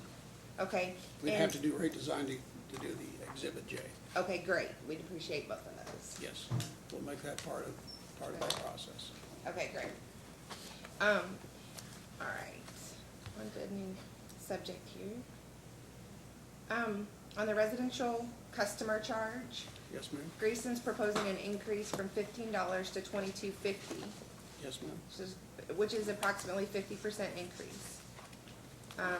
You touched on in your direct testimony today about why the bulk of it was allocated to the customer charge and not the energy charge, because you believe that's more of a direct correlation to what fixed costs are? Yes, ma'am. Okay, do you have anything to add to that? It's an increase, but it's still substantially less than the total fixed cost. Okay, Rate design is considered an art, and some people state what you should include in your customer charge will depend upon what we're looking at. In the past, most people have considered the fixed cost associated with directing or connecting a member to the distribution grid. Today, we're including the customer-related cost for the lines as a part of this, and the total cost is the current. And we're looking at the total customer-related cost, including for the distribution lines. Okay, and that comes to substantially more than this. It's in the $35 plus range. okay. If the commission were to grant a lesser or greater amount of increase than what was requested by Grayson, how would you propose that the difference in increase be allocated to the customer classes? And would you recommend a proportional change to each rate class? I would stay within the total revenue requirements for that class and adjust the energy charge. If the commission reduces the customer charge, increase the energy charge, or vice versa.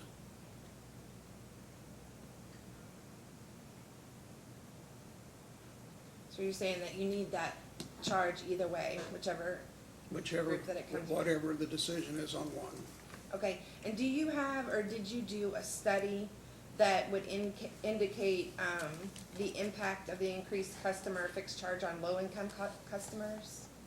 On low-income customers, if they're LIHEAP customers, for the most part, it would be the higher the customer, since they're greater than the average usage for the most part. I know Ms. Fraley touched on it a little bit, that was maybe part of your consideration in your Part of the allocation. consideration, it would be if we put more on the customer charge, their total cost would be lower than if we put more on the energy charge. The total cost would be lower. Total cost to that customer For that customer. would be less the more we put on the customer charge than what we would put on the energy charge. They're assuming most of those are above the average usage.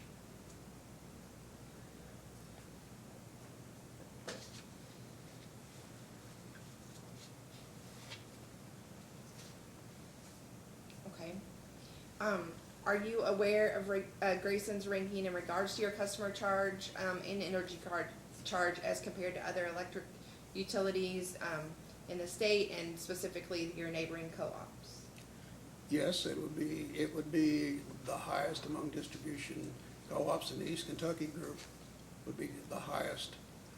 With the current one, highest is Big Sandy and Owen is second.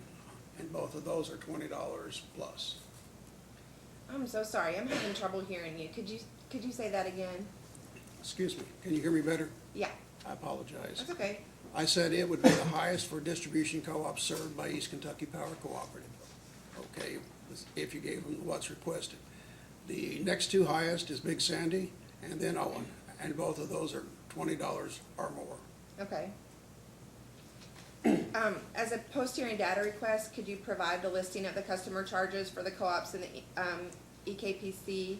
And also, a statement from Grayson just regarding your position on the list? Yes, ma'am. Okay. Do you believe that a customer charge that's up to 61% higher than neighboring utilities and is the highest in East Kentucky Power Cooperatives would be a challenge for your service area? It would present some type of challenge, but I think less of a challenge for the low-income users because they're a higher usage. Their total bill would be less. A 61% increase than from some other cooperative. Depends on the philosophy of that opposing cooperative Okay, versus Grayson's. okay, but total bill would be less based on Yes, ma'am. everybody paying more, but not, it wouldn't be like, their bill's gonna increase. Everybody's bill's gonna increase. The low income would increase less, putting on the customer charge, because they're above an average user per kWh per month. Okay, okay. All right, I'm gonna pass out a printout. This is in your application, but it, is a printout of your tier and return tab from your cost of service study. Yes, ma'am. May we approach?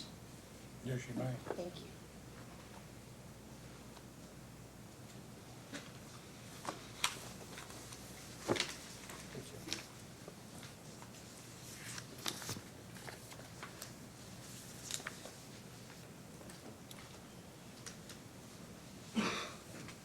Thank you, sir.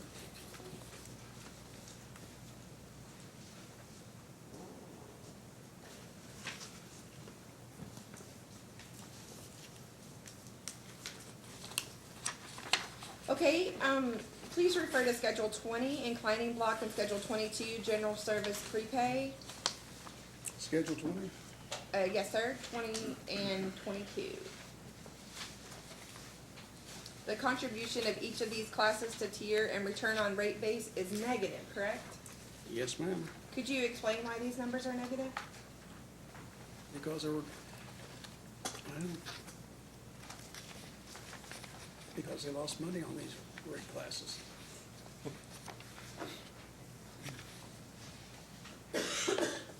I'm sorry, because they lost money on They these rate lost classes? money based on the cost of service study. Okay, If you look at the top of that schedule where we have margins for the test year, they had total margins and interest, and it has a negative amount. okay, and so Grayson proposes an increase to the classes. However, on the return on rate base and contribution to tier, it remains negative. It remains negative because it's substantially negative during the test year, and we requested this amount of increase. So it doesn't fix the problem? It really does not fix the problem. It lessens the problem, Okay. not by much. Do these numbers imply that the other rate classes are subsidizing the class then? They are being subsidized by other classes, yes, ma'am. Okay. But there is also the Schedule 20 inclining block rate has a different purpose. The primary purpose for it was that if you raise a charge so high, these are for low usage members. Okay. And we provided this type of rate where we have a lower charge or reasonable customer charge, and then a lower energy charge, and the energy charge increases. In a lot of circumstances out there with cooperatives, if we raise rates too high on these, then they will cut off. It may be a pumping station, maybe a barn, or a machine shop on a farm, they'll cut these off. We lose that revenue. This is to keep that revenue flowing. If we don't keep that revenue flowing, we have to come back to this commission sooner. And I know that Owen has over 1,700 on their 1,700 customers on an inclining block rate similar to this. And I know when we addressed that question at Owen in 2012, that 3 other board members says they would have some, or farmers they would have some meters they would cut off. So the proposition here is keep the revenue going. We're talking basically people that use 200-300 kWh per month.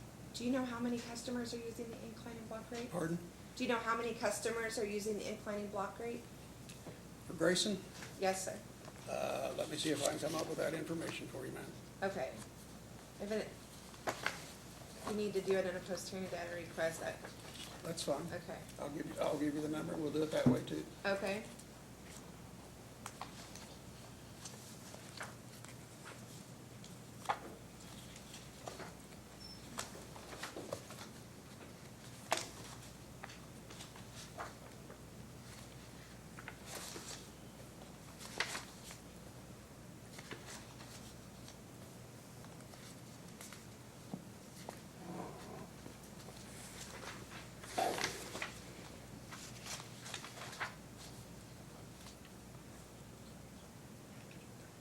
So, About 41 customers. okay, That's based upon Exhibit J okay, of the application, page 14 out of 19. We had 472 customer charges. I divided that by 12. okay. So you're saying that if you, changed your study, so they made the most minimum positive contribution, that in practical effect would you would lose revenue from the customers that wouldn't. Because pay- they would stop paying. cut off the meter. Highly probable. Okay. Staff would like, in a post-hearing data request, for you to provide the proposed revenue allocation or rate design so that the rate classes are no longer contributing negatively. Understanding the fact that you've testified that, Yes, of the ma'am. practical effect, and if you, You want us to be positive, not negative. yeah, but, please feel free to explain what your other justification is for doing Okay, it. we will do that. Okay. In your direct testimony at page 3, you state that even though rate classes that are providing revenue, even though rate classes that are providing revenue that exceed the cost to serve are receiving some type of increase in rates, and that this is so, quote, to keep the proposed increase for the residential rate class to the stated goal. Can you, elaborate on what is the, quote, stated goal for the revenue increase allocated to the residential class? The stated goal is approximately 5%. Okay, You get much above that, and you're gonna have a lot of complaints, et cetera. 5%? 5% increase, yes, ma'am. Okay, so how is an increase of more than 50% to the residential class reasonable within the stated goal? That's not in total bill, that's just on one part of the charge. That's on the customer charge alone, correct? Okay, okay. And on page 3, in the response to question 8, that the table provided below indicates percentage of the total increase proposed for each rate class. There's not a table provided. Could you, Where are you, ma'am, please? on page 3, Page 3 of what data request? in your response to question 8, Data and request? that's in your direct testimony. On my testimony, I'm sorry. Sorry about that. Excuse me.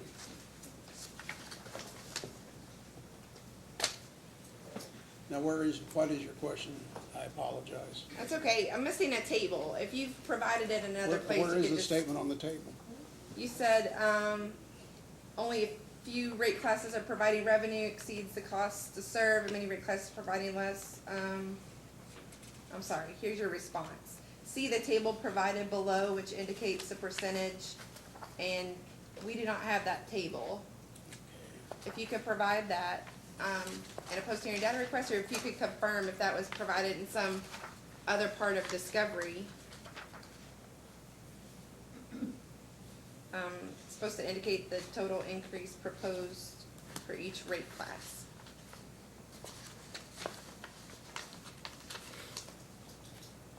Yes, ma'am. Okay. And then on page 4 of your direct testimony, you provide several different justifications for allocating most of the revenue increase for the residential class to the customer charge. One of the reasons was, with energy conservation and energy efficiency being promoted by all facets of society, increasing the customer charge raises the revenue floor. You've explained that today, and Ms. Fraley touched upon it too. can you confirm that Grayson has pursued DSM efforts, and what are those? You want what our DSM, our complete DSM efforts are. Yes, or We- those we- recently, most recent? We will provide that. Okay, and post-hearing? Yes, ma'am. All right. Do you have any intention right now to increase your DSM offerings or efficiency offerings? I think those are changing right now because East Kentucky has minimized theirs, but you would have to, that would be best directed by Grayson folks, okay? Carol Hall Fraley would be the best probably. Okay. Of all the reasons that you listed, that relate to benefits that Grayson would receive as a result of the rate design, that it mitigates against volatility and revenue stability and increases revenue for Grayson, does matching the customer-related costs with the customer charge benefit the customers? And I guess you've listed that you think it stabilizes their bill, and that it is a overall decrease, or For the low end. for the low. For those above average and an increase for those below average, okay, based on rate design. Okay. Do you have anything further that benefits the customer to add on that? Not really.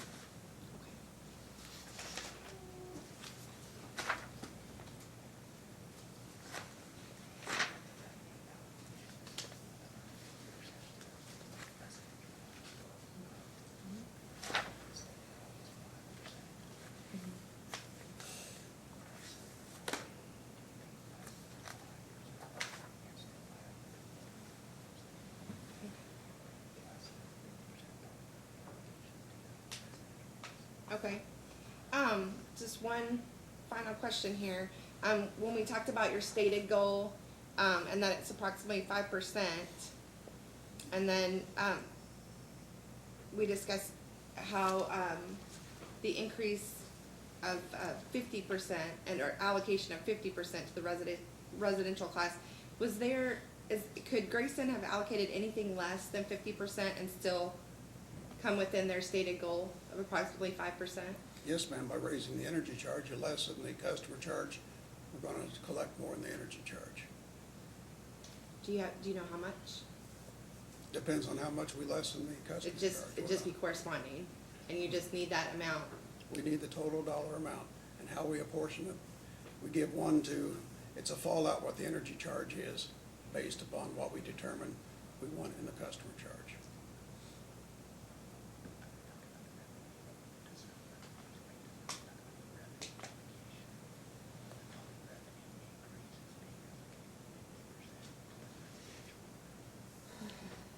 So, just to clarify, we're talking about the revenue allocation, Revenue, the total, not rate design.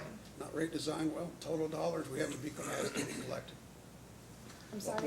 What do you want on total revenue requirements? Was there anything less that you could have allocated to the residential class and still met your stated goal? Sure, but we would allocate it to another class Okay, increase, and, such as 20 and 22. okay, and so, is it, you chose to do that for a reason, is it, and, I mean, Most of the increase is gonna go to the residential class because that's where they get most of their dollars, and that's where most of the costs are. because it's the largest class? It's by far the largest class. But let me say, you've also asked for us to redo this revenue based upon the new information that has been provided in this class and come up with a new billing analysis. In this process, if you wish, we can adjust some of this stuff. Okay, well, I We're mean. gonna increase 20 and 22. Where am I gonna probably get it from? Residential class. But I guess I wanna understand what your methodology is for doing that, what your basis is for doing that, because I think the commission has a basis for doing what it suggests. But, you know, the point is that you're trying to explain why you made the call that you did. So, We were at $15 is the current, with the Mhm. cost is 35 plus. And we wanted to stay in what we consider the range of reasonableness, and the co-op made the decision of $22.50. Okay, Is that And then the based- rest of, pardon? is that based in part on some notion that 50% was in line with the spirit of gradualism? 50% one considers gradual, but in the Big Sandy case, you allowed $21 and a quarter, and they had been $15 before that. So we thought we were consistent with the commission. And Owen charges $20, and theirs went into effect in 2012. But let me say that on the customer charge, we are willing to phase it in if you wish, over a period of time. And that has been done in several cases.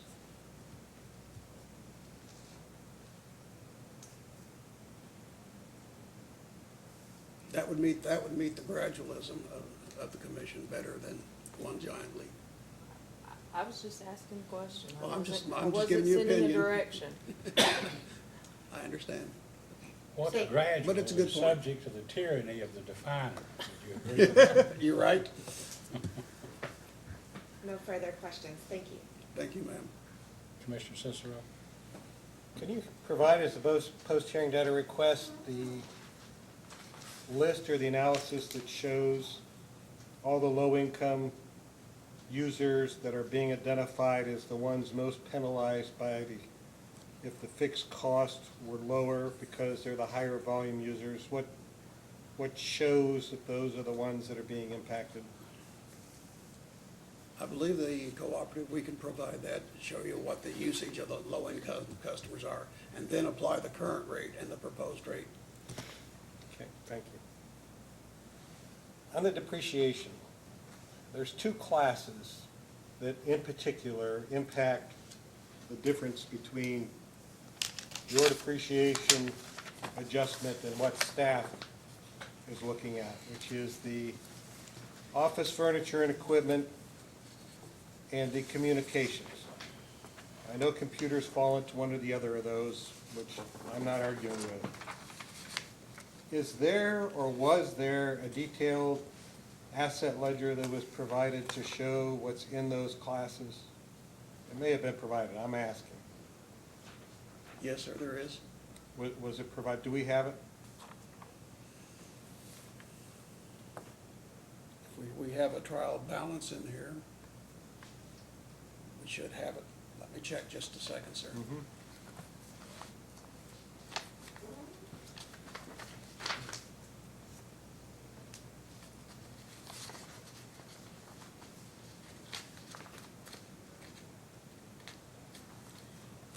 Should be Exhibit Y in the application.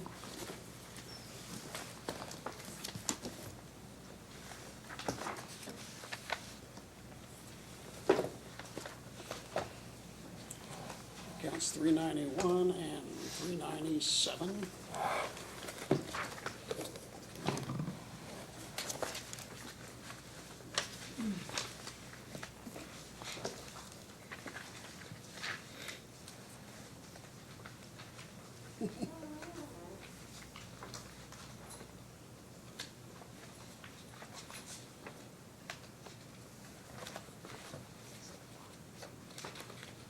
Did you say Exhibit Y?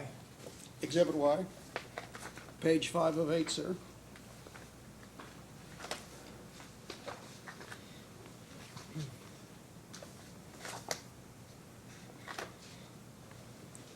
Yeah, 391 is strictly office furniture and equipment. That doesn't provide you a lot of information, but there is quite a bit of detail on 397.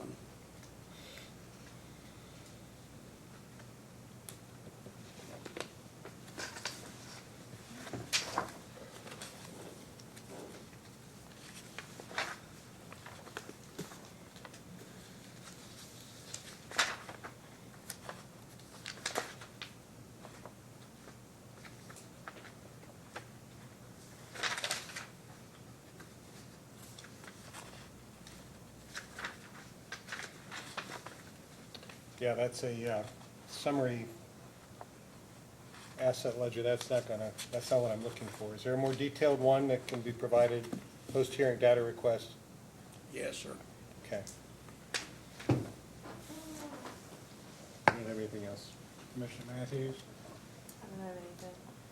I have no questions, Mr. Oswald. I'm going to cover just very briefly. Mr. Atkins, going back to the questions you were asked about Schedule 16 of the rates, I think that was in the commission staff's third request for information, question number 3 of the PSC's third request. PSC 3, question 3.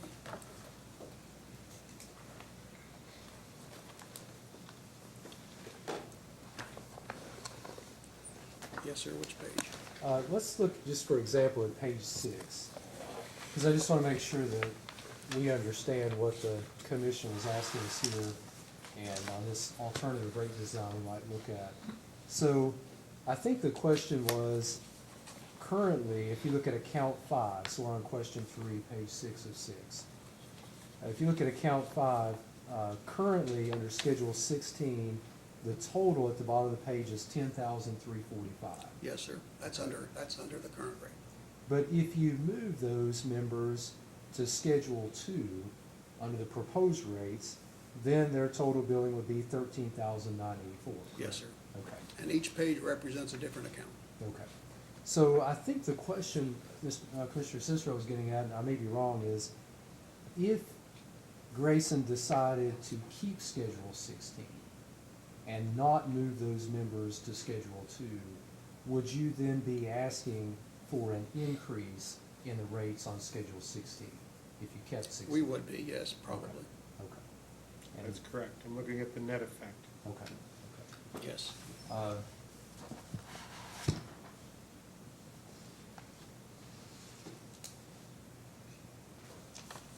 And this may be more of a question for the commissioners about what we're supposed to provide here, but was it a request that we provide an updated Schedule S with the new amount revenue requirements being sought if we keep Schedule 16? I think that was one of the things. Among other things, I Okay, believe. gotcha. And plus There were some the other other changes. adjustments we Okay. talked about, that we agreed to provide.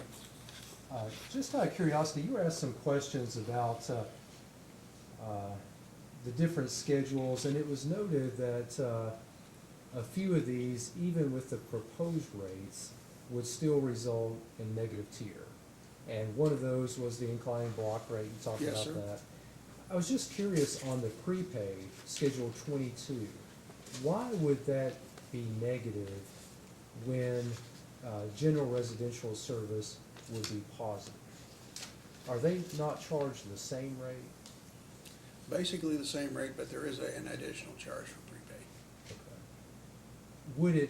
Would the fact that many times prepay consumers use less, does that factor in here? Yes. Okay.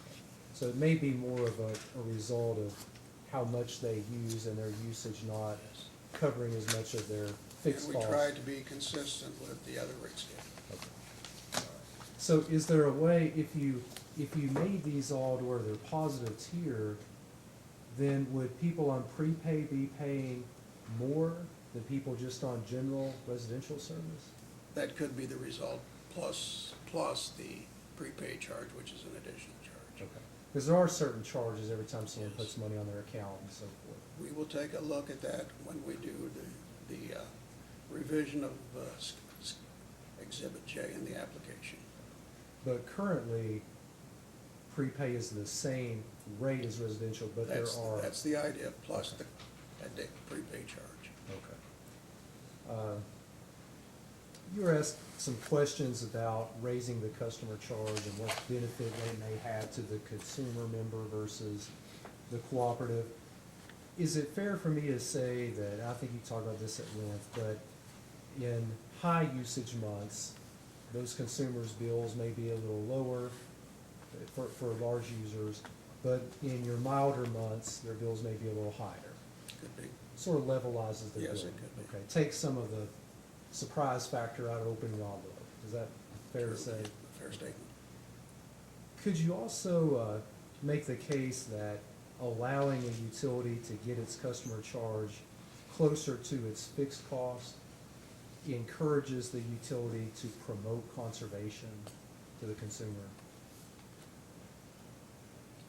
Most proponents of that idea want a higher energy charge so that any type of DSM project will, or conservation project will show a greater benefit. Because most of those are measured on the basis of kWh usage. And I guess what I'm getting at is, let's just assume that a commission allowed a utility to recover its fixed charge totally in the customer charge. Then wouldn't that align the utility's interests and the members' interests exactly? Conceptually, but it's not been the history. Could there be? And also, what's the definition of a fixed cost? And you mentioned that. So has there ever been, have you ever thought about, or you know if there's ever been any studies that have looked at how these customer charge changes might affect economic development? In other words, do developers look more at what's an energy charge than they do a customer charge? Depends on the size of the economic development, and mostly of their concern will be the demand charge, because they're going to be billed on the basis of a rate class that has a demand charge. We've talked a lot today, this is the last question, we talked a lot today about low-income members and having higher usage. And I wanted to ask you why, as a generalization, why you think that would be the case. We have found that to be the case in at least two other studies that I have participated in with utilities. Cumberland Valley is one, and Nolan R.E.C.C is another one. Is it fair to say that in our part of the country that a lot of our lower income members live in house trailers? House trailers, substandard housing has testified. And would it be fair to say that a lot of times house trailers are heated by an expensive resistance heat versus a heat pump? Forced air electric, yes. They may not have the same degree of insulation that a stick-built house might have, is that fair? Yes, sir. And would it also be fair to say that low-income people just wouldn't necessarily have the funds necessary to upgrade insulation, install solar panels, take advantage of energy savings because they cost money up front? Yes, sir. I think it's all the questions I have. No questions. Mr. Cicero? Just one comment, and that would be, well, it's safe to say that low-income people may consume more energy. We've heard many arguments from others with just the opposite opinion, that the base rate should be kept low because low-income people are impacted more negatively. And that's not I'm not suggesting either way. I think there's arguments that can be made both ways. That's a two-sided coin, sir. I agree.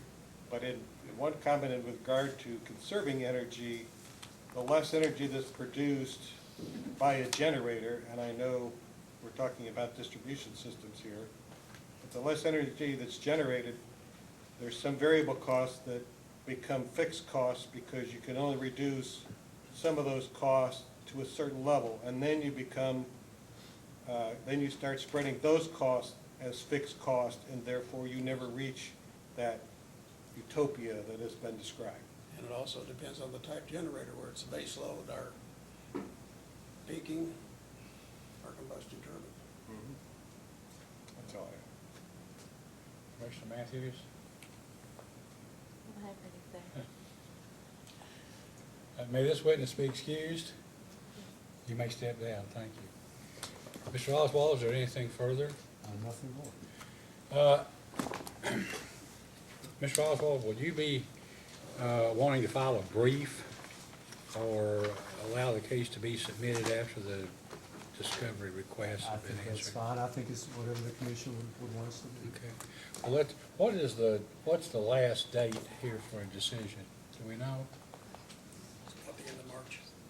End of March? Near the end of March. It was approved 1st of October, I believe, or the end of September. April 1st. April 1st? Okay. Now, we have a number, looks like, of data requests. Can those data requests be served upon Mr. Oswald and his clients by the end of the day on Friday, the 22nd? Yes. Okay. If that's the case, Mr. Oswald, we've got some time. I know it's harder, takes more time to answer questions than it does to ask them.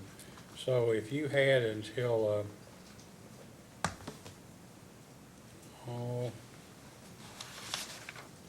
say March 8th would give you a couple of weeks, is that enough time? I think so, and I feel like I've kept a pretty good list, so I'll go ahead and email that so they can start working on it. Well, yeah, they'll go ahead, if you don't get their data requests on Friday, if they aren't in writing, that's too bad for them.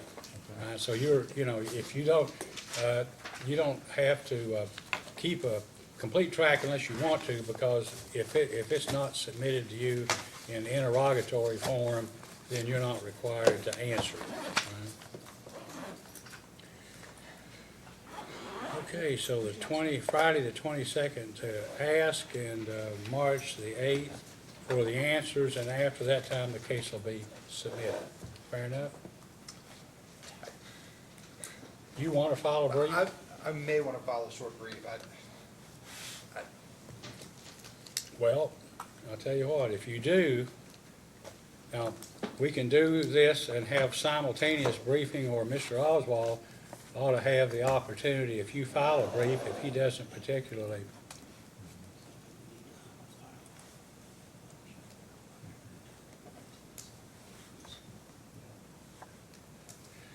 Mr. Oswald, if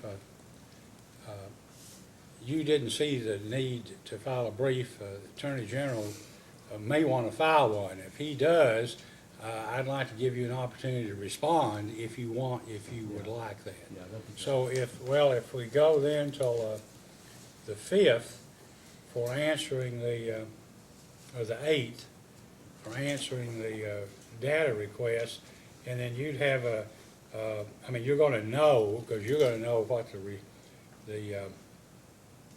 what your position is, I suspect. You could have a brief file by the 15th, correct? That's right, that's fine. And then Mr. Oswald, the 22nd, That'd be fine. and that just gives us a week to get an order out. All right, okay.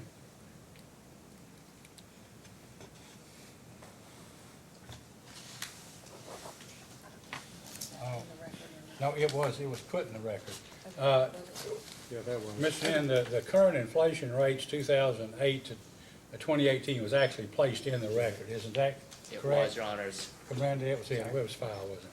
All right, if there's nothing further, then this hearing is adjourned. Thank you.